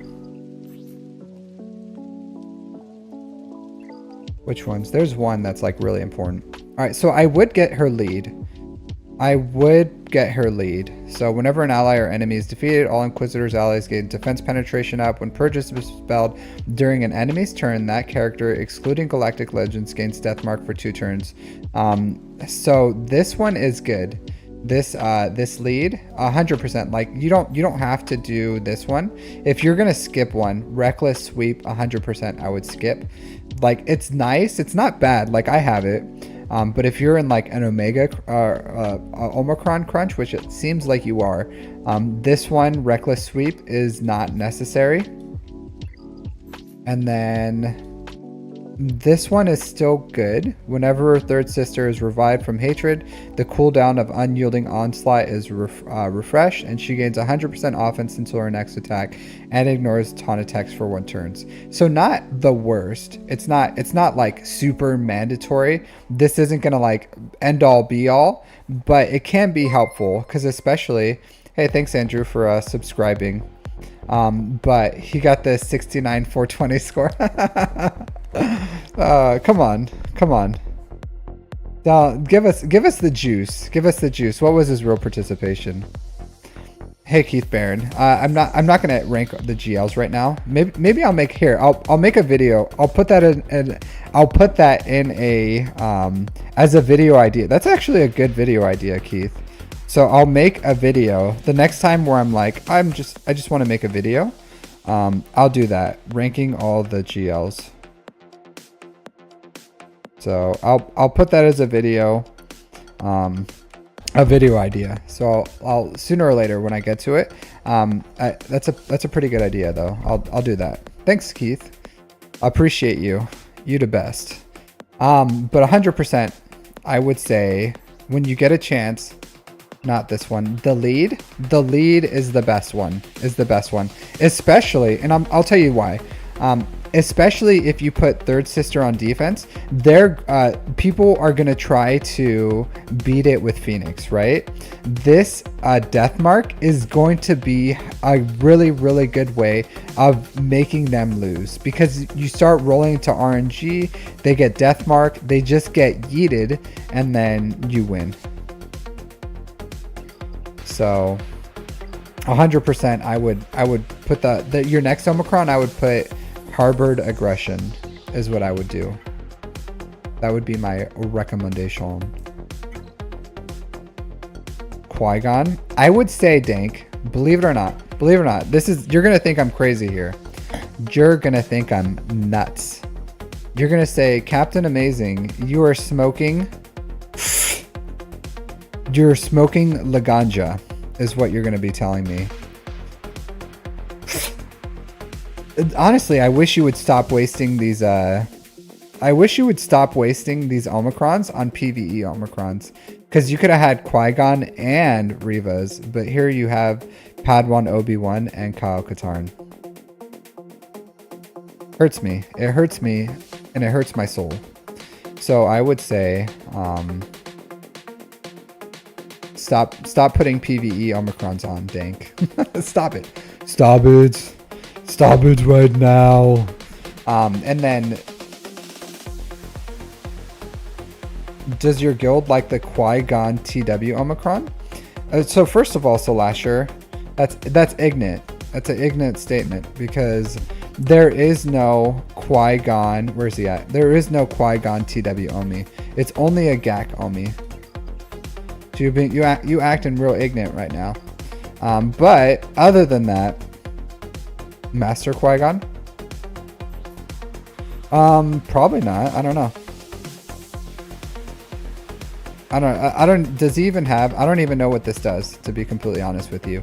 But no, not, no one has, I haven't heard anything about his TW Omicron to be, you ignorant. Hey, thanks for the, I'll add you, Andrew. Thanks for the donation. Man, here, I gotta timestamp these. Man, I'm 440 deals. And I'll add next is gonna be Andrew. But thanks for the donation. All right, so you're missing a Zeta here too. Man, you're missing a lot. his TW Omicron is good, right? Where is your Keller and Beck? Where is your Beck? Here he is. Okay, so you don't have Beck up and running yet. I'll say this about TW Omicrons. Like even low gear Keller and Beck is a good Omicron. Just because you can't, well, I can't show you, but he can't die essentially, or his team can't die until he dies, or he can't die until his team dies. I don't remember, but it has like a death mechanic to it that is good. That makes it's a low gear, just like the same thing. I would say the equivalent PvE or the TW equivalent of the Qui-Gon Omicron is the Keller and Beck Omicron. It's a good Omicron. It's a good defensive team, even low gear. So just because of the mechanics of the leadership. So once you get, I don't know.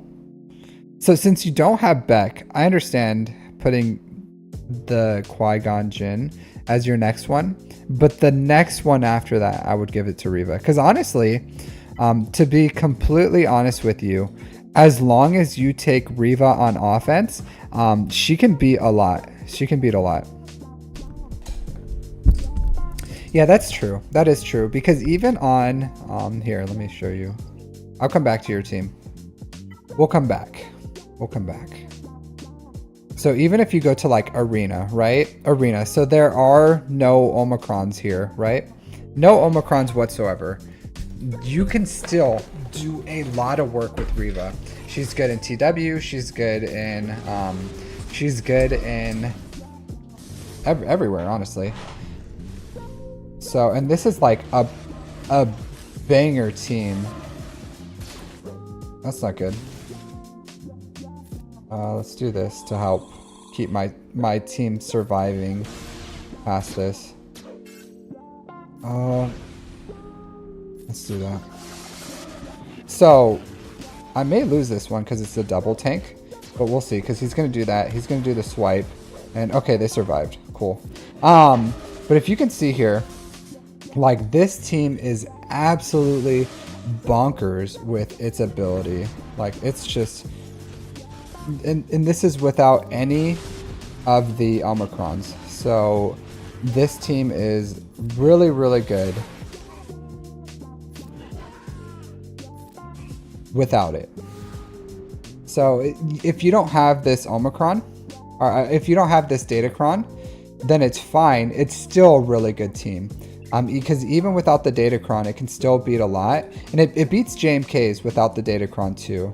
So not with Padme. So if they put Padme in here, without if you have the Omicrons, like the Deathmark one, then it starts beating, then it beats JMKs with Padme and GAC.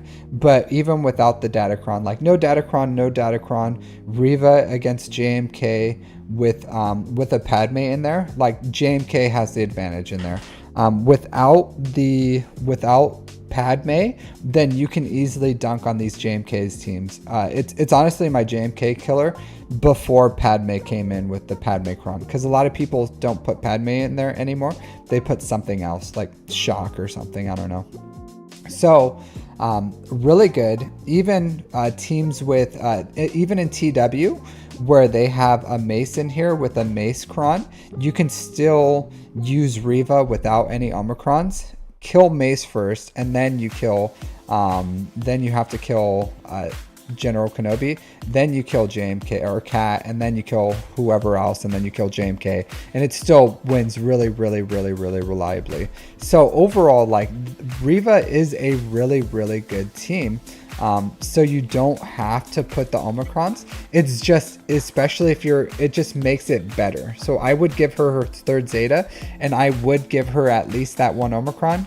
I gave her all her Omicrons just because I needed her to kill like JMKs for me on offense, and I didn't have a reliable JMK killer, so I invested the Omicrons because they're all good. It's just two of them are more luxury, and then her lead is like opens up a lot of possibilities. So you can go with Qui-Gon. That's going to give you a team. Qui-Gon's still good. Is he like the end all be all? Like, no, there's even on defense, a lot beats him pretty cheaply. CLS beats him, you know, like, so it's decent. Sooner or later you'll split the Beck and the Qui-Gon team, but like it's still good. But the lead is really good. It's up to you. All right, so I do like that you have I do like that you have Lajaba. I heard from a birdie. I heard from a birdie that somebody look at this. How the mighty have fallen. How the mighty have fallen. Mr. Bodhi Rook himself. Mr. Bodhi Rook himself. Look at this. Look at this. How the mighty have fallen. Mr. You need Bodhi Rook in your life. This is what I'm saying. This is what I'm saying. Mr. Bodhi Rook himself, and this is how he keeps him. This is how he keeps him. Do you really need Bodhi Rook? That's all I'm gonna say. That's all I'm gonna say. That's all I'm saying. That's all I'm saying. There's no I'm not gonna investigate this any further, Mr. Ideals. That's all I'm gonna say. So I will say this. R9 these guys, R9 them. Like, it's gonna take you a little bit of time to get the investment back. I would Padawan Obi-Wan, Master Qui-Gon. I would R9 them. I don't know what your farming pathway is right now. What did you say anything? Here, let me see your let's see. Mr. Ideals. I've got 4 tunes left till Leia. All right, so 100% I would get them to R9. I don't know if you have the brains to do it. You know what I mean? The droid brains, but I don't know if you have the droid brains, but if you do, I would start putting them in R9ing Master Qui-Gon, Padawan Obi-Wan, especially since you have, where is she at?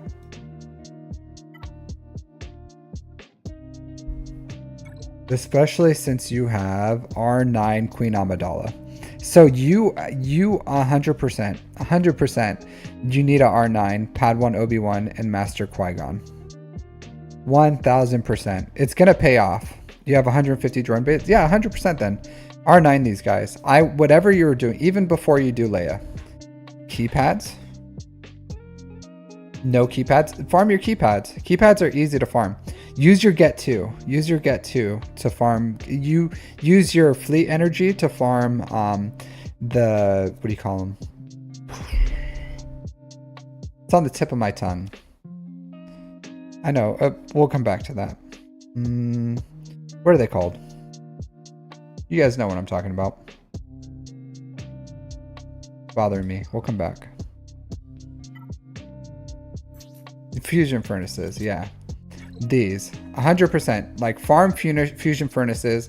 Like, I farm so many fusion furnaces. I just crunch them up for fun. I just come in here and I'm just like crunch, and then I have enough for my 2 R9s right now. So use your fleet energy. Farm fusion furnaces, like, every day, all the time. All your fleet energy, unless it's going to shards, needs to go to only fusion furnaces.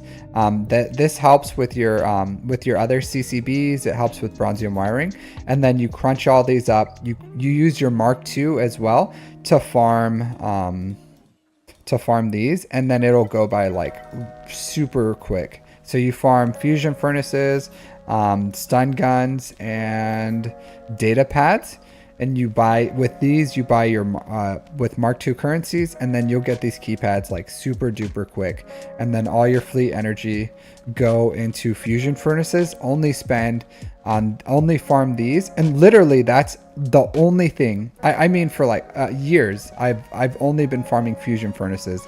That's it. All these other things you use Mark II, but if you use these, like, that's all you got to do. Like, this is how you farm. This is how you farm your stuff. and then it'll be super quick. So you can honestly, it took me like 1.5 raids to get my gear keypads. It was really quick. So it was like a week and a half to get my 2 R9s. So 100%. That's what I would do. But it's really easy. Really easy. If you haven't, Dank, you should watch. Do you not watch my videos? It's like you don't even watch my videos. Here, let me share it.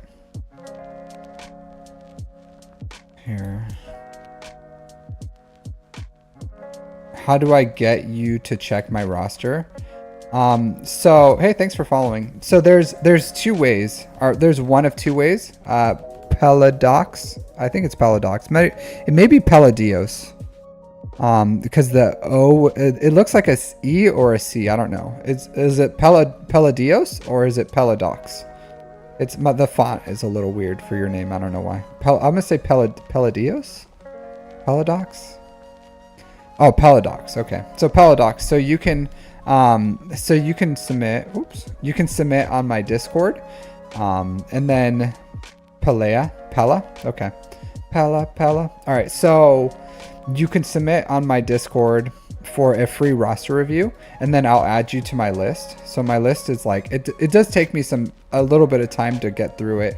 But 100%, as long as you stay on my Discord, then I will at you on Discord, and I timestamp all of them, or it'll be your own video, and then I'll at you at it so that you can see it. And that's free. You can, anytime you can do that.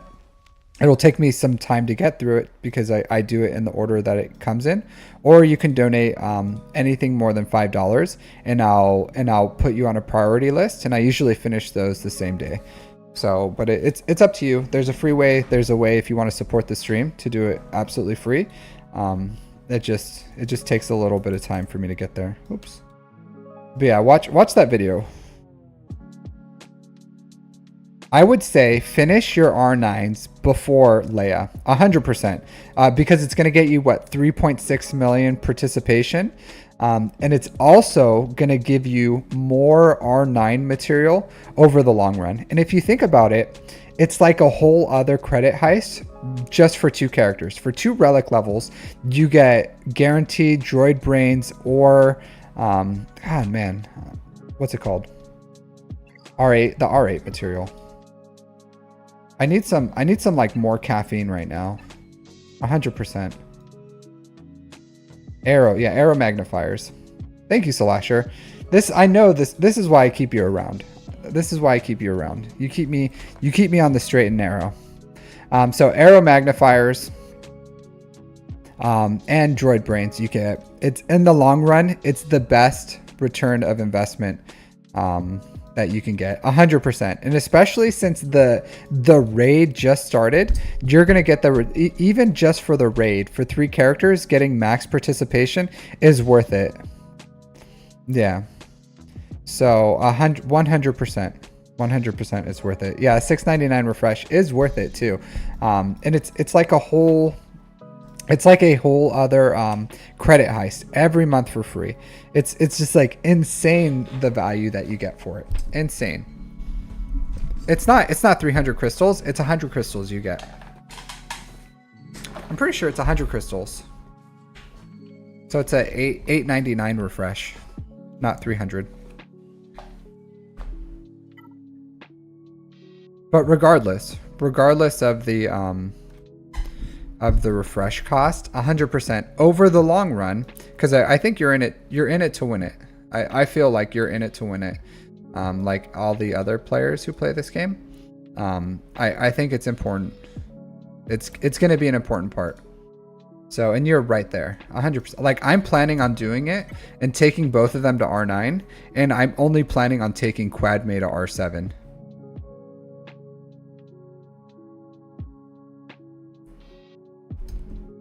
I don't know. I wouldn't do that personally, Slasher. I would not. You got 200 at R8. I don't know what that means. You got 200 at R8. Oh, like 200. Oh, okay. I see what you're saying. I got you.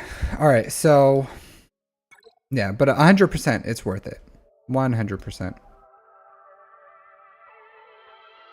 All right, so yeah, Leia. So I would finish R9ing your bros, Master Qui-Gon, Padawan Obi-Wan, and then finish Leia. Let's look at your ships. So you have the Scythe. You don't have to accelerate Executor. I would start farming 100%. I would start farming these Sith characters. So you're probably gonna go for GL Ahsoka, right? After Leia, I imagine. That's probably what you're gonna do. But like the stock for the Leviathan has went up tremendously. Because for the next, until at least my guess is March of 2025 is the earliest that we will get a next GL ship. March of 2025. Think about that. So we have 8 more months. 8 months. 8 months of the Leviathan being the top tier. And even when the new one comes out, it's probably going to be like at a similar level as the Leviathan. So the Leviathan right now is an absolute banger. So getting it after Leia, I would say I would start farming these Sith ships to get it up and running 100%.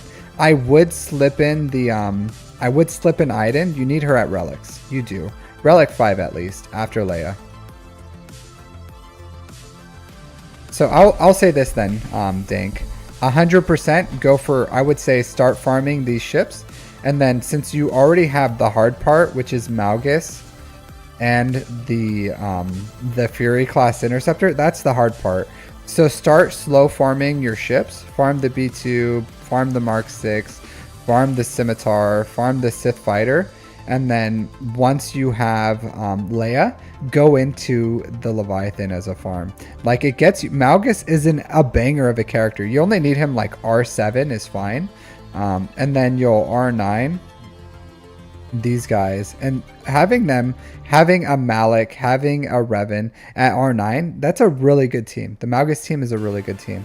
So you pretty much what you can do with C, you can do with Malgus. He takes out even in GAC, he takes out in TW, he takes out the Seer team with Malicos. Even in GAC, he takes out the Seer team with Malicos. He takes out Revas without the Revacron. With the Revacron, it's a little risky, but he still does it. Like he is a banger. You can put him on defense. It pretty much requires the GL or a very specific counter like Jedi Knight Cal Kestis, a juiced up gas.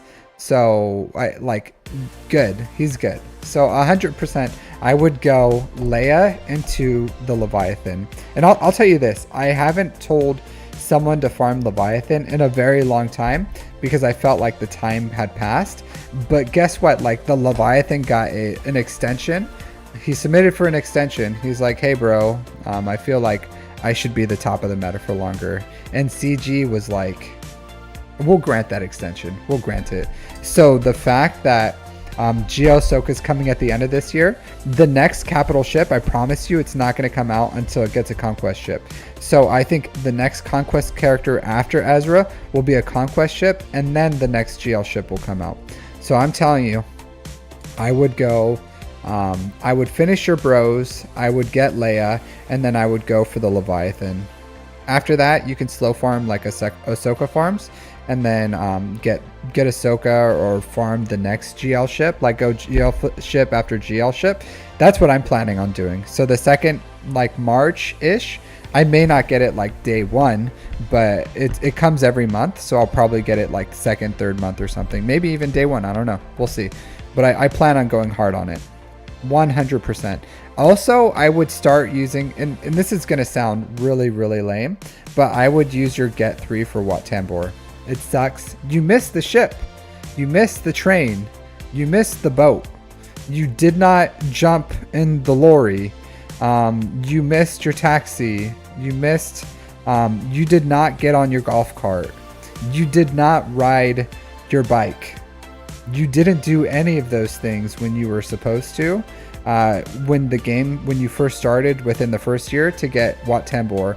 So that ship has sailed, the train has left the station, the plane has took off from the airport. I think you understand what I'm saying here. Like, you didn't farm Wat, you just didn't do it. So the only way that you can get it right now is through Get 3.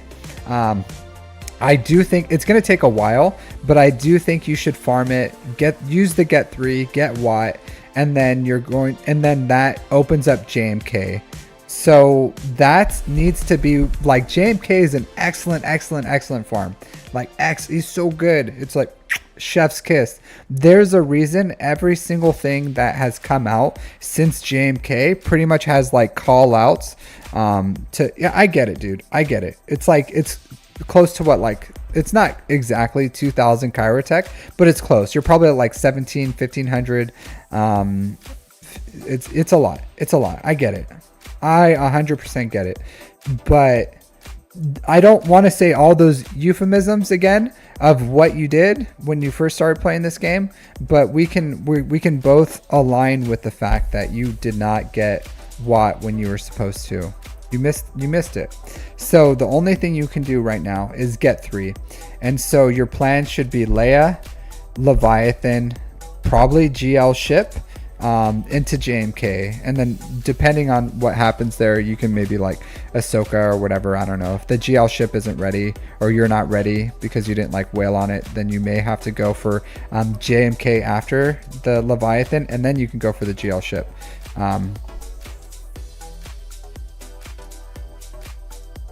No, I'm not saying he needs to go back. 100% no. Like, you do not go back on. Gas is not important. Gas isn't important. I don't care about gas. And I get you need gas for the, what do you call it? You need gas for, oh, Ahsoka. You need gas for Ahsoka. Hey, Tung Morris. You need gas for Ahsoka. You need gas for Lord Vader. It doesn't matter. Like, when you're ready to farm Ahsoka, farm gas. Who cares about gas until then?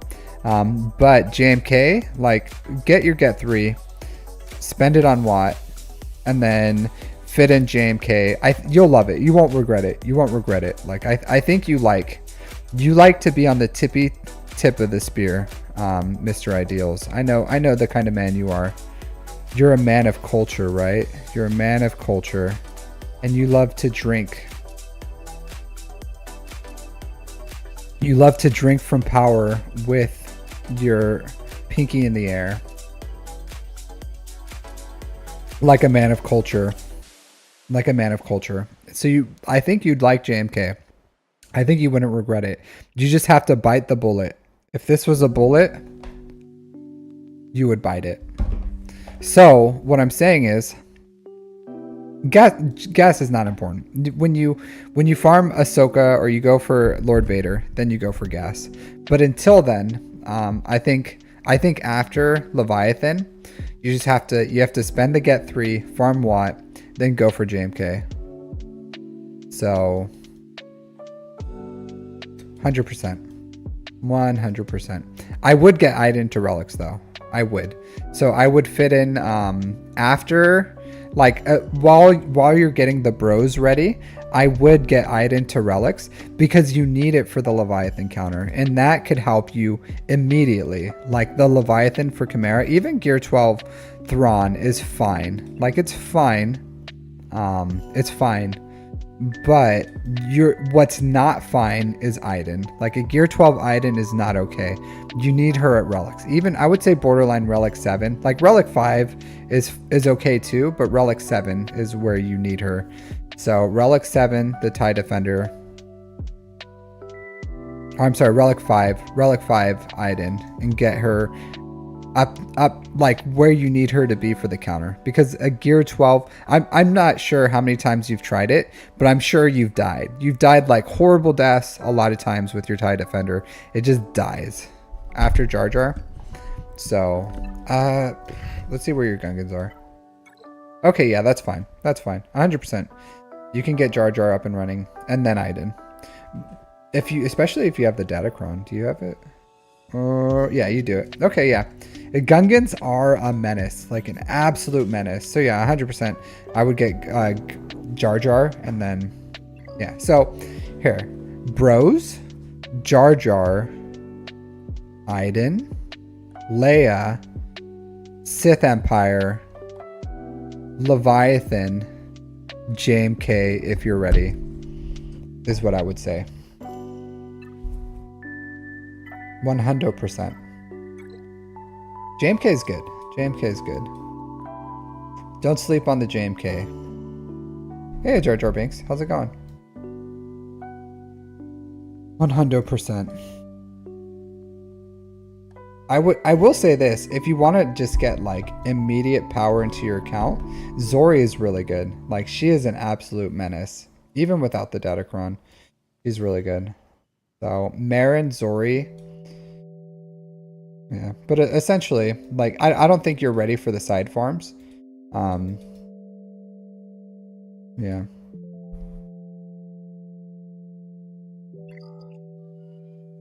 Okay. Go to ye Hosa Yosa today? I don't know what that means. Jar Jar. I really don't. So what's really off-putting Jar Jar is when you talk in real life or you talk on like stream or something. You don't talk like Jar Jar whatsoever. It's really off-putting. In chat, you're like, Misa like talks so like this, and then in real life, you're like, hey bros, how's it going? All right, so Andrew, you here? Oh, how am I doing today? Oh, I'm doing well. Doing well. It's a good day. Good day. All right, 11:30. All right, Andrew, can you show me some signs of life, por favor? I want to make sure. Either way, I'm gonna make sure. I'm still gonna do your review. I just want to make sure you're here. Anything specific you want me to look at? Bo and Jar Jar ready. Have gas, just not unlocked. Looking at either gas and 501st for Zepho. Guild is close, or Leia. Have a Zeta too. You put a question mark. Have it. Oh, you have a Zeta too. Is 501st needed for Zepho? Is it like a combat mission in there or something? Because is it really? Yes.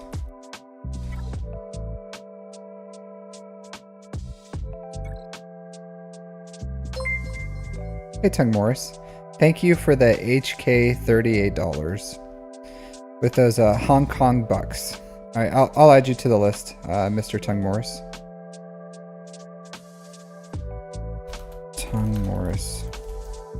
All right, so yeah, just once I'm done with this one, Tung, I'll ask you what you need, and then you can tell me what you're looking for, and then drop your ally code. All right, so Mr. Andrew.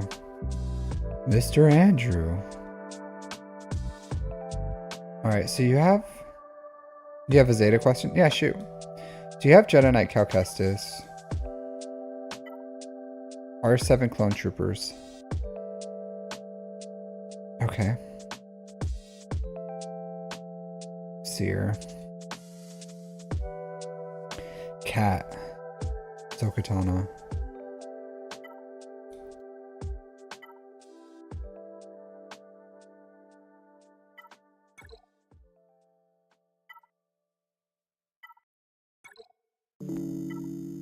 Let me ask your question, and then I'm getting a feel for your account right now. So, first I have to understand your account before I can guide you. So there's some, obviously you don't have JMK. You have a R7, so that not the biggest of deals, right? Like you have Jabba, you have C, SOKR. So you're missing Leia, JMK, Lord Vader. Those are three. Those are some important ones.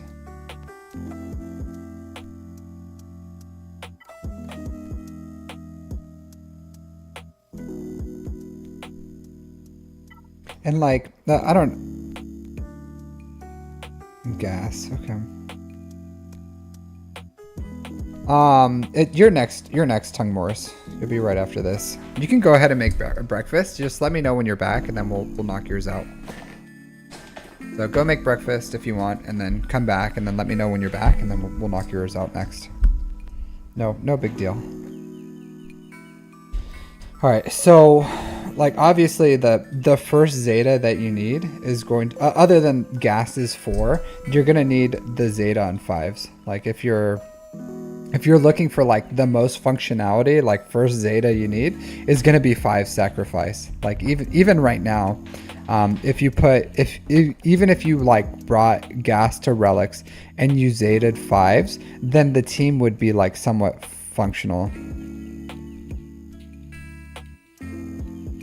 I wouldn't put it on your 501st in that case. Let me look at your Gungans. So 100% Gungans need to be your priority. 100%.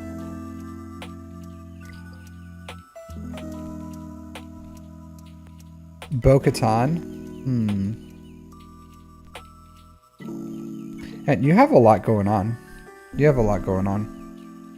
So I'm going to say this, Andrew. I'm going to say this. Like, you are not ready. 100% you are not ready for the 501st. Forget about the 501st. 100%.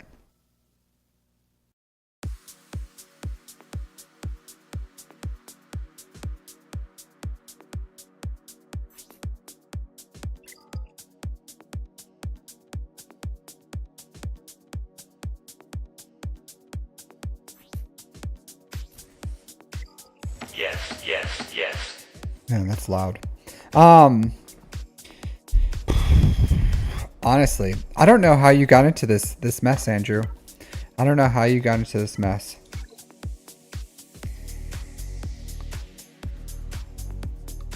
Yeah, you're not even like take the 501st and throw it out the window. Like that is out. That is out. Priority right now, I would say probably the Gungans for Jar Jar. Probably the Gungans for Jar Jar. I would say watch a guide. I don't have a guide. I haven't done. Unfortunately, I wish I could help you with where to put your 1 Zeta. Like honestly, this is rough. This is absolutely rough. I don't know what you've been spending your Zetas on to be in the position that you're in, where you finished Jar Jars, where you finished the Gungans and you finished the Bo-Katan farms without any Omegas or Zetas on the team. This is like bonkers, Andrew. This is absolutely bonkers. And I need to say that that's nuts. That's nuts. Like, I would say the Gungans is your priority. Like, we don't know when that event's coming back. The Bo-Katan Kreese event has been coming back regularly every month. Like every month that event's been coming out. August is the next one for Gungans. You need to find out what the minimum is to do the event, and then you need to do that. I don't know it. I haven't done it. I wish I could answer you on which Zetas are needed for Bo-Katan or the Gungans, but I haven't done it. I haven't done either of those unlocks. So I don't have an answer on which are priority. I would, here, let me see if I can find a guide for you. Jar Jar guide. Galaxy Hero. I should probably, Tassanex made one. Funky Bob Fett, Calvin Awesome. So, no, they're not guides. Mod guide. Maybe Tassanex has one with the mod guides.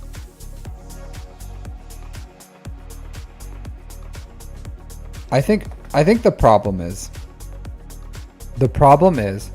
everyone who unlocked Jar Jar like fully invested in it. So they had like all the Zetas. I'm gonna come back to your account.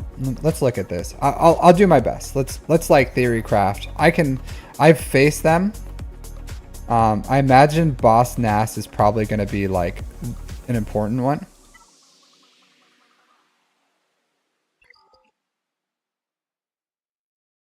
Not BAM lead. Yeah. So 100%, you're not even in the realm of it. So 100% this lead. I don't know what it does, but it has a whole lot in here. So this would probably, like, the boss Nass lead would probably be the first I would go with. Whenever a Gungan ally attacks lead, flex speed down. They gain 50% bonus package too.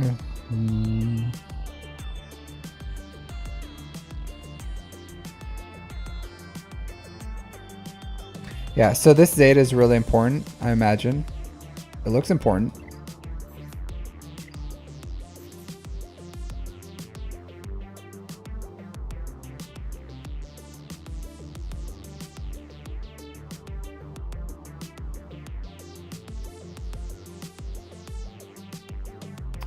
I have not, Captain Rex. I have not.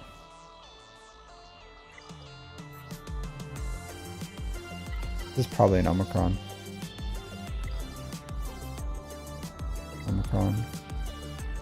Alright. Yeah, I'm still going Baroness. So I would say Boss Nass lead is really important. Man, you send a big doo-doo. So I would put him on Boss Nass first.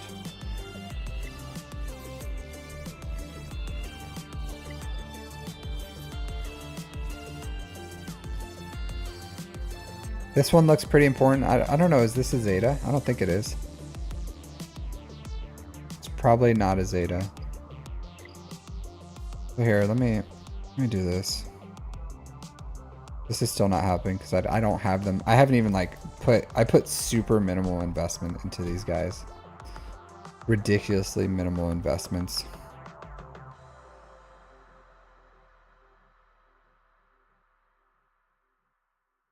Let's do this. We're gonna deep dive this. Let's deep dive. I can theory craft with the best, I guess. Alright, so these you gotta get up. Boss of Utugunda. Lead, yes. So the Zeta. And then resilience.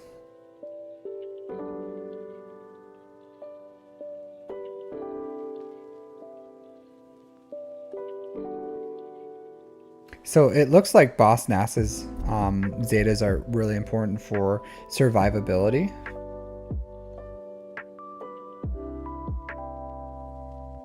Yeah, Gungans. Gungans, I would say, should be your priority. In my opinion, I would go for Gungans.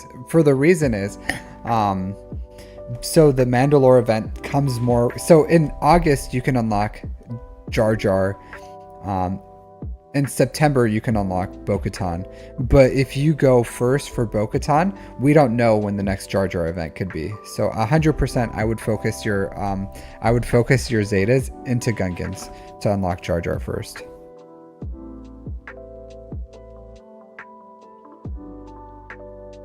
So 1 Zeta for...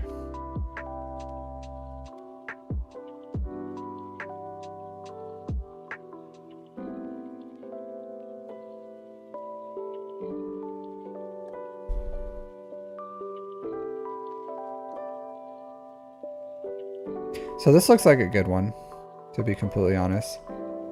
I think all of them are necessary, like all the Zetas on the team. I would at least put the Omegas on the team.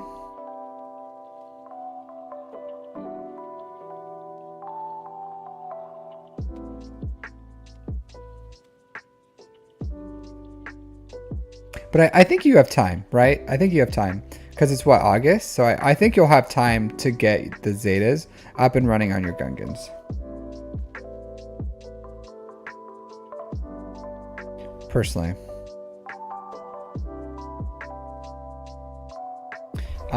Relics for? Alright, let's see. So 100% get your Gungans up and running. Then get your Mandalorians up and ready.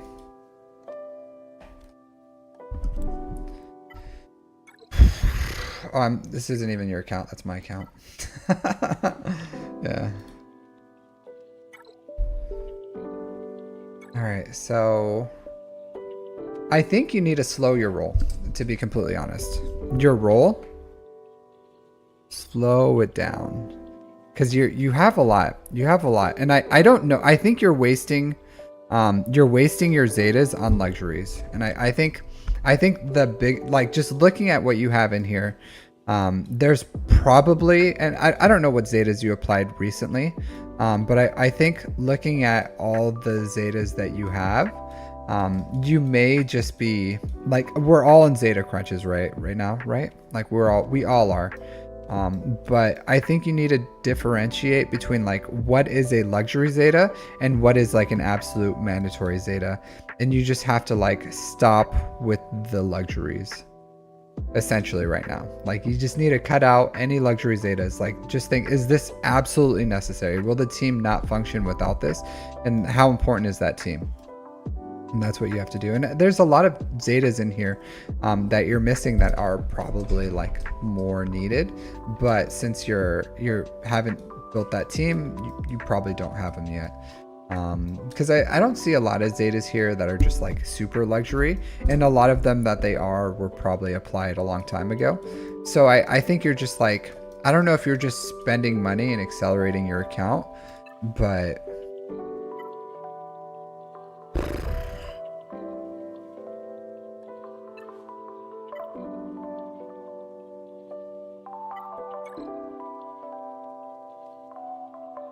okay, those are necessary, so, you know, I get it. That's true, Baroness. Both are good, though. Both are 100% worth.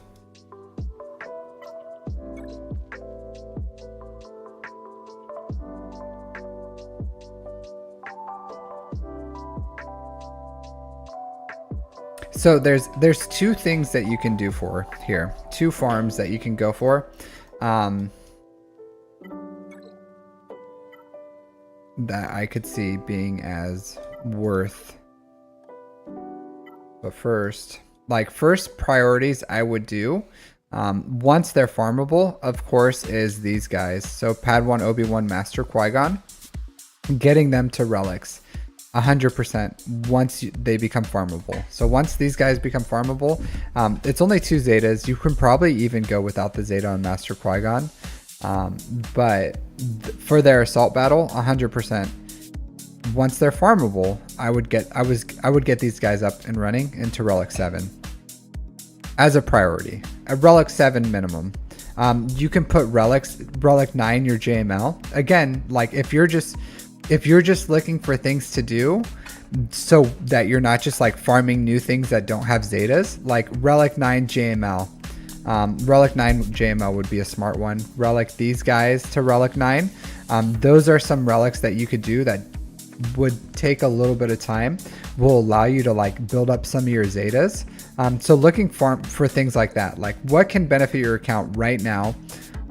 Like these guys will benefit your account. It's only 2 Zetas to Relic 9. Relic 9 JML. Ufus. Ahsoka Tano would be good. She does require some more investment, but she is a good farm. Malicos, yeah, 100%. I would. So you can shore up some of these relics too. So take like Star Killer to Relic 7. Take Terra Malicos to Relic 7. Ahsoka Tano to relics. Commander Ahsoka Tano to relics. She does need 3 Zetas, so not a huge push for there. I think Ahsoka Tano Fulham requires 1 Zeta. But 100% I would get these relics up. So you can just take a little bit of time to boost up your relics on your teams while you're finishing out Gungans and the Mandalorian. And then you can slowly start farming for your next big farm. Which 2 big farms that would be good? 1, Leviathan, or 2, JMK, I think would be good farms for you.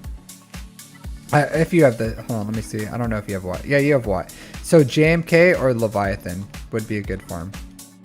The good thing with JMK is it gets a lot of your malevolence and your negotiator. It helps those fleets out.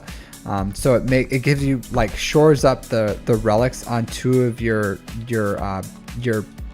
mid-tier fleets, and then he's just like a superior GL.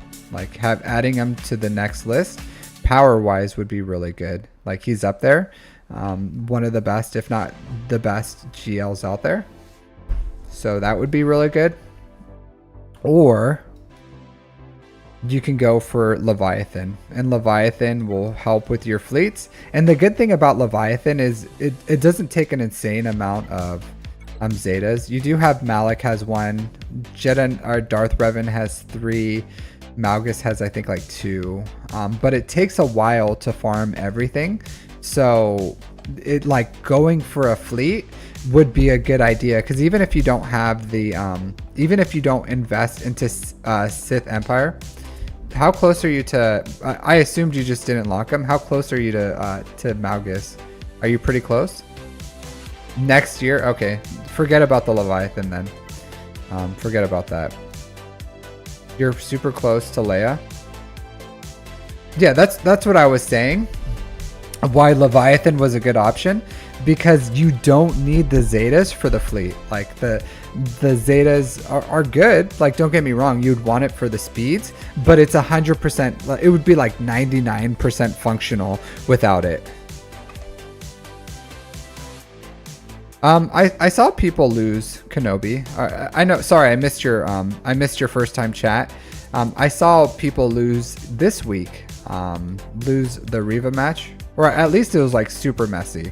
I saw people and it was like super messy. So I don't know. This is something to think about with Phoenix against the... Man, sorry. I really missed that a while ago. Just completely missed that chat. So Leia, let's see your rebels.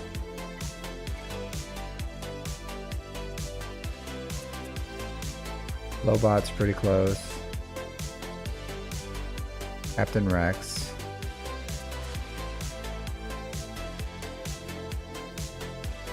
I hate these new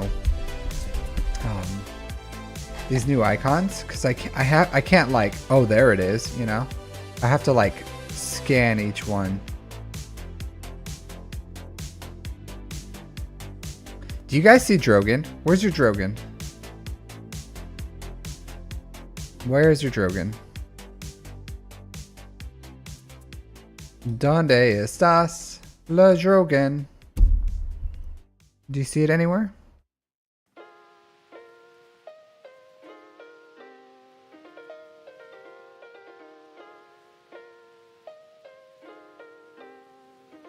Where is it?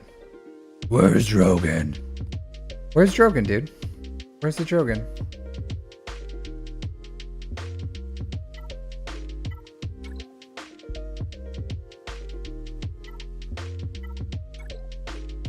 I don't understand. But unlocked? Not even activated?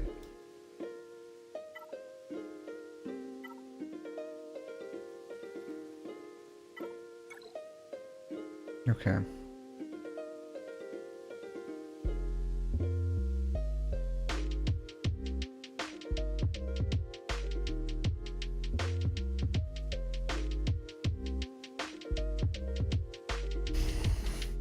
I think let's see.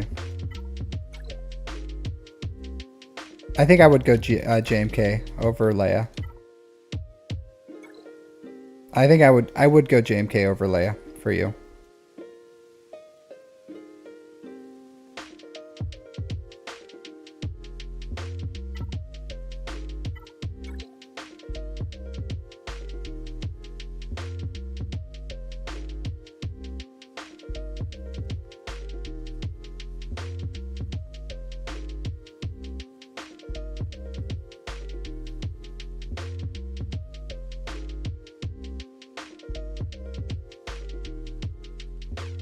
Yeah, I think I would. I probably would. Looking at what you have, I think, here. Let's do this. This will give us a better... Okay, yeah. But it's still, like, it's a long-ish farm. It's not like right away that it's gonna go. So he has enough time to do Jar Jar, to do...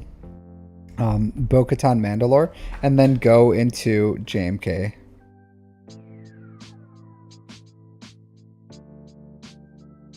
personally.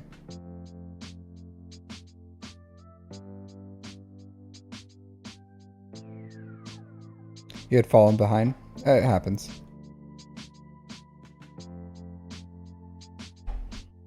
It happens. Like if you want Leia, go for Leia.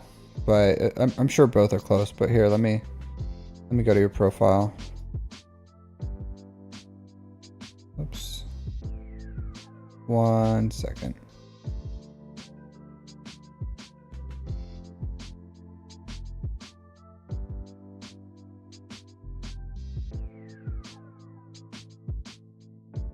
All right.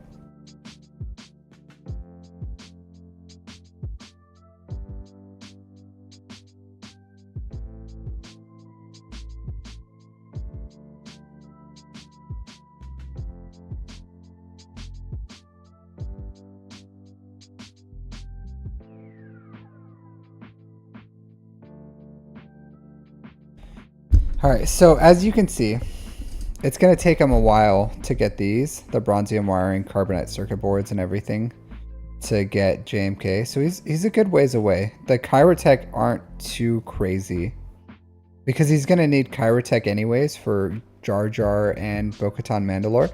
And then the relics are going to take him a while. So it's going to give him a little bit of time to build up his stock of Zetas. So 1600 carbonite circuit boards, 650 shock prods, 250. So 900 Zetas or Kyrotech, 900 Kyrotech Zetas, 900 Kyrotech, where you are closer to Leia overall, but it's like less with gear. So 1,000. So 1,000 Kyrotech to the 900 with JMK, and then the relics are a little closer. But I would say, honestly,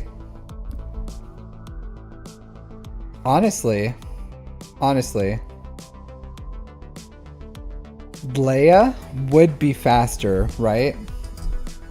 It would be faster.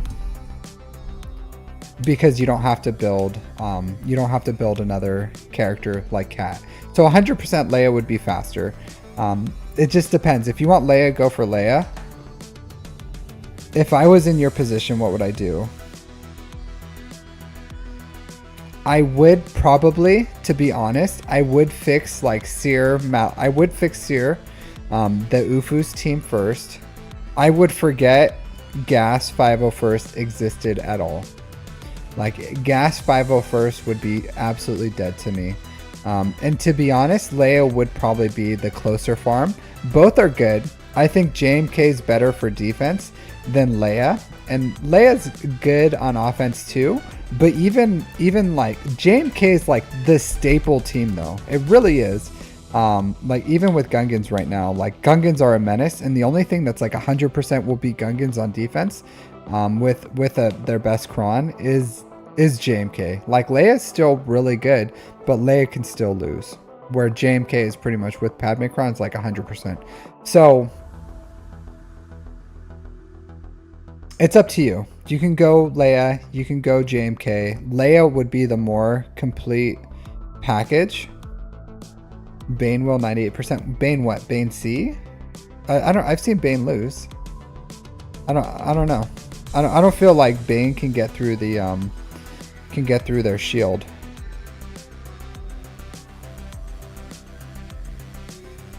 Hey Noom, I'm happy you like my mod guides and they're helping you out. Hey Caleb, how's it going? So yeah, so you can go for Leia. Leia's absolutely fine. Leia would be the closer of the two, and you wouldn't have to do Cat. So Leia probably would be the better farm for you, but you do have to finish. What does the fixed Ufu tomb look like to you? So I would R7. I would take some time to like R7 Star Killer. I would R7 Terran Malicos. I would R9 those two Jedi. I would R9 JML. I would R5 Cal Kestis. I would R5 Ahsoka Tano Fulcrum. is what it would be complete for me. Like R5, R5, R7, R7.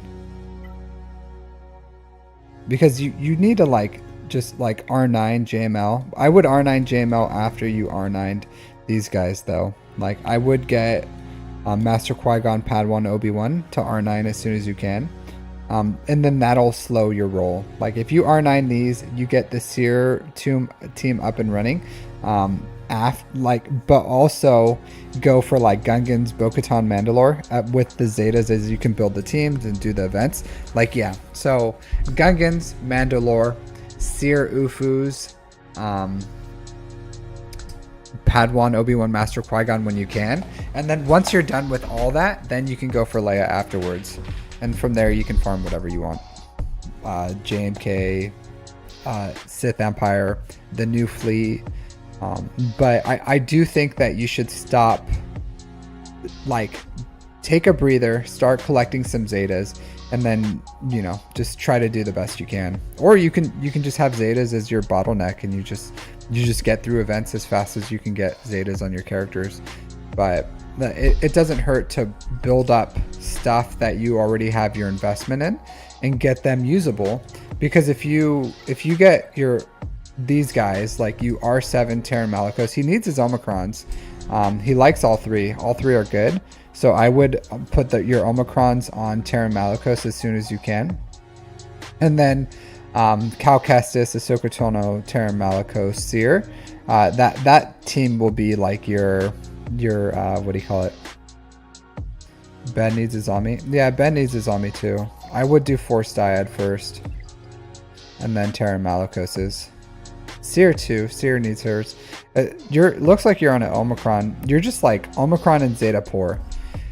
Yeah, 100% the next one should go to Ben, and then probably Seer, and then 3 on Terran Malicos. Cal doesn't need it. Ahsoka Tano Fulcrum doesn't need hers. Yeah. Oh man, this is a waste right here. Malevolent Whirlwind. That was a mistake. That's fine. Jedi Knight Cal Kestis, I feel like is not necessary. So I'll say this: you are spreading yourself really, really thin, really, really thin.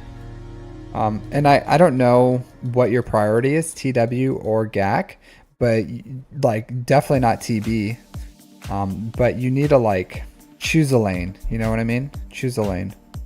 Because if you're like investing into both of them like full bore, then you either go like mostly TW or mostly GAC. But I think overall, if you're going to do both, then you need to start like strategically placing them. Which ones do GI have? It doesn't matter. Like honestly, this is the only one that sucks. This is the only one that's good. So Ready to Die is literally the only TW Omicron that's good on Grand Inquisitor, I would say. So it sucks that you have all of them except the one that matters. But this isn't about destroying what you've done. It's just highlighting what you could do better for the future. I would not put that third one on Grand Inquisitor. Like, Reva's fine. You're going to use Reva lead. It sucks. It would be nice to have. Like, it's always good to just like instantly kill any Jedi, including a GL. But, you know, what are you going to do? What are you going to do?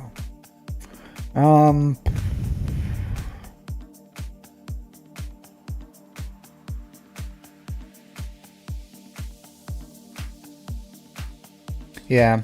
So I will say that, like, that's the farming pathway I'll give you. Do the best you can with it. Once you have, I will say this, once you're in the ballpark of like whenever the new GL ship comes or Leviathan, that's another good opportunity to like build something that doesn't require Zetas that's like super useful, because you're just like really behind, and you just have to like start looking at things and being like, is this necessary? Zetas, Omicron, you're now in the world of like, is it necessary? Like, you wasted a Zeta here on his leadership, and you wasted an Omicron here. Those are, for you, those are like gold. Like, their weight is in gold. So you need to You need to be a lot more selective with what you're doing with them. And like these two are wasted. These three are one is wasted here, one is wasted here. You're wasted 2 Omicrons here. You don't need the lead on Darth Vader. You don't need Chewbacca's other, like, see, like Dash Rendar, is he really like necessary? Let's see, do you have Vandor Chewbacca? Yeah, see? So like you don't even have a usable Vandor Chewbacca, and that's the whole point of this Omicron, is like Vandor Chewbacca keeps everyone alive. So if you look at what you're placing, you just have to be a lot more selective in the future, and that's going to pay more dividends. Like just really think about it. Like, is it necessary? Is this gonna change anything in my account? Is this gonna change something? If the answer is no, then don't do it. Just don't do it. If it's yes, then do it. If it's no, then don't. But you know, like, you're just I don't know, fairness. I don't know. There's like, I wouldn't, to be completely honest. I would not. Yeah, but you're just now in the realm. You're on the realm where your luxury Zetas or wasted Zetas need to stop. You just need to stop. And you, like, I would say, focus. If you like TW, focus on TW Omicrons. If you like GAC, focus on GAC Omicrons. You have a blend of both now where you can survive in both. But like, there's a lot that needs to be done here, like a lot Zeta and Omicron wise, like Ninth Sister Zeta, you know, like the Inquisitors, like 5th brother, 8th brother, 9th sister, all those luxury Zetas, believe it or not. Like, you don't need them. So is it possible? Yeah. Do you have, if you have Nisa, it makes it a lot easier. It'll still probably take a bunch of restarts, but yeah, if you have Nisa, you can do it with low gear. But yeah, that's the best thing I can tell you, is like, hey, shore up go with that farming pathway, focus Gungans, then Bo-Katan.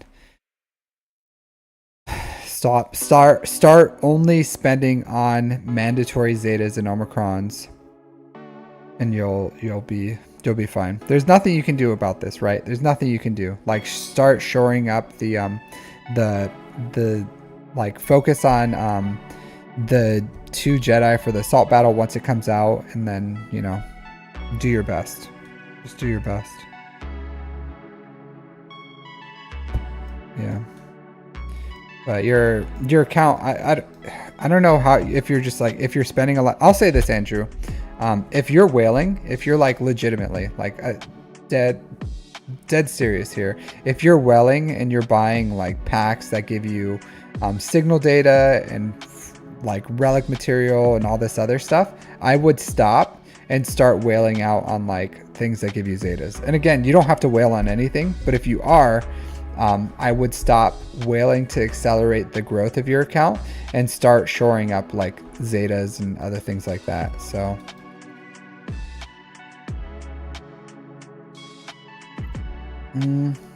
maybe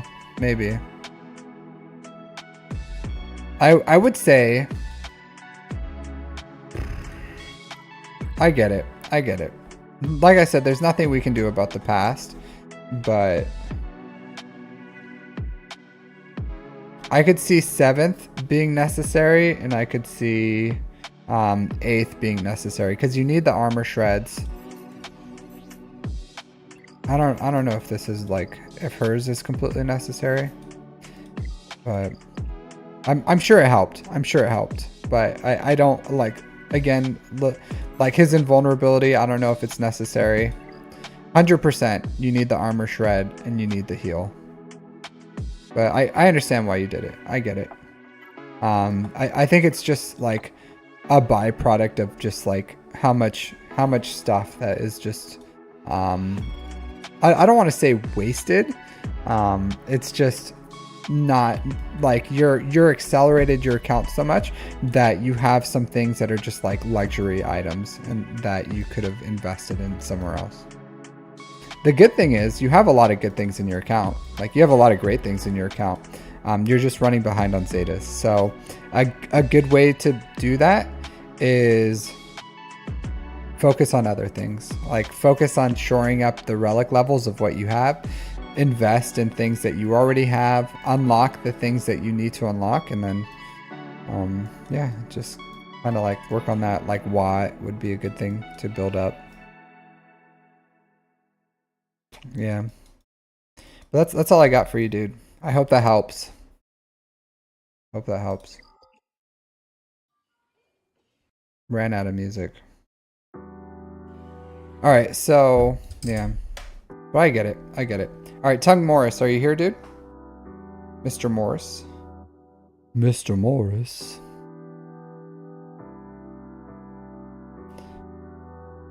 Yeah.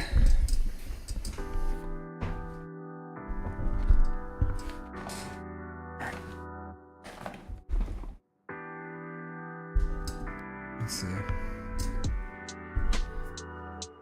All right, cool. Just jump straight into it.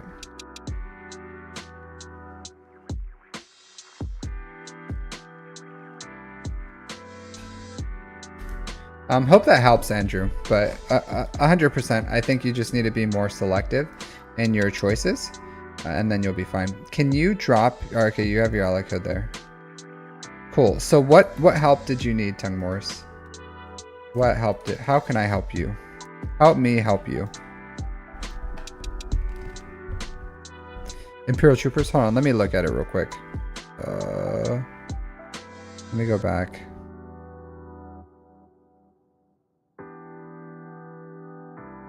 I would say you're probably at the point where it's probably unnecessary. Hey, thanks for following. Wrecked DMV. Probably at the point. You're at the point. No, I don't think so. Absolutely not. You're fine. This is more than enough. Absolutely not. Not important whatsoever. When you get to DTMG, so Dark Trooper Moff Gideon, and you want to start getting those up and running, you can, but this is fine. This is more than enough investment. It's not Imperial Troopers that you'll need, it's Imperial Remnant, but it's not even, you're not at the point where you need Imperial Remnants yet, so absolutely not. Same thing, 501st, Imperial Troopers, Imperial Remnants, should not be in your viewpoint right now. All right, let's see what we got here. Troopers are good.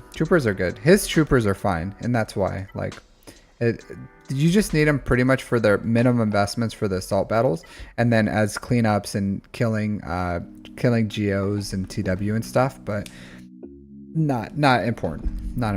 All right, so you need to get more team online for GAC. Also, you're thinking you should get JML before Jabba.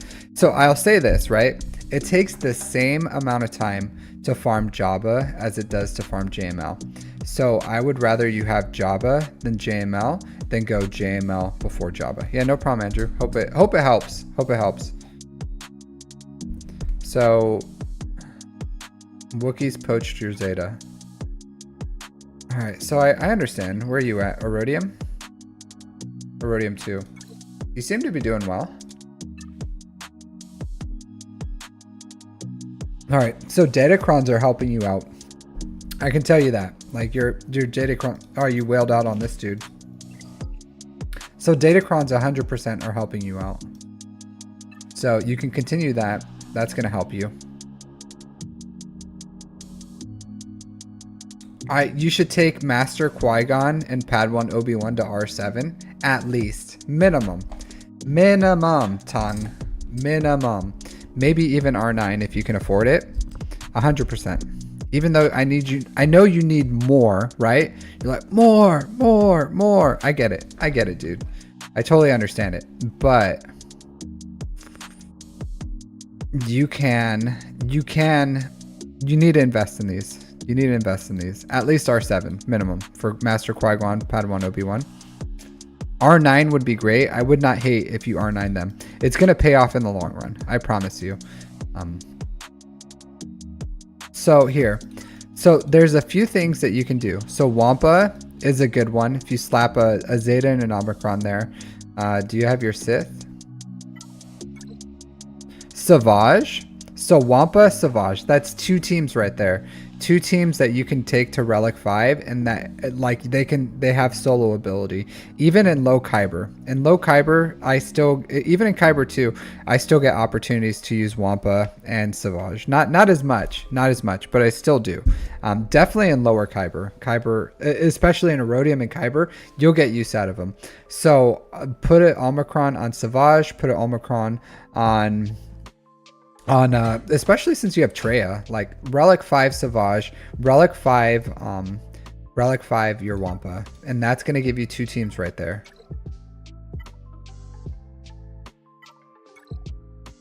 Yeah, 3v3 especially, yes. Easy farms, really fast farms too.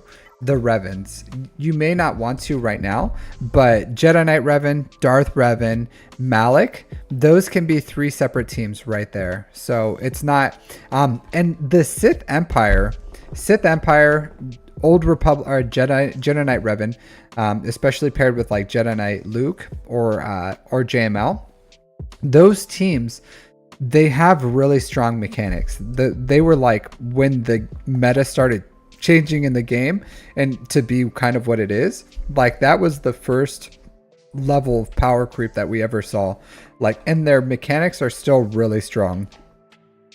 So if you want to go with like pretty fast, pretty cheap teams, like the Revan farms are pretty good, honestly. Like it's not like the brand new thing, top of the meta, but if you're looking for like, hey, you need functionality right now as fast as you can, if you get like, you can probably use Sith to beat a lot of the proving grounds too, but if you have SOKR Malik, Thrawn, you can beat all the proving grounds. I don't know if you're beating it with something else, but with what I see here, you can probably still do it with like SOKR, Treya, and some other things. But like I would invest in Wampa, Savage, the Malik farm. It's not, like I said, it's not super. I would get General Grievous to gear 12 too, just for his ship. So you need to get this Malevolence up and running. Farm your pilotless ships. But 100%, those teams are good. What you can do too is even slapping on an Omicron and the Zeta on Iden, and believe it or not, you'll still get holds at low gear, because people will come in, try to solo her with like a Darth Vader or something. She'll go first because she always goes first. She'll stun that individual, and the team has some good mechanics, and it'll just kill that person. So 100%, I got holds with like this level of investment on my Iden, believe it or not, and like Kyber. You can do. Yeah, so you can Malgus is how you can, if you get Malik with SOKR and Malik, SOKR, Thrawn, with those 3 and with his requirements, you can beat the Malgus proving ground. So I have a video on that.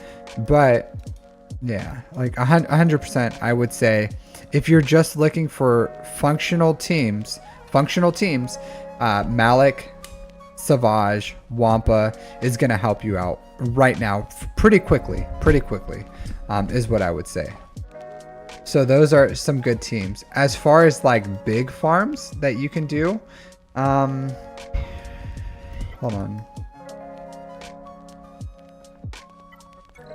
because I think it would, so you don't have to rush CLS because your Phoenix can do the Rebel assault battle, but I would say it would be You don't need everything for relic 3 for Iden. You don't need any relics on Iden. I'm just saying it's like a low. I wouldn't rush it, to be honest, like putting our Omicron, because you need one on Wampa, you need one on Savage, and I would do that first.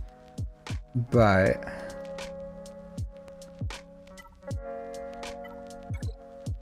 Imperial Troopers, this is an easy side farm. Like Gear 12 Range Trooper, Gear 12 Veers, Gear 12 Stark, or Moff Gideon if you want to. It's just Stark is needed for C. So, and then that'll get you 2 battles at CT3. So I'm sure you don't have CT3 with this level of investment because you need range. But if you just Gear 12 Range, Gear 12 Veers, I wouldn't Gear 12 Moff Gideon. I would just like get Stark, farm him up and get him to Gear 12. And that's all you need. You don't need any more Zetas. You don't need any more Zetas. You can just like Gear 12 fully functional with these 3. And then you can do both assault battles at CT3. And then if you do that, if you take them up to like Gear 12 for range, it just makes them a little better. And then you can still, I'm sure with this level of functionality with like Veers, Gideon range, you're still getting like decent. I would put the Omega on that. You're still getting like a core functionality because you should be using Piet, Dark Trooper, Veers, Moff Gideon, Range Trooper, and GAC. And I'm sure this is like fine for what you need. 310. You need better mods on your Dark Trooper.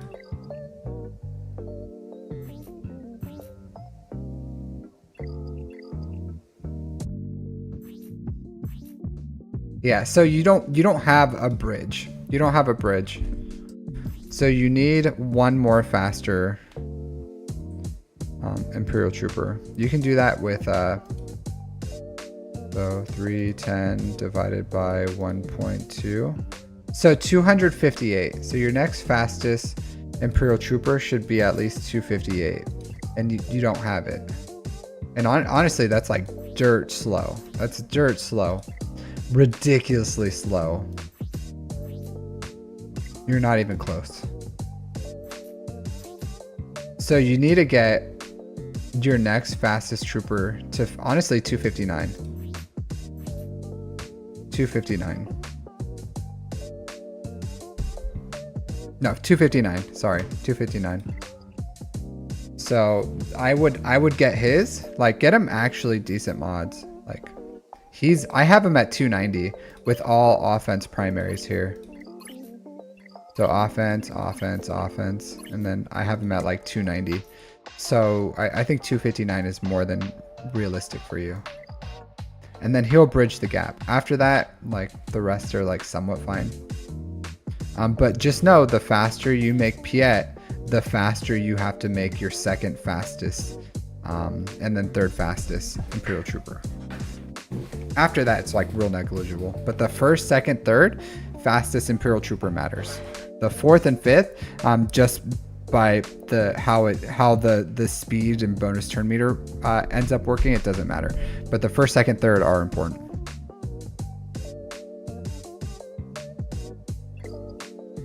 All right.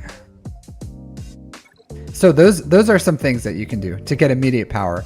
While you're doing those things, I would work the shards on finishing Jabba and then into JML, and then you can go Profundity is what I would do. While also you need to finish your assault battles, like weave in your assault battles in between those big farms. So you're gonna need, get these guys up to relics, and then work on that. What I would say, continue get your Grievous up. Like your Mark 1 currency is how you do it, and then keep farming these pilotless ships.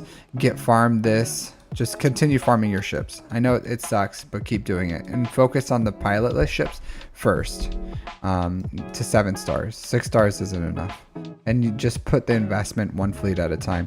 But if you have Executor, you have Negotiator, that's like a decent level, you need to start getting your Malevolence up and running. After that, you get like Chimera, and then you can start putting a little more investment in your Rebels or something, then Finalizer, Radis, etc.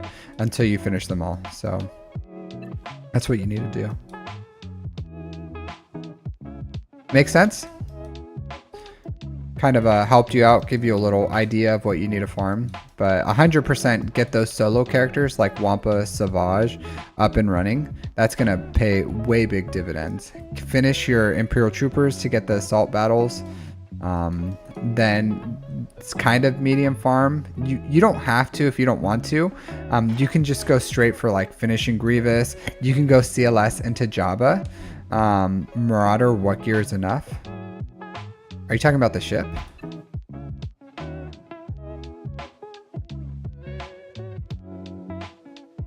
I would not recommend you getting the Marauder up and running. You already have some investment into here. Ooh, I don't know, like gear 12 minimum, relic 1 maybe. If you really want this to work, like relic 1 on all of them. If you already like invested into it, then I don't know. Relic 1 minimum, but if you take them up to relic 1, you might as well take them up to relic 5. But yeah, relic 1, I guess. Gear 12, probably they'd be okay, but if you take them to gear 12, just take them to relics. Yeah. Yeah, but you can if you want to. Like, that's a really good fleet. You can do that. It'll pay dividends. It'll be really, really good for a really long time.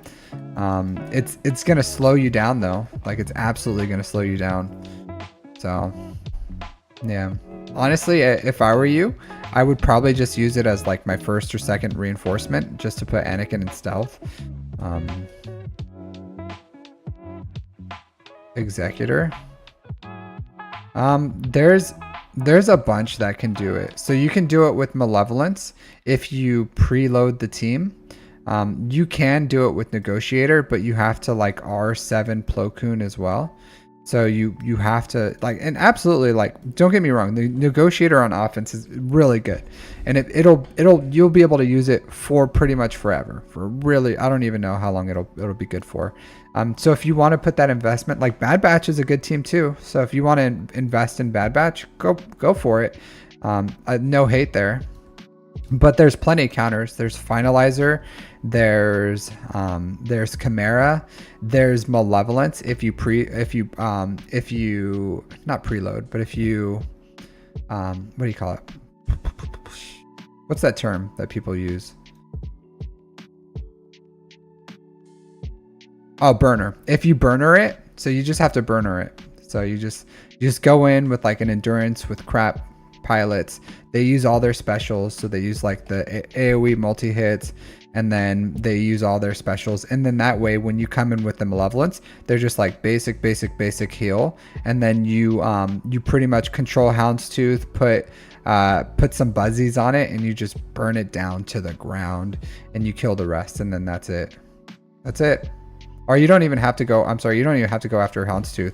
You kill the rest. Like, you kill the other two, and then once you ult, because they don't have any specials, because you're killing all of them, then you ult, and then you just kill Houndstooth. Or you can also put Buzz Droids and Mass Assist or something.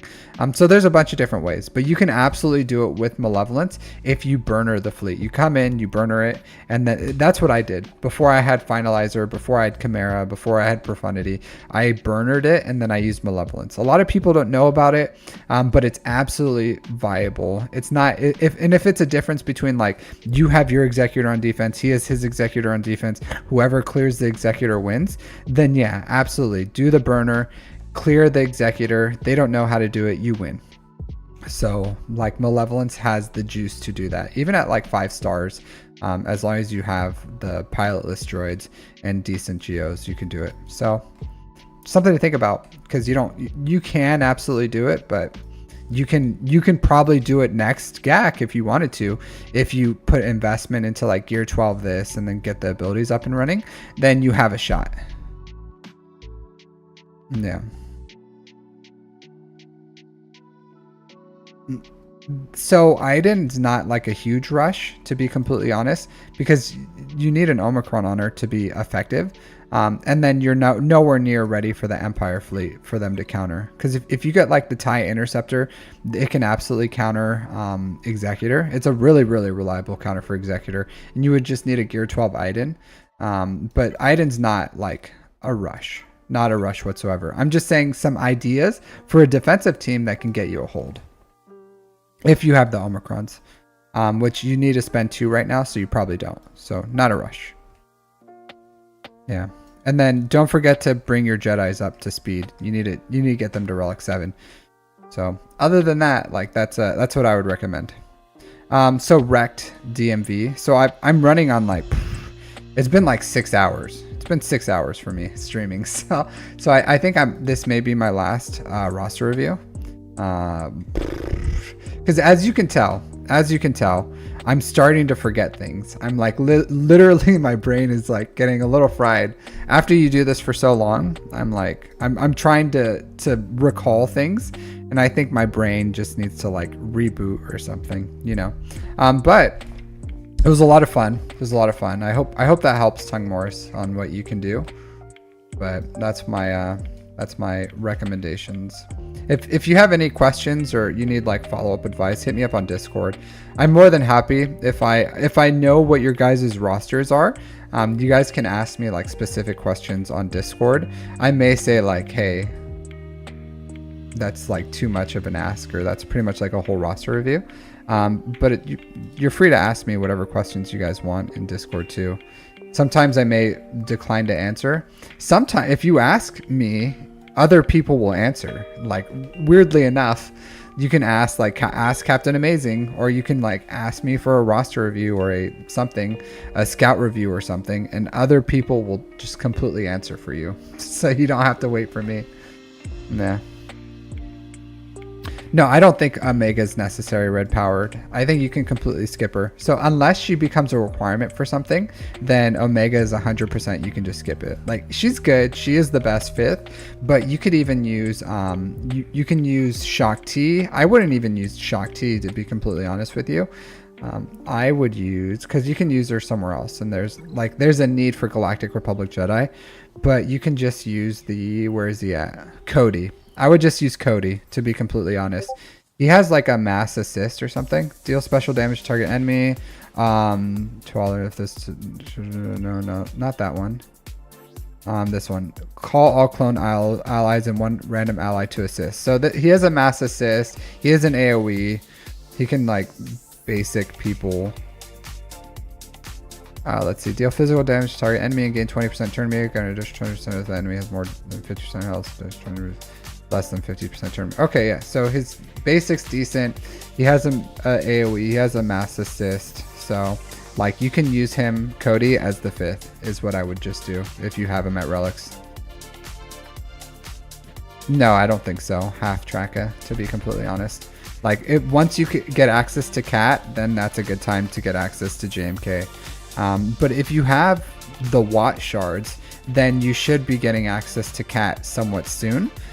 Just farm something else, and then you'll naturally get a Cat through Proving Grounds. It does take like 16 weeks if you don't accelerate it. I'm sorry, 16 months if you don't accelerate it, but you'll get it over time. But there's plenty of other GLs you can get. You can JML, you can get Jabba, Rey, SOKR, you know, Leia. All of them are good, but JMK pretty much needs Cat. No problem, Tung Morris. Happy to help.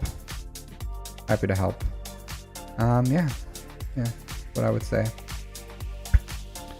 Yes, sirree, Bob. We're gonna start with that. So I'll say this, half tracker. Before you go all in on SOKR, there are Lightspeed bundles. So there's a Lightspeed bundles, and sooner or later, like it may come out. So if you're willing to spend like $30 to unlock SOKR or $10 to get like 70% of the way there, I would farm something other than SOKR or Rey, to be completely honest. So I would say I would farm like a GL ship first. Like I would farm Executor first, and by the time you finish your Executor farm, hopefully the Lightspeed bundles will come back, and then I would go for SOKR and Rey after the Lightspeed bundles. So go for your first big farm should be Executor. After you finish Executor, you can go for Imperial Troopers into CLS. And by the time you have Imperial Troopers into CLS, then you can go for the Lightspeed bundles and then buy like a 90% solution for SOKR and Ray and whatever else. And then you can farm them. But I 100% would not farm SOKR or Ray without the Lightspeed bundles if you're willing to spend $30 to unlock a GL. Because for $60, you can have 2 GLs, or you can farm for a year. So you want to, if you're willing to spend $60 for a year's worth of progress, I would farm around them. Yeah. So I would go like, personally, I would go Executor, Imperial Troopers, CLS Rebels, into Jabba. 100% Aussie Mike. I think they're coming back. 100%. Is it worth accelerating Proving Grounds? So yes, it depends on as far as like refreshing crystals.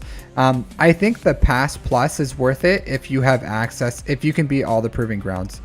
So hey Shaka, thanks for the thanks for the raid, dude. Thanks for the raid. How are you doing? How'd your stream go? Yeah, thanks for the raid. But I would say if you're willing to buy the Pass Plus is worth it. If you're not willing to buy the Pass Plus, then it depends. So if you're close to JMK and you want Cat, then yeah, accelerate Cat. If you want the Leviathan, then yes, you have to accelerate him and his ship.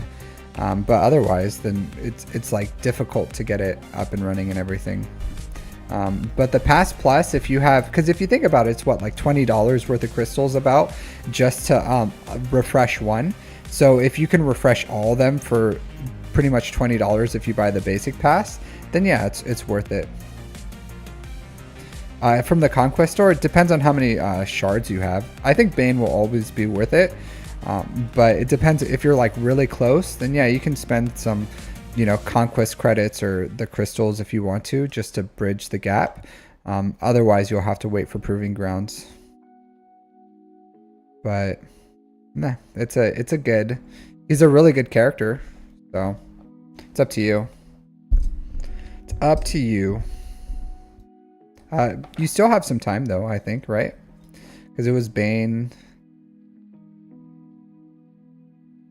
Yeah. Need 130. I don't know. He's good.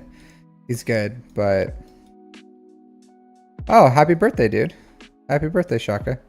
How old are you now? 40? 39? 40? What is my GAC rating?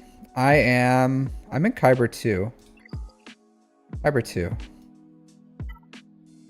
41. Nice. I'm 3389 right now.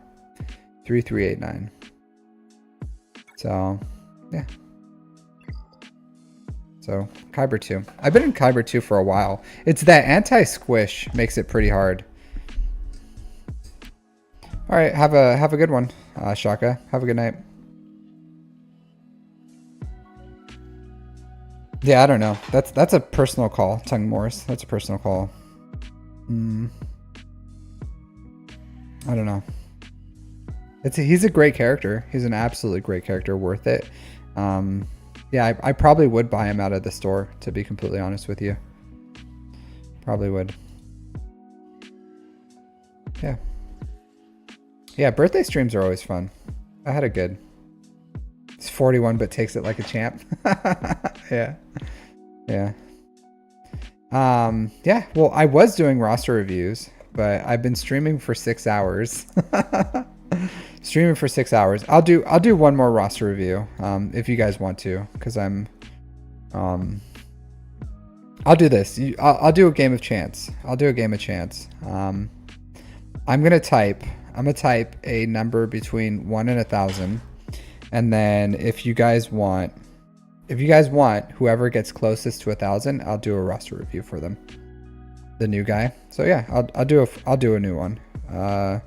So I'm gonna type a number between 1 and 1,000 right now, and whoever's closest to 1 and 1,000, you'll get a roster review. So I typed it out. I typed out the numbers. So go ahead, 1 through 1,000, whoever's closest, then we'll do a, you'll get a roster review on YouTube or Twitch. So go ahead, 1 to 1,000. I'll give you guys a few minutes. You guys can ask me questions in between now and then, but yeah. It's already, I already typed it out, so I'm just gonna hit enter, and then you guys are gonna see. All right. So if you guys want to ask me a question while we wait, we can do that, or I can just like sit here.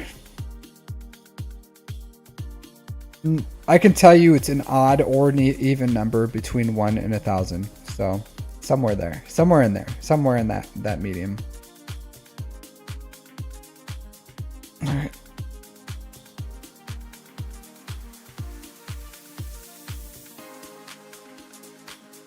What datacrons am I looking at? I made a video about it, Aussie Mike. I did. It did not get a lot of traction, but I listed out all my guesstimations on what I was gonna do here. I'll show you. But it was a lot. It was a lot. Here, share. Yeah, I do. Here you go.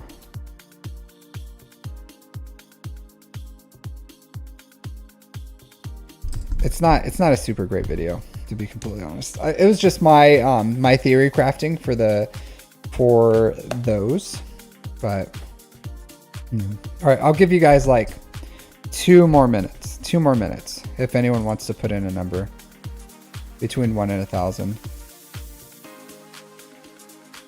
Jar Jar, it has to be a number between 1 and 1,000. A number. Those are a bunch of numbers. Thus you are disqualified. You have to. I don't care if it's pi. You need a number between 1 and 1,000. All right, 6.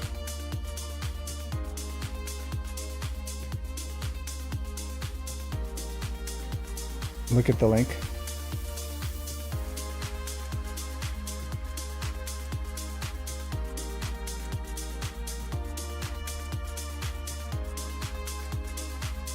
All right. 216 is your final number. It's your final answer. Yeah. So I'm gonna have to go with a different number. So I already have so unfortunately, sneak peeked, I accidentally, Aussie Mike tricked me. It's actually, I'm going to have to disqualify Jar Jar because he probably knew. Sorry. So I'm going to have to go with the next person who was closest because I did type it out. And unfortunately, I gave the answer out when I gave the link. So it's Carlos Sue has the closest one. So Carlos Sue, go ahead and drop your ally code. Yeah, it was 1. The answer was 1. Between 1 and 1,000. So it was 1 and then the link. Yeah, that's hilarious. That's hilarious. Aussie Mike, you got me. You tricky devil. You tricky devil. Yeah. Classic. Yep. You'll gift your roster review to the second closest? Okay. Red powered is next. Oh, hold on. No. Yes. All right, red powered, you're next. Go ahead, drop your ally code. You're the next. Yeah, sorry. It was a legit question. You tricky devil. No, it was good. It was good. But there's the video. If you want, I can like power through. I can power through real quick. Are you gonna watch that video, Aussie Mike, or would you like a super condensed version of it? Maybe afterwards I'll do a condensed version if I have time. But the video's there.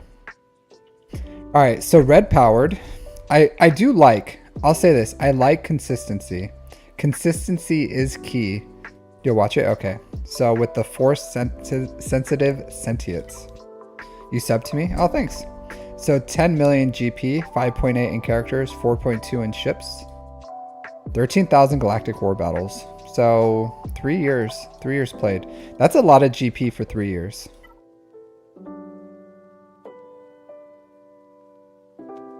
You did. Carlos Sue, Red Powered says thank you.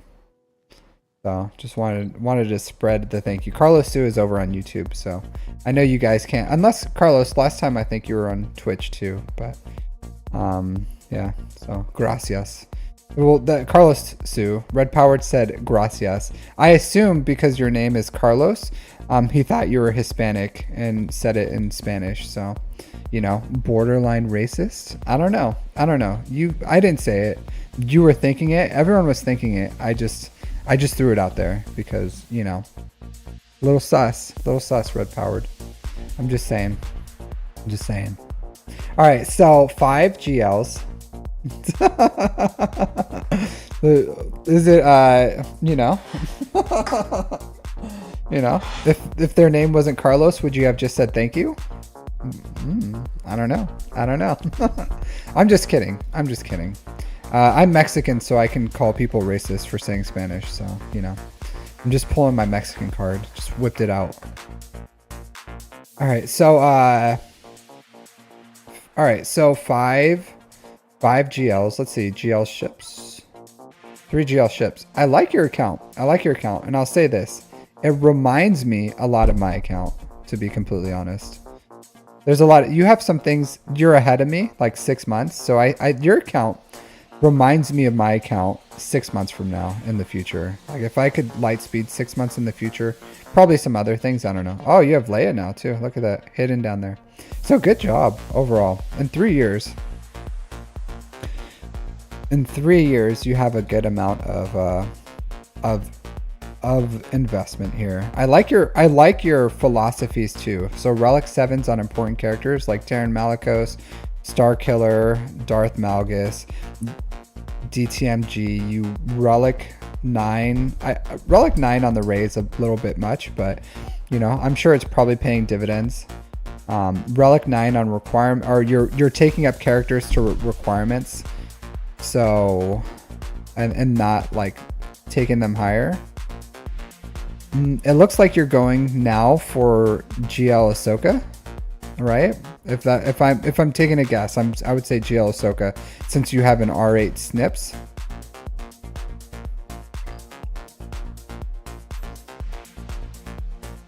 It really is like off-putting when you think about it.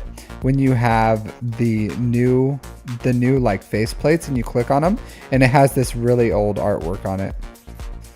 All right. But it seems as if after Leia, you're gonna go for Ahsoka, which is, it's totally fine. Oh, you have it. Okay, so you're not going for Ahsoka. Relic 8 to counter Negotiator, or to counter Leviathan.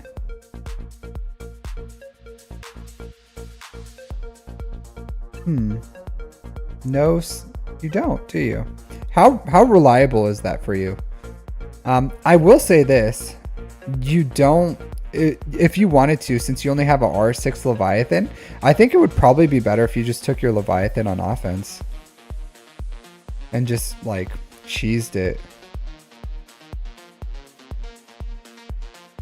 Because on defense, do you get much holds with the R6 or a 6-star Leviathan on defense? Because 7 stars is where it really like shines. 6 stars, I think it still can beat the mirror at 6, as long as you use whatever cheese necessary to go second. I think with the turn meter gains, you can outspeed it and get to ult first, even though it's a little slower. Yeah, so I don't know. Maybe you should take your Leviathan on offense, because 6 stars, it's not. Even 6 stars, I easily beat, or I at least 2-shot the Leviathan with a Chimera, but I get it. Let's see, how far are you away from Inquisitors? Oh, for shame, you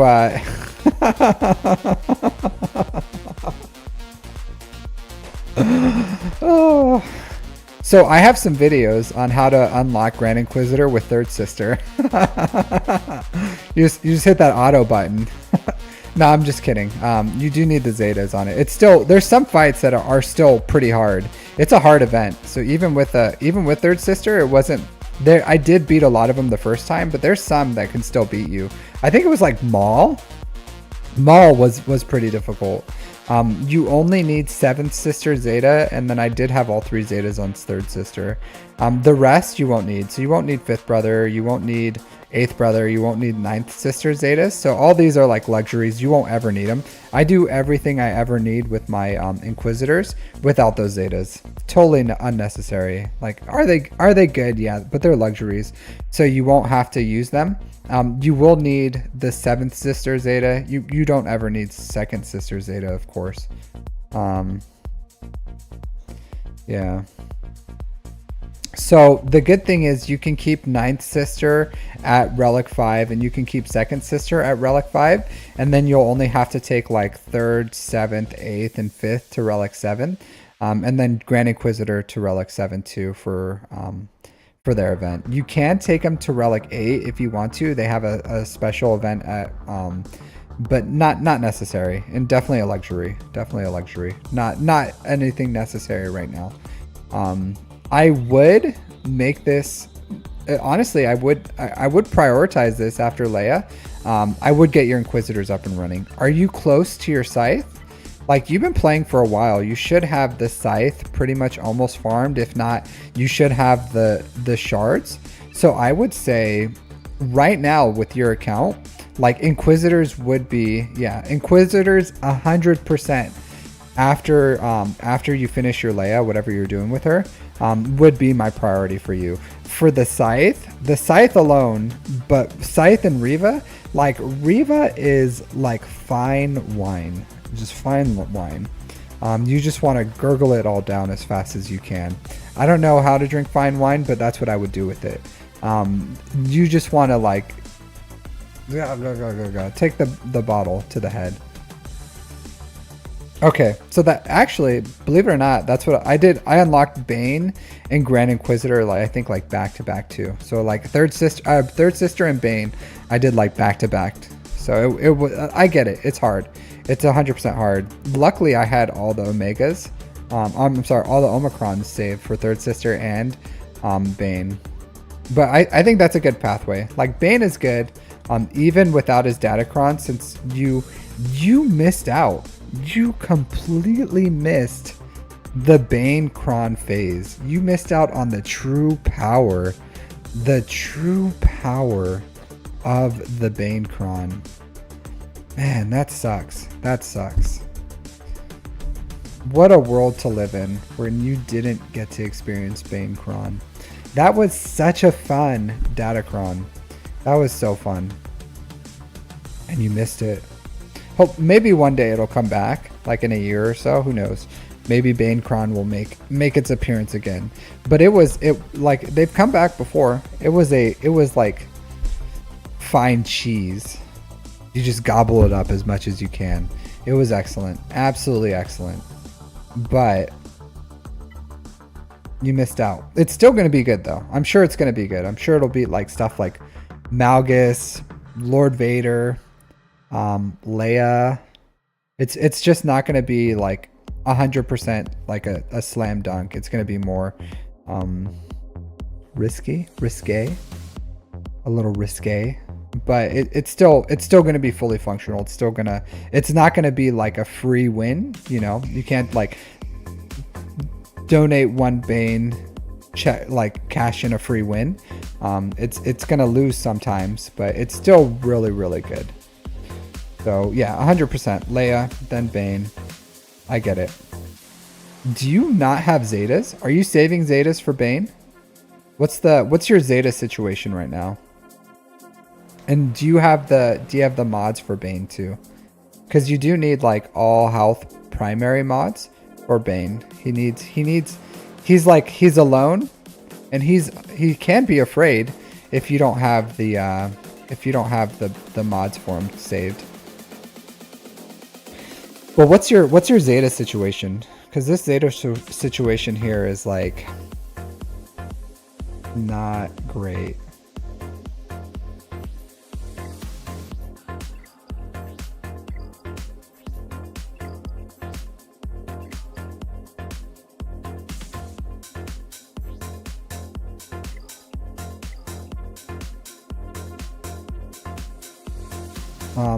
I will say with Bane, you do need 2 Zetas, 2 Omegas, or 2 Omicrons.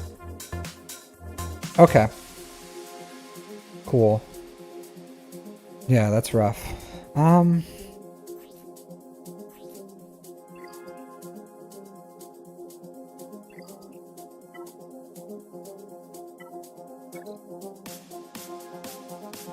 Okay. Yeah, so nothing. So I like your farming pathway, honestly.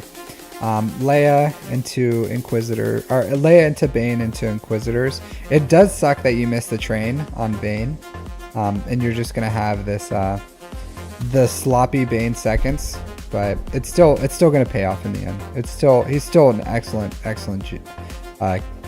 conquest character.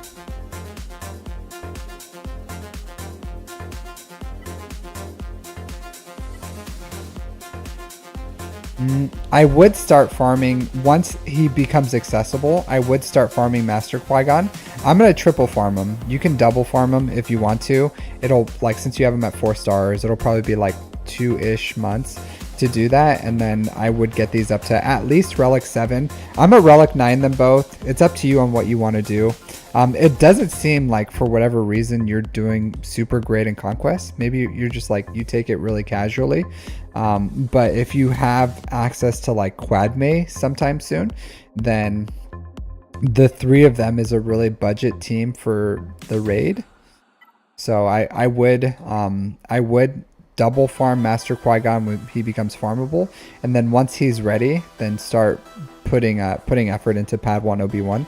After, maybe even before Reva and the Inquisitors, to be completely honest. Like, if you finish the shards on Qui-Gon and then you have Padawan Obi-Wan ready, I would probably prioritize that over the Scythe and Reva. I don't know, it's hard, but I would say that it's worth it overall. I think you probably will be at a point where you could finish what you want to do by the time you need to get Padawan Obi-Wan up and running. But they do take like a ton of Chirotech, so I don't know what Chirotech you need. But I would not say Gungans. I would say the Quadme team would be my priority over Gungans, like 100%. So after you finish Inquisitors, these guys and Quadme would be a much better investment because of their assault battle, and it's only 3 characters to get max participation compared to the 5 you'll need for Gungans. And Gungans, you have to wait for Jar Jar's event. It takes a lot more Chirotech. Yeah, so like Gungans are supposed to be the premier team, but so is Quadme's team. I hope you did decently with it. Where would I rank the Queen team? Right now with the Datacron, like they're top tier. Without them, I'm sure they're good. Without that Datacron, it's still a really good team. Especially since everyone's going to have like Relic 9 Padawan Obi-Wan and Relic 9 Master Qui-Gon. It's going to be really good. So yeah, I don't know. Under Inquisitors, I would rate them in GAC under Gungans. As far as like return of investment, S tier, I would say in GAC, I don't know, with Datacron A+, without Datacron probably B+, but they're still good. They're still worth having. So it's a good team. So I'm gonna invest in them. I think they're worth it. The core, especially with their core. So I'll probably get them and throw them on defense or something. Call it a day. But I'm a R9 Padawan Obi-Wan and Master Qui-Gon. Yeah, he probably does. Maybe not with the Datacron with Padawan Obi-Wan, but yeah. I still think the team's worth farming. We may have to like see what to do with it, but you know. I don't know. I think it's worth farming. I think it's worth farming. If anything, I don't know with her GAC Omicrons how good she is or what she does. I really haven't looked into it too much because right now they have like this Padawan Obi-Wan Kenobi cron is like absolutely cracked out, so it's beating close to everything. But once that's gone, we'll have to see. We'll have to see. We don't know.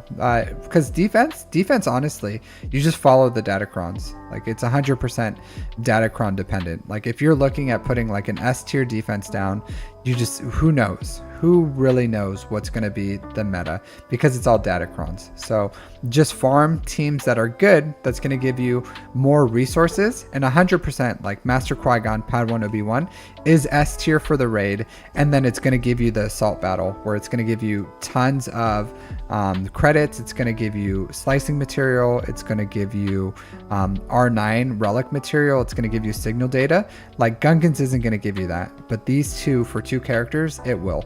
So for everyone, R7 minimum. So that's what I'll say about that, though. That's all I have to say about that. All right, so other than those, one, like, that's kind of like a long time that you have to do. If your guild needs more participation, you can do Gungans after you finish the Quadmate team.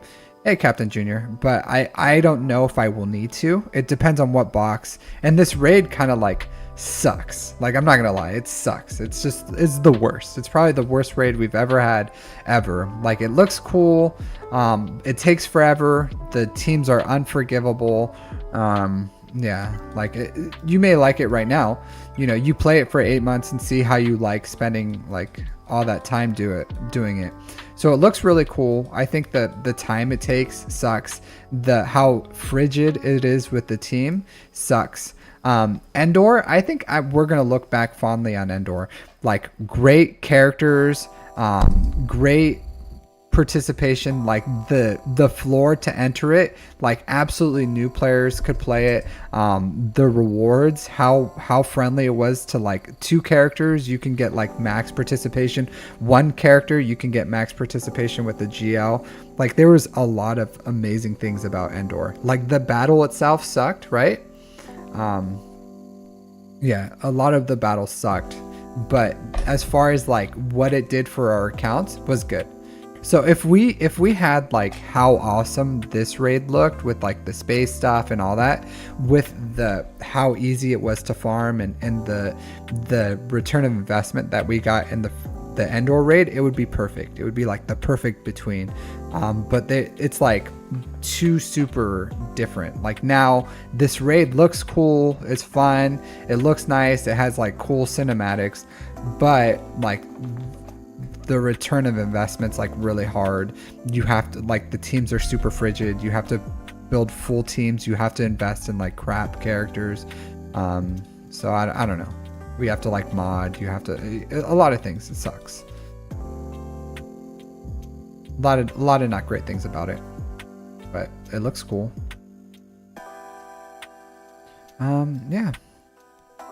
Yeah, but other than that, like, that's what you need to do. Like, it's up to you. Like I said, you're probably, your 10 million GP, you probably will want more raid participation. So you'll probably have to build Gungans after that, but you know, it's up to you. You could go for, since like Mandalore, if you don't want to, you can go for Mandalore. That would be fine too. Or Bo-Katan Mandalore, if you don't want Gungans. I will say this, like, I think Gungans are a good team, and they'll be a good team after the raid is gone. And it's going to be like where Tuskens right now, it's still a good team. You want them, but no one's going to farm them right now unless you farm them during the raid. And I don't know if Gungans are going to fall in line with that, but I think the team itself is solid and you're going to want it. So I would say farm Gungans while you can get a return of investment for them for the raid, and then, you know, you'll just have them forever. And that's what I plan on doing. I plan on farming Quadmate into Gungans into finishing my Leia. So that, I would think that would be a good farming pathway for you. But you know, it's up to you to decide what you want to do or if you need them. But I think that's a super solid farming pathway. Get in it early while it's still good, and then after that you can go for like Ahsoka Tano, Balin Skull, Ahsoka Tano, GL Ahsoka Tano, or the, you know, by that time maybe the new raid will be launched, or the new GL ship or something. But I don't think that's going to be released until like March of 2025. So I think you have plenty of time to either work on some old stuff or prepare for GL Ahsoka after that. It's up to you.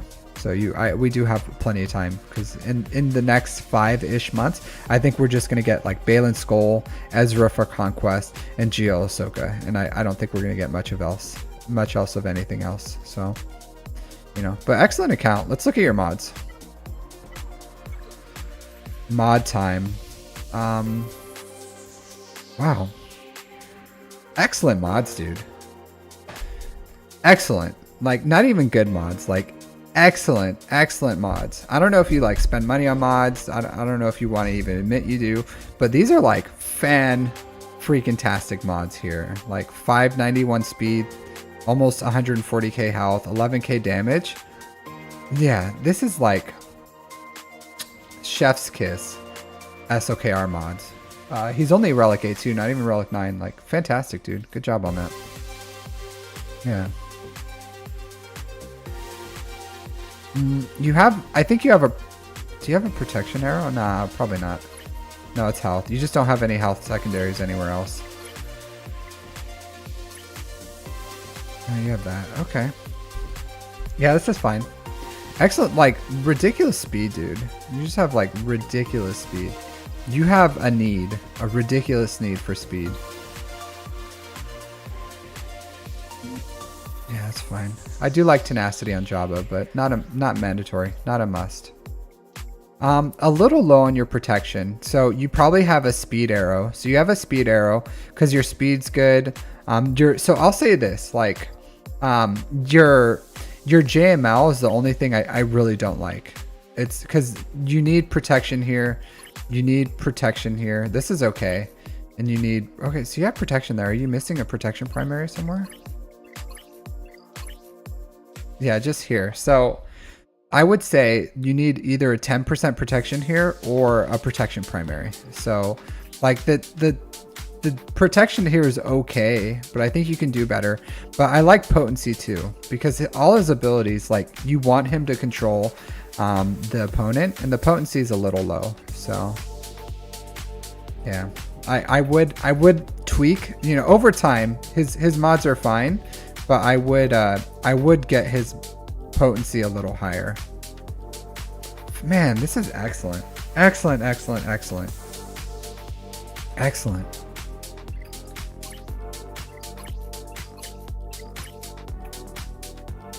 Excellent, dude. You hit all my benchmarks and exceed them. Like, excellent. Yeah, dude. Insane. She is R9 too, but still. Really good.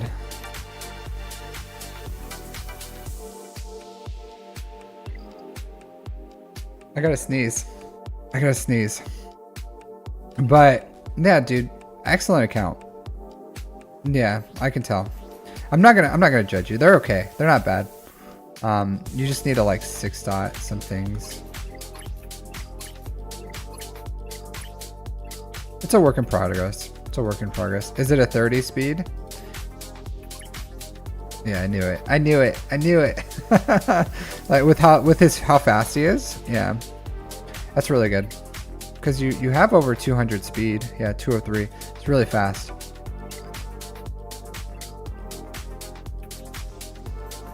Yeah, dude.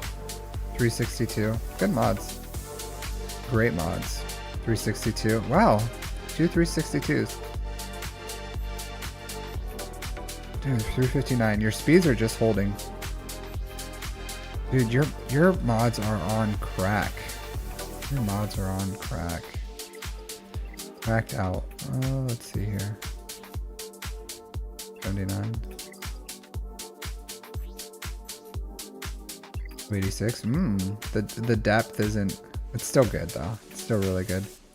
Why do you have so much speed on Sortie? Why is this necessary? Like, why is Sortie up here? It's not like crazy high, but it's noticeably high.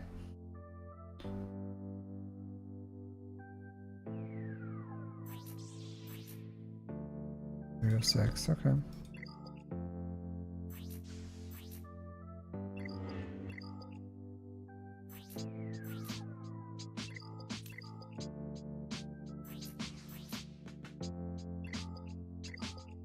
right, so what is it?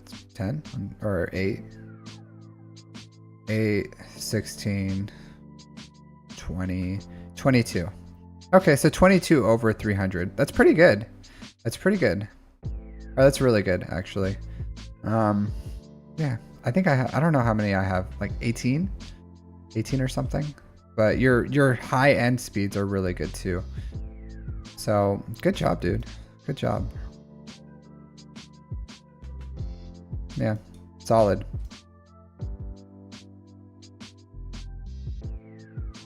Yeah, it was good advice. It was good advice. What's next for this roster? So he's gonna go for Bane. So he slacks. He's slacking on Conquest. I don't know. Did you take a break or what's up with your Conquest? Why don't you have Bane? But he's gonna go for Bane into Riva, into Quadme, into Gungans, and from there, I don't know, whatever he wants.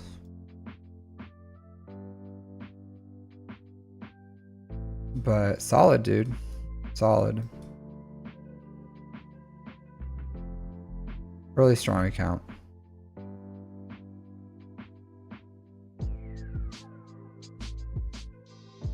Yeah, it's good. It's good. So good account, dude. I don't. Oh, buying. Well, I'm gonna say this. I'm just gonna go out on a limb here, right? So I think you spent some money on the game. I think you spent some money on the game. I want to say I think you do. Just based on the fact of how much progress you have and what you have built. I don't know if you buy like $5 Chirotech bundles or if you buy that pack every Monday. But if you're spending money on the game, the $10 pass is a good deal. It's a good deal overall. So I would say if you other than Lightspeed bundles, the $10 pass is probably the second best thing you can spend money on in this game. So and if you, as long as you get gold crate and you buy that $10 pass, yeah. So I would say, well, because you have enough income, but I can tell because like I've spent some money on this game and you're only 6 months ahead of me, but you have a lot more like Chirotech heavy things and not I don't know how we'll see in 6 months where I'm at, but I can see that you've spent some money on this game. Like it's clearly visible. Not unless you live in Russia. So apparently things just are different over there. Yeah. But I'll say this, buying the, hey, morning DCU. I think buying the $10 pass 100% is worth it. So I would say just try it out. And it's going to help you in the long run because you're probably behind on Quadme. And I think getting Quadme is going to be important for you. So like 100% I would recommend. And if you, as long as you gold box, you buy the $10 pass, then you can get the characters in 5 months. And that's what I do. Like I buy the pass, I gold box, and I get conquest characters after 5 months. So, or on the fifth conquest. So I think it's worth it. If you can red box, then you can get it on the third box. So, or on the third conquest if you just buy the pass. So 100% the $10 is worth it. Even for what you get for the shards, how fast it gets you access to everything, it's good. So if I have one recommendation, is that if you're spending it all, $10 a month is a really easy entry for that. So you don't have to, but that's just my recommendation of what you can do. So yeah. Other than that, like that's pretty much what I got for your account, dude. I don't know if anything I said about your account influenced anything you're doing. I literally don't think it did. I think everything I said, maybe I convinced you to spend a little more money. I think I may have convinced you to like accelerate these bros here just because the return of investment on on Padawan, Obi-Wan, and Master Qui-Gon is really good. But I think your farming pathway, what you're doing, your account growth, your mods, everything you're doing is great. So just keep it up. But yeah, like good job overall. Way to be selfish though with that Reva. I did the same thing. I think I did the same thing. I used I got Third Sister before I unlocked Grand Inquisitor. I did Relic 7 them like immediately once I got Third Sister, just because she's really good. So I think once you get this team up and running, you won't regret it. It's a fantastic team. But so is everything else you're building. So is Leia, so is Quadme, so is Gungans. So like they're all good teams that you're building right now. So overall, like I think you're in a good place, and I think in like 6 months, I think you're gonna be really. I think you're probably really happy where your account is right now. I think you'll be happier in 6 months. I would accelerate this Leviathan to 7 stars. Like getting a 7-star Leviathan is complete. It's night and day different. Night and day different. So if you have extra crystals, I would start pumping it into Leviathan to finish that, because that is 100% different. Like right now, you have like a B tier fleet, or it's A in offense, but if you want an S tier fleet in defense, you need it to be 7 stars. A 6-star Leviathan is an absolute joke. Like I'm not kidding. Like an absolute joke. It's crappy. It's not like your 6-star Profundity, fantastic. Great ship, like 90% functionality. Leviathan at 6 stars has like a 50% functionality. Like it needs that 7-star. It doesn't even get the this thing where it makes the profundity fight a lot easier, because it doesn't put isolate on a, like it does a lot of things. Yeah. So 7, and it just has to do with the mechanics of it as well, like the speed, going first, like a lot of things. So 100%. Like the Leviathan is the only reason I'm even in Kyber 2. Only reason. Like I either win or lose by people failing my, like I always full clear my opponent, or usually like 95% of the time I full clear my opponent, and then whether I win or lose is depending on if they clear my Leviathan in 1 shot, or if they like either have to 2-shot it, or if they they just fail on it, which happens quite often. Like it is a fantastic ship, and it's going to win you a lot of GACs. It's going to make climbing and fleets much easier, because right now people will climb on you a lot easier. Like executors will target you, profundities will target you, like other Leviathans will target you to climb on you. But if you have a 7-star Leviathan, then it makes the climb a lot easier than needing, because like I do 1 or 2 attacks. Like my let's see, where am I think I'm on 8. Yeah, so I haven't my payouts in 4 hours, I was attacked twice. So, and this is pretty common. Usually I have to do 1 or 2 attacks, and my fleet is active. Like there's people here, there's other Leviathans. It's a 2018 shard. So everyone's shard's a little different, but having a 7-star Leviathan, no, I only have it at relic 6 I think. I'll say this, it's not needed. It's not needed whatsoever. I think mine's relic 6. Where is it at?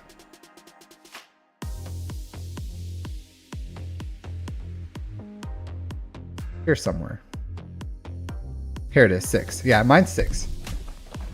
No, not at all. Not at all. Honestly, you want to know how to beat it? Here, I'll show you. Here. This guy, relic 7. Okay, here's a good example, right? Here's a good example. So this guy has a 1 relic higher than me on this. So I hope I don't lose, but but this is how you cheese it. So you put the Mark 6 in the start, right? So this is 100% how you cheese it. Right, so my Sith fighter is 6-star. His 7 stars. His is faster. Is this 100%? No, it's more like, I don't know, 90 or something. It's been a very long time since I've lost a mirror match, but it's definitely possible. So here, I'll show you. So if I lose, I suck. What can I say? You know, but I do this all the time. So, okay, so I get to go first. It doesn't matter. They're going to, I'm going to get to go. Yeah, so he's going to go. He's going to attack this. So he gets 0 turn meter. If he dodges, like you have a native chance to just dodge. So now my turn meter is first, right? So there you go. Just mass assist. So this sucks. So this blows. So it's going to be really hard for me to work through this because I didn't get the protection disruption. So I'll go here, put out my tank. I get to do my AoE, get to try to charge up my, oh, not yet. Here. Okay. So it's going to be really hard to kill this dude because of that. But as you can see, here, let's do that. Oh, he's surviving. Can't do that.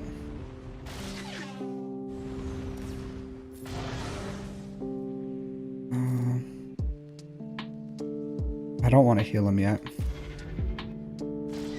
Yeah, he lost his healing immunity. I need to get back on him. Let's do that. Healing immunity. Oh, it didn't land. Sucks. So this is where it can get a little rough. Oh man. So that's why I say it's like, it's not 100%. Because I had like super shit RNG here. Like just absolute, and even if they die, I'm gonna have like a hard time getting through this guy, unless I can get the.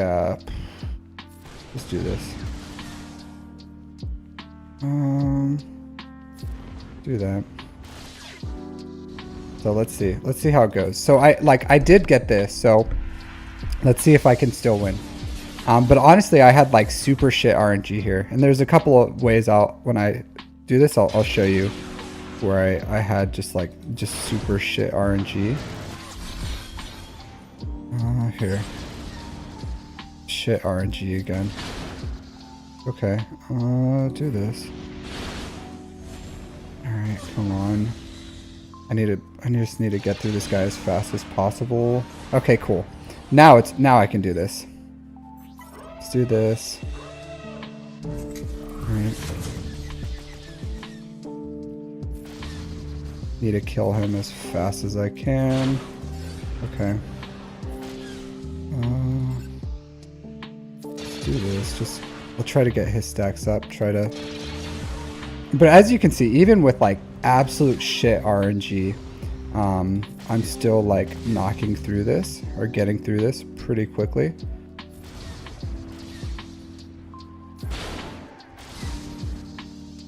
Let's heal up. So I'm hoping to get my my things up here. Let's just kill you as fast as I can.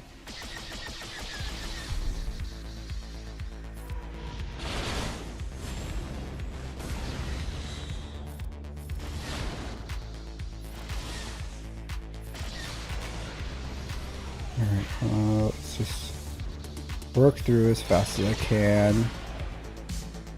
Do this.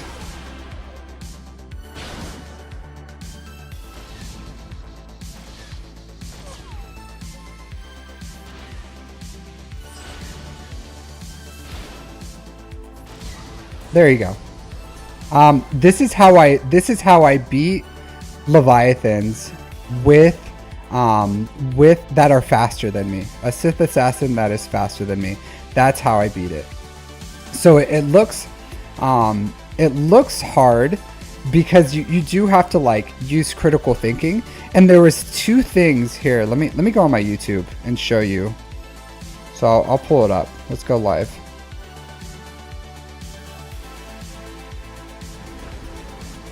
Watch my commercial. Watch it. Alright, so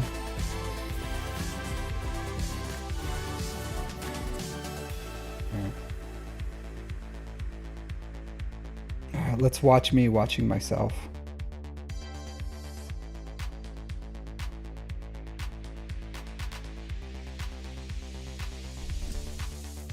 All right, let's go. So this isn't the strategy I always use. Does it count as 2 views?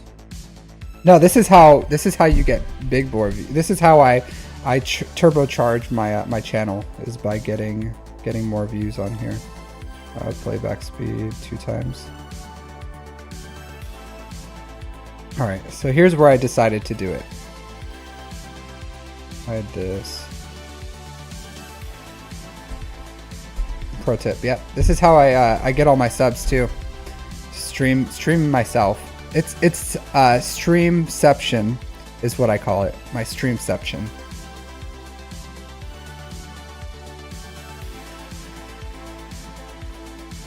All right, so here I'll pause points where so I get to go first, which is good. So he doesn't. So there. This is why you bring the Mark 6. Because when he attacks the Mark 6, it doesn't lose any health, so they didn't gain any turn meter. And then when I attack, and that's really huge because I get to go first, right? So he still hasn't gotten his first turn. I went, so I don't have any turn meter. I get to attack this guy right here. And if you miss this attack, you can just lose, believe it or not. And as you saw, I got a boost in turn meter over here. So, and then so did my team. The next thing that really sucked RNG wise is I didn't get protection disruption right here. So no protection disruption means it's really hard to kill that bomber, because I don't have. So normally in the mirror match, if you have a Sith assassin, you come in, your Sith assassin. Or you come in with your Mark 6 on your second reinforcement, and if the bomber's still there, you just kill it. Otherwise, you use the Mark 6 to kill the Malgus' ship.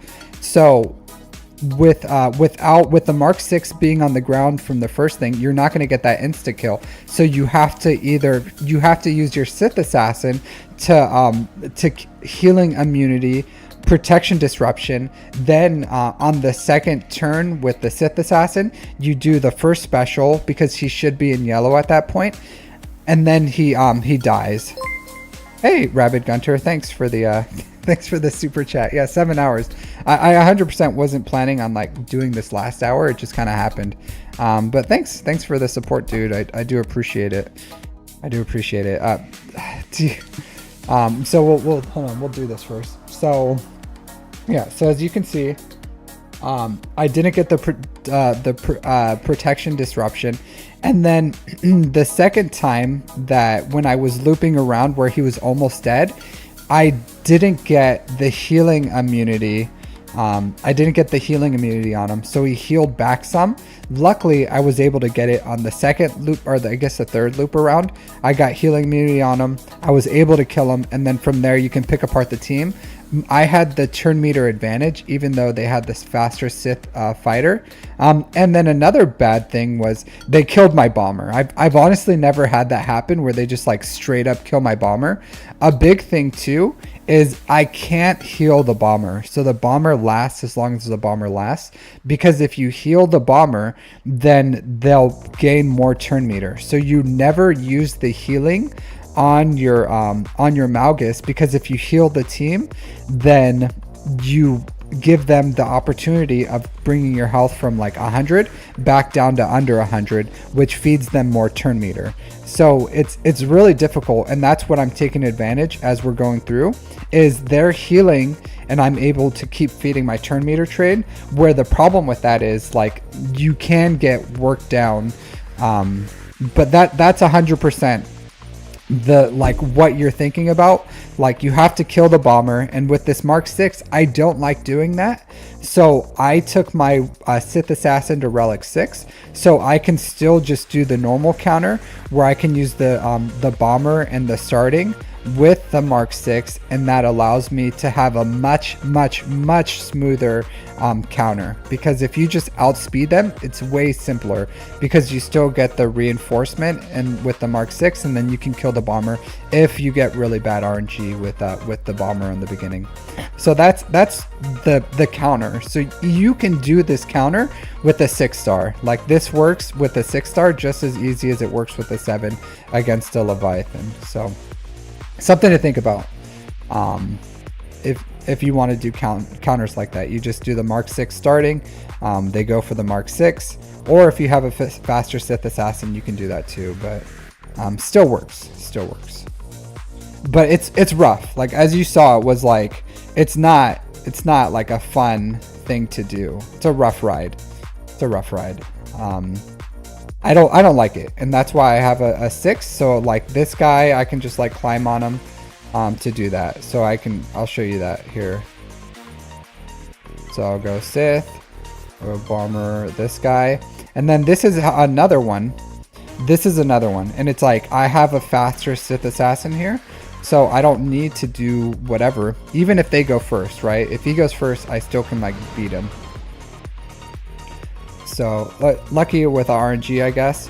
You also need to be careful with these reinforcements because it can heal. It doesn't matter because everyone's at full. So same thing here. So now I get turn meter here. I'll do that. Hopefully I can like get some more turn meter here. Juicy turn meter. If I'm lucky, I'll get protection disruption here. So yep. So perfect RNG so far. See how he's in the yellow now. So next time with my Sith Assassin, gets a turn here. Here in a second. Boom. I can take him down, hit him, he dies.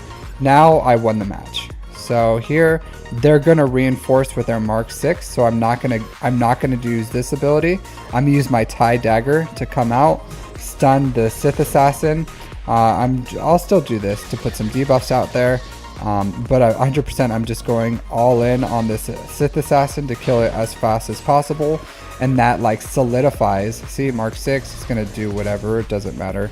All right, now I won like 100%.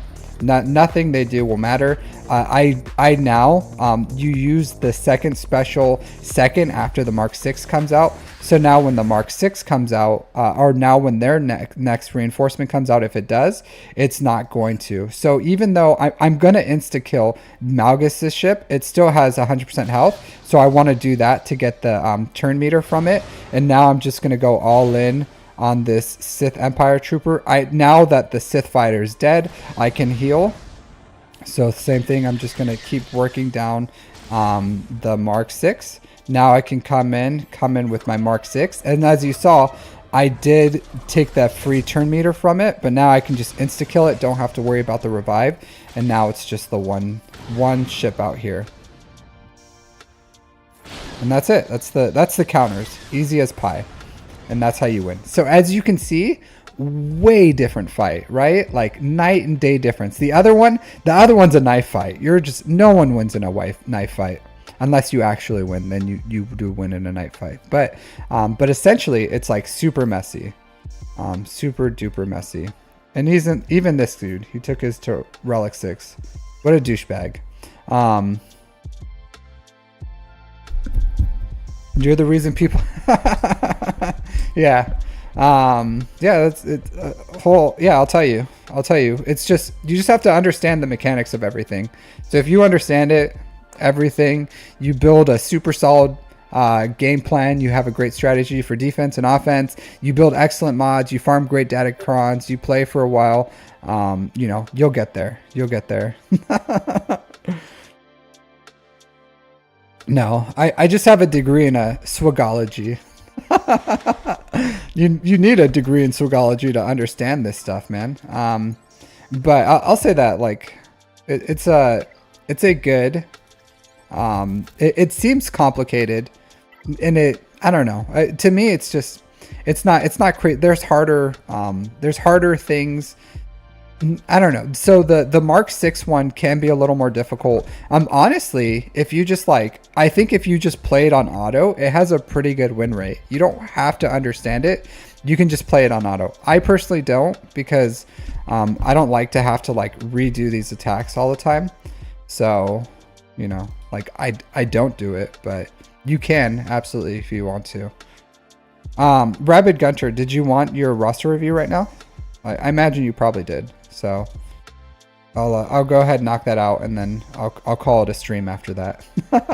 since you donated, I'll knock out your stuff. All right. But yeah, but that's fleets. I'm sure anyone who does these fleets or understands the concepts of it, or maybe they just like research like a Bit Dynasty video every time they have to do it or something. I don't know. But I'm sure tons of people understand the concepts of it. Rabid Gunter, where are you at? Are you still here, buddy?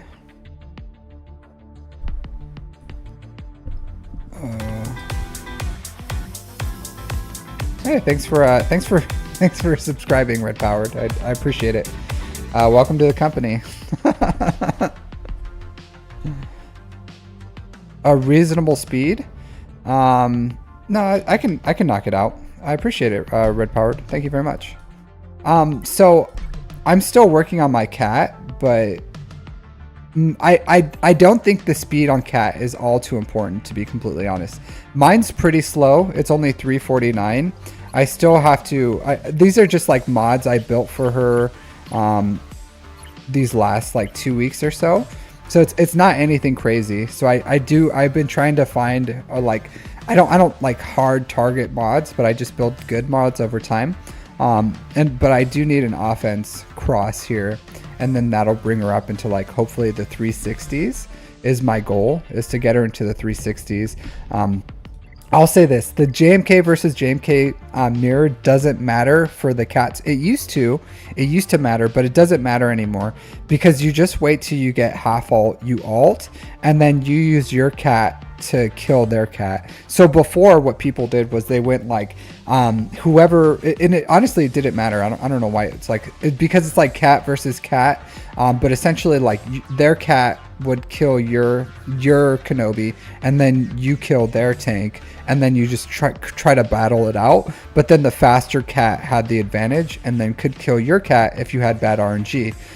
Now what you do is you just let them kill your tank, you wait till half ult, and then you kill their cat, and at that point you just win, because you have cat, they don't. So you're worried about that cron that gets around taunt when you have protection. Yeah, that would so with that, yes, you do need the faster cat, I guess.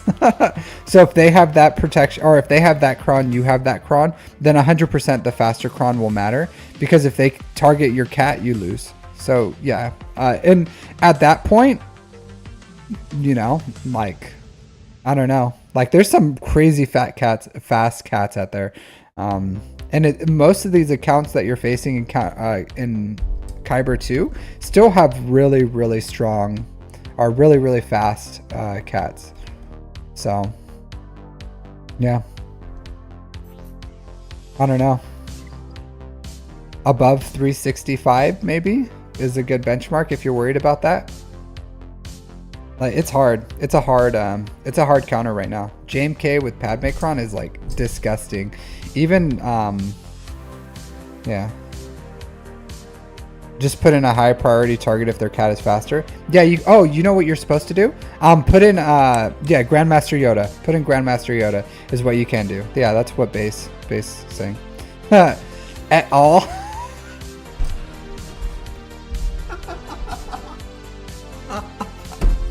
Did you just at all? Oh man. Oh man, that's hilarious. That's hilarious. I haven't seen at all since like college. I'm a psychology major. I have a bachelor's in psychology. So you know, like every study is like at all. That's hilarious. I have never seen someone use at all in normal use. To be completely honest with you, this is the first time I've ever seen someone use at all. That's That's hilarious. That's hilarious. All right. Yeah. So put in Grandmaster Yoda if you're worried about that. Like Grandmaster Yoda has high priority. And then you can save Padme Kron for something else. Just put in Grandmaster Yoda as the 5th. It'll probably be fine. Or you can like take out the tank or whatever and put in Grandmaster Yoda. So at all. I bet you drink your stuff with like your pinky like this. Your posh base 797. That's hilarious.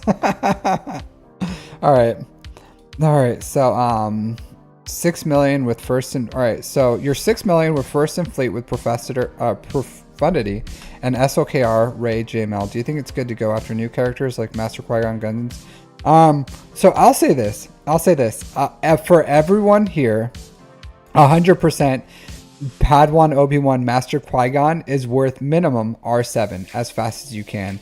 I don't whale on stuff, but as soon as their Master Qui-Gon's farmable, I would go double farm him at least, and then finish Padawan Obi once he's ready in R7.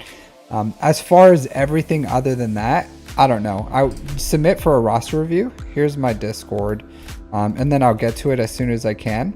Once I finish my Discord, or I'm sorry, like today I'm not gonna have time because I've been streaming for literally 7 hours and 20 minutes. But once I like next time or whenever I get around to it, if you submit a request in my Discord, I promise you I'll get to it sometime. Sometime I will. But I'll finish Rabbit Gunners.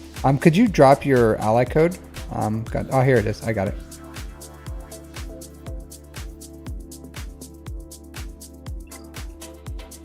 I am SWGOH. I am 7 hours. I don't know. It just kind of happened. Honestly, it just kind of happened. I don't know what to say. Sometimes I just live my life, and sometimes life just lives me. All right. You are? Okay, cool. Then I'll get to you. And I'll be able to give you a more in-depth answer of what you should do.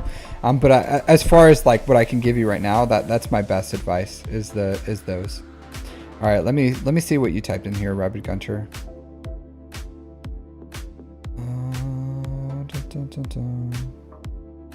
Add reaction, laugh.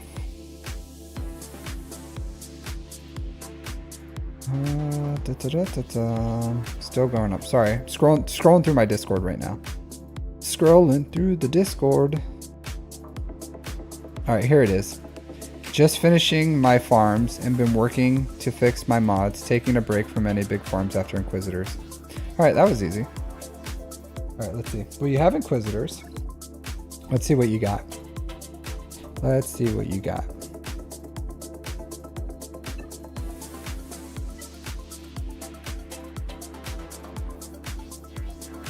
Ben, Solo, Beskar, Mando, Captain Rex. All those are good.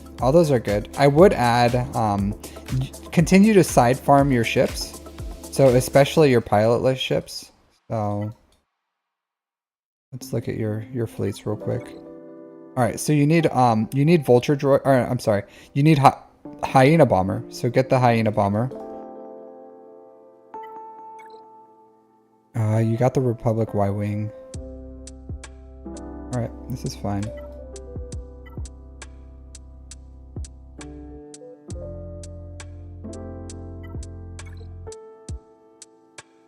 All right, this is okay.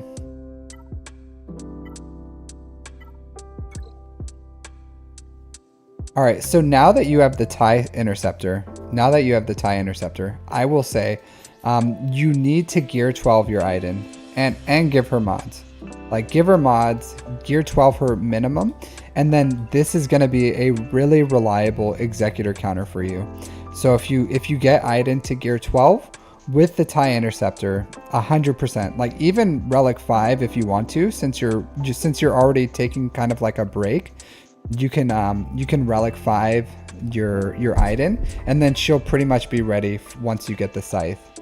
So 100% I would prioritize the TIE Defender. I would start farming up its stars, take it to 7 stars, and then I would put some investment into Iden. So I would upgrade all her abilities, give her Omicron, her Zetas, and then give her some mods. So, but 100% like gear 12 right away, and then like just get some. Oh, you're about to get the scythe? Then yeah, 100% relic 5. So get her to 7 stars, relic 5, get her investment. But that would be the first thing I would do. And that's going to pay some dividends for you. That's going to be even Leviathans, even you can reliably 2-shot Leviathans, even 7 stars Leviathans, as long as you have that the TIE Interceptor without scythe. It's much more reliable with the scythe, and it's actually a 1-shot with the scythe, but you can still reliably 2-shot it without the scythe. Relic, I would say 180 speed on this, so give Bam as much investment as it takes. I did relic 3, and then I did 181 here. Yeah, so just finish Bam so that the Razor Crest is like 180 speed, whatever way you want to do that. But that's what I would recommend for this.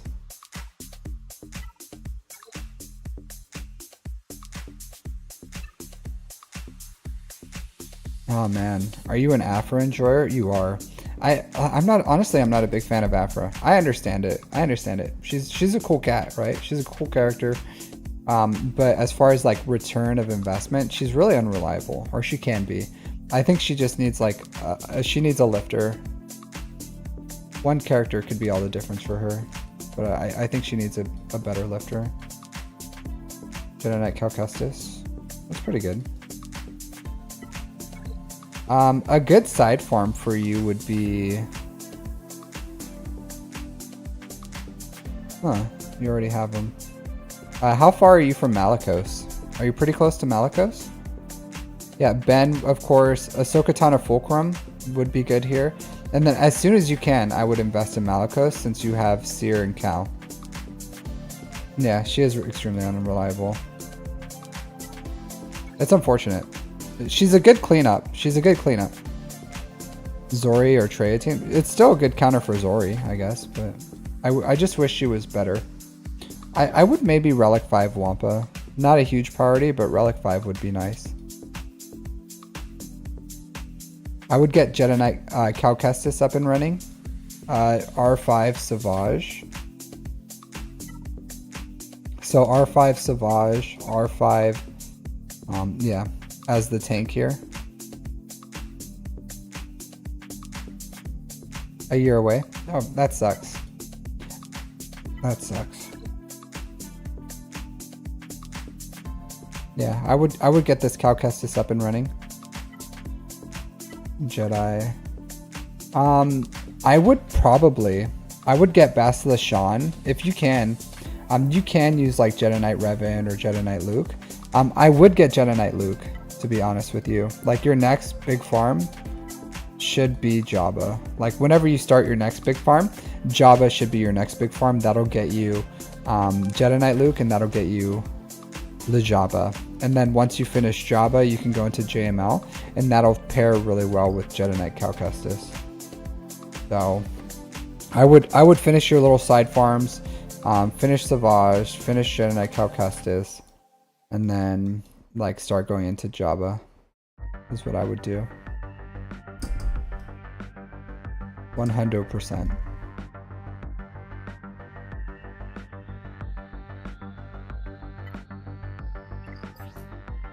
As far as like whenever you're done with your side farms, of course, like Savage, Ben Solo, Iden, Cal Kestis. That would be good. That would be good. I would also, before you start, Relic 5 Dark Trooper. 100%. Oops. Yeah, I would get this Relic 5 Dark Trooper. I don't know if you just saw the video I put, but if you Relic 5 Dark Trooper, you can beat both the assault battles at CT3. It also makes it a lot more reliable for countering Sith Empire, cleaning up GLs, killing Geos in TW. It's just, that's what you need. So 100% I would get this up and running. Relic 5, you don't need a Zeta investment on them or anything. You will need a Zeta on Veers, so you'll have to put this Zeta on. But that gives you 2 assault battles at CT3. So 100% I would get Veers up and running, and then Relic up Dark Trooper. So Zeta Veers, Relic 5 Dark Trooper. If you can, give him good mods. If you can't, I'm sure he's still fine. I had like lackluster mods for a really long time. He still did a really great job. So, you know, totally fine there too. So before Jabba, I would do that. What else? You have your rebels. You do. So with Phoenix, you don't need CLS right away. I don't know if you have CLS, but not the biggest thing. Yeah. So you do have CLS. So you have rebels. You have SOKR for the Sith and First Order assault battle. So yeah. So 100% you need to do. You need to get your Imperial Troopers up and running for those 2 assault battles, and then Jabba, you'll get Jedi Knight Luke, so that's 3 assault battles that you'll get at CT3, and then you'll get Jabba. From that, as far as your next big farm, other than the things that you need to do, and then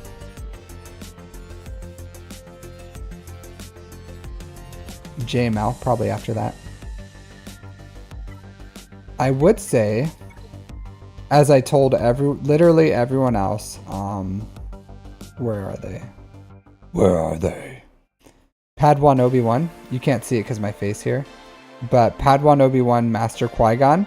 The second that Master Qui-Gon becomes farmable, double or triple farm him, get him up and running. So you can still do Imperial Troopers, whatever else you're going to do. But in like a month or 2, once this guy is ready to go, I would invest in Padawan Obi-Wan and get these guys to at least Relic 7. Both of them. Padawan Obi-Wan Master Qui-Gon. 100%. Even if you don't have Quadme, which you don't, you can still use them in a Qui-Gon team. You can use them in a Padme team. You can put them with Kelleran back in TW. They're like really universal because they're Galactic Republic Jedi. You can even use them in a Jedi Knight Revan team. Yeah, so I would say this. Padawan Obi-Wan does not need to be your #1 priority. I would say no. Like, it does not. It does not. So finish Master Qui-Gon, and then when Master Qui-Gon is like 6 stars, then you can start working on Padawan. And that could be your thoughts on the Conquest Omicron. So give me a second, Aussie Mike, and I'll answer that. But I will say, even if you have Quadme, it's not going to be ready. So wait until you have Master Qui-Gon earlier, and then go all in on the Master or Padawan. But you're still a ways away. Like, Padawan Obi-Wan is not the bottleneck. It's Master Qui-Gon is the bottleneck. So once he becomes farmable, you can triple farm him or whatever. I'm gonna triple farm him. So you can triple farm Master Qui-Gon, and then once you start getting him close, like he's at 6 stars, then you can go all in on Padawan Obi-Wan, because you're gonna 7-star Padawan Obi-Wan really, really quickly compared to Master Qui-Gon. So that's my recommendation. You can if you want to, but you're just gonna be sitting there waiting for Master Qui-Gon. It's up to you. But yeah, I don't know. Like I said, it's up to you.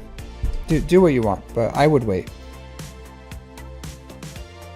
Like, I would just start working on other things, like Imperial Troopers. 100% I would say get Imperial Troopers up and running.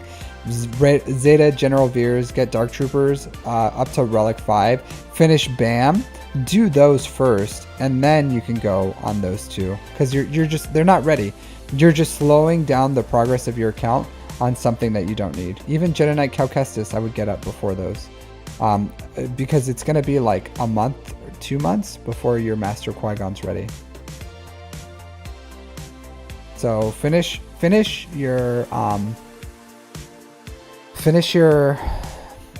Executor, get your Imperial Troopers up and ready. What was the other third? Jedi. Yeah, you don't have to farm Jedi Knight Luke obviously before you finish those 2 if you don't want to, but you can do like Iden before that. You can do Jedi Knight Cal Kestis. There's a lot you can do in like 2 months before they're ready. So I wouldn't like stop everything. If you want to put as much into them as you can, like take them both to gear 11, finish pad or like whatever you want to do, but you're not going to get the payout until both are in relics. So I would like slow your roll on it, work on things that need working on right now, and then once the bottleneck is cleared, which is the Master Qui-Gon shards, then you can all in on those two, is what I would recommend, because you're just like halting progress for no reason, because it's not going to accelerate anything, and then having them in your account isn't going to benefit you more than what they are right now, other than like if you put an investment into like Imperial Troopers, that'll give you 2 assault battles. If you put investment into Iden, that'll give you an Executor counter. If you get Jedi Knight Cal Kestis up and running, that's a Malgus counter. You know, like all these things, you know, bam, makes your Executor perform at the level it needs to. All these things can help your account right now, but accelerating Padawan Obi-Wan is not going to help you or do anything for your account right now, because the bottleneck is Master Qui-Gon. So it's not a I would not, and let me show you why.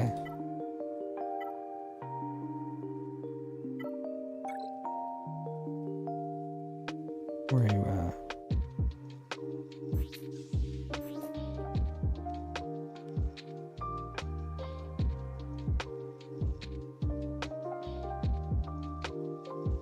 So you can, and I'm sure it's probably good. You probably, yeah, you can. You absolutely can. I would probably still do those other things before you did, like before you did, I would do Bam, Ben, Iden, Cal Kestis, Queen Amidala, the 2 Jedi with Queen Amidala, and then after all that, maybe Padme or Cat, because Cat is more of a luxury, but you absolutely can do that.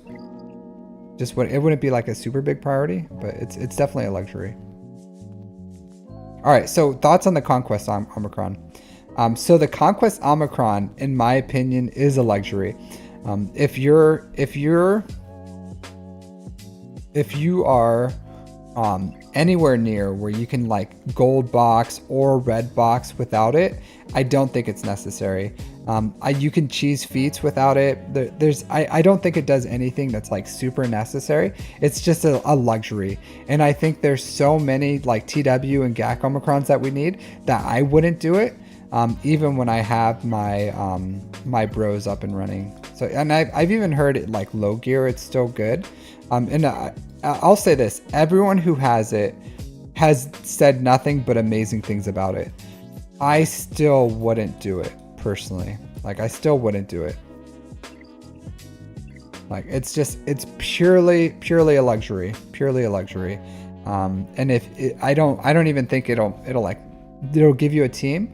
But if you have like 3 or 4 good teams in Conquest, or you have a GL, I would say it's not necessary. But you know, like it's up to other people, like what they want to do. Yeah, it can be. So the problem is like the team still kills really quick, and then you don't need that the buffs and debuffs. Like I put it out there. Hey, thanks for subscribing, Kevin DeBacker. I don't even know if he's in here because it's on YouTube, but he could be watching any video. So I'll say this. You can, but I can cheese any feat using like JML, Watt, and Yoda, essentially. Like JML taunts, Watt puts the like what do you call it? The buff tech on JML, and then Yoda spells gives foresight to everyone, and it spreads buffs. So like you can do it, but it's absolutely not necessary. So, but I don't know. Like, again, I've heard nothing but good things about it from those who have it.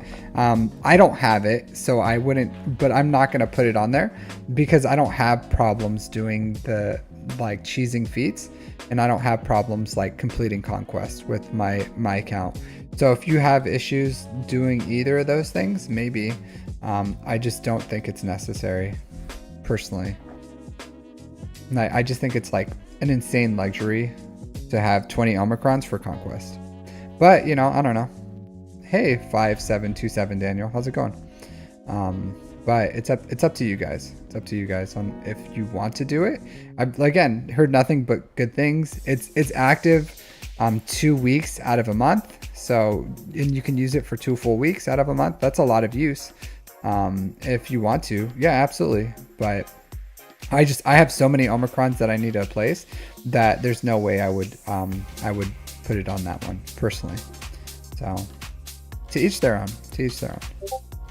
yeah, so that's pretty much it, guys. That's hey Tweb. So unfortunately, I've been streaming for 7 hours and 40 minutes. Do I have energy for more and more roster review? So I'll say this, like, here's the list. I really don't think I'm a, so, but like if someone wants to donate, I probably would do it because I still do have time. And what's a 8-hour stream compared to like a 7-hour 40-minute one? So if someone wants to donate over $5, I probably would be able to squeeze out one more. But my list right now is like, this is the list. So if you want, submit your, and then I do have like other people that I've submitted today. So if you want, submit your request on Discord. Otherwise, if you want it like right now, like, yeah, if you want to donate, you can. But like, you're more than welcome to submit. Like I do have like quite a, I think it's like 30 some people in line. So you're more than welcome to submit to get your spot in line. And then even if I probably won't get to it today. 100% I won't get to it today, but you know, once I do get to it, then you can, I'll ping you in Discord. But yeah, if you're hoping for like a free one, which is totally fine, then just submit it in Discord and I'll get to it as soon as I can. But unfortunately I'm not, like, sometimes I do like randoms, like I'll just say, hey, like choose a number between 1 and 1,000, and then whoever wins, I'll do a roster review for them. But for the most part, like I just stick to my list, and then I try to knock them out as fast as I can. So honestly, it probably takes about a month or so to knock it out. The answer is not always one. That was pretty funny. I thought usually someone goes like 1,000, someone goes 1, and then a bunch of people in the middle. But this time no one went 1. Yeah, just ask me to send a link. All right, but that's pretty much all I got, guys. Thanks for hanging out. Let me see if there's anyone for me to raid. I would be pretty surprised if there was someone to raid at this time. Not a lot of people stream. It's like the middle of the night, right? It's really awkward times in the US time. All right, let's see. Search by category.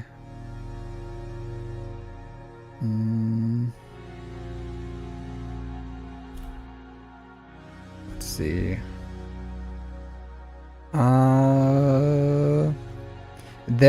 There's one guy, Revan1 Sean. So here, let me rate him out. But yeah, thanks for hanging out, guys. I'll see you next time, and let's start this raid.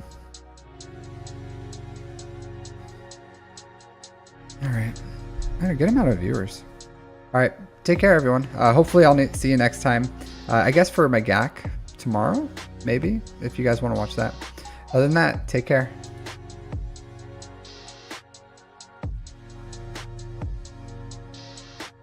All right, so YouTube world, thanks for hanging out. Like I said, if you want a roster review, just submit it through Discord, and then I'll get to it as soon as I can. Other than that, it's been a really long stream, so I'll see you guys next time. Take care.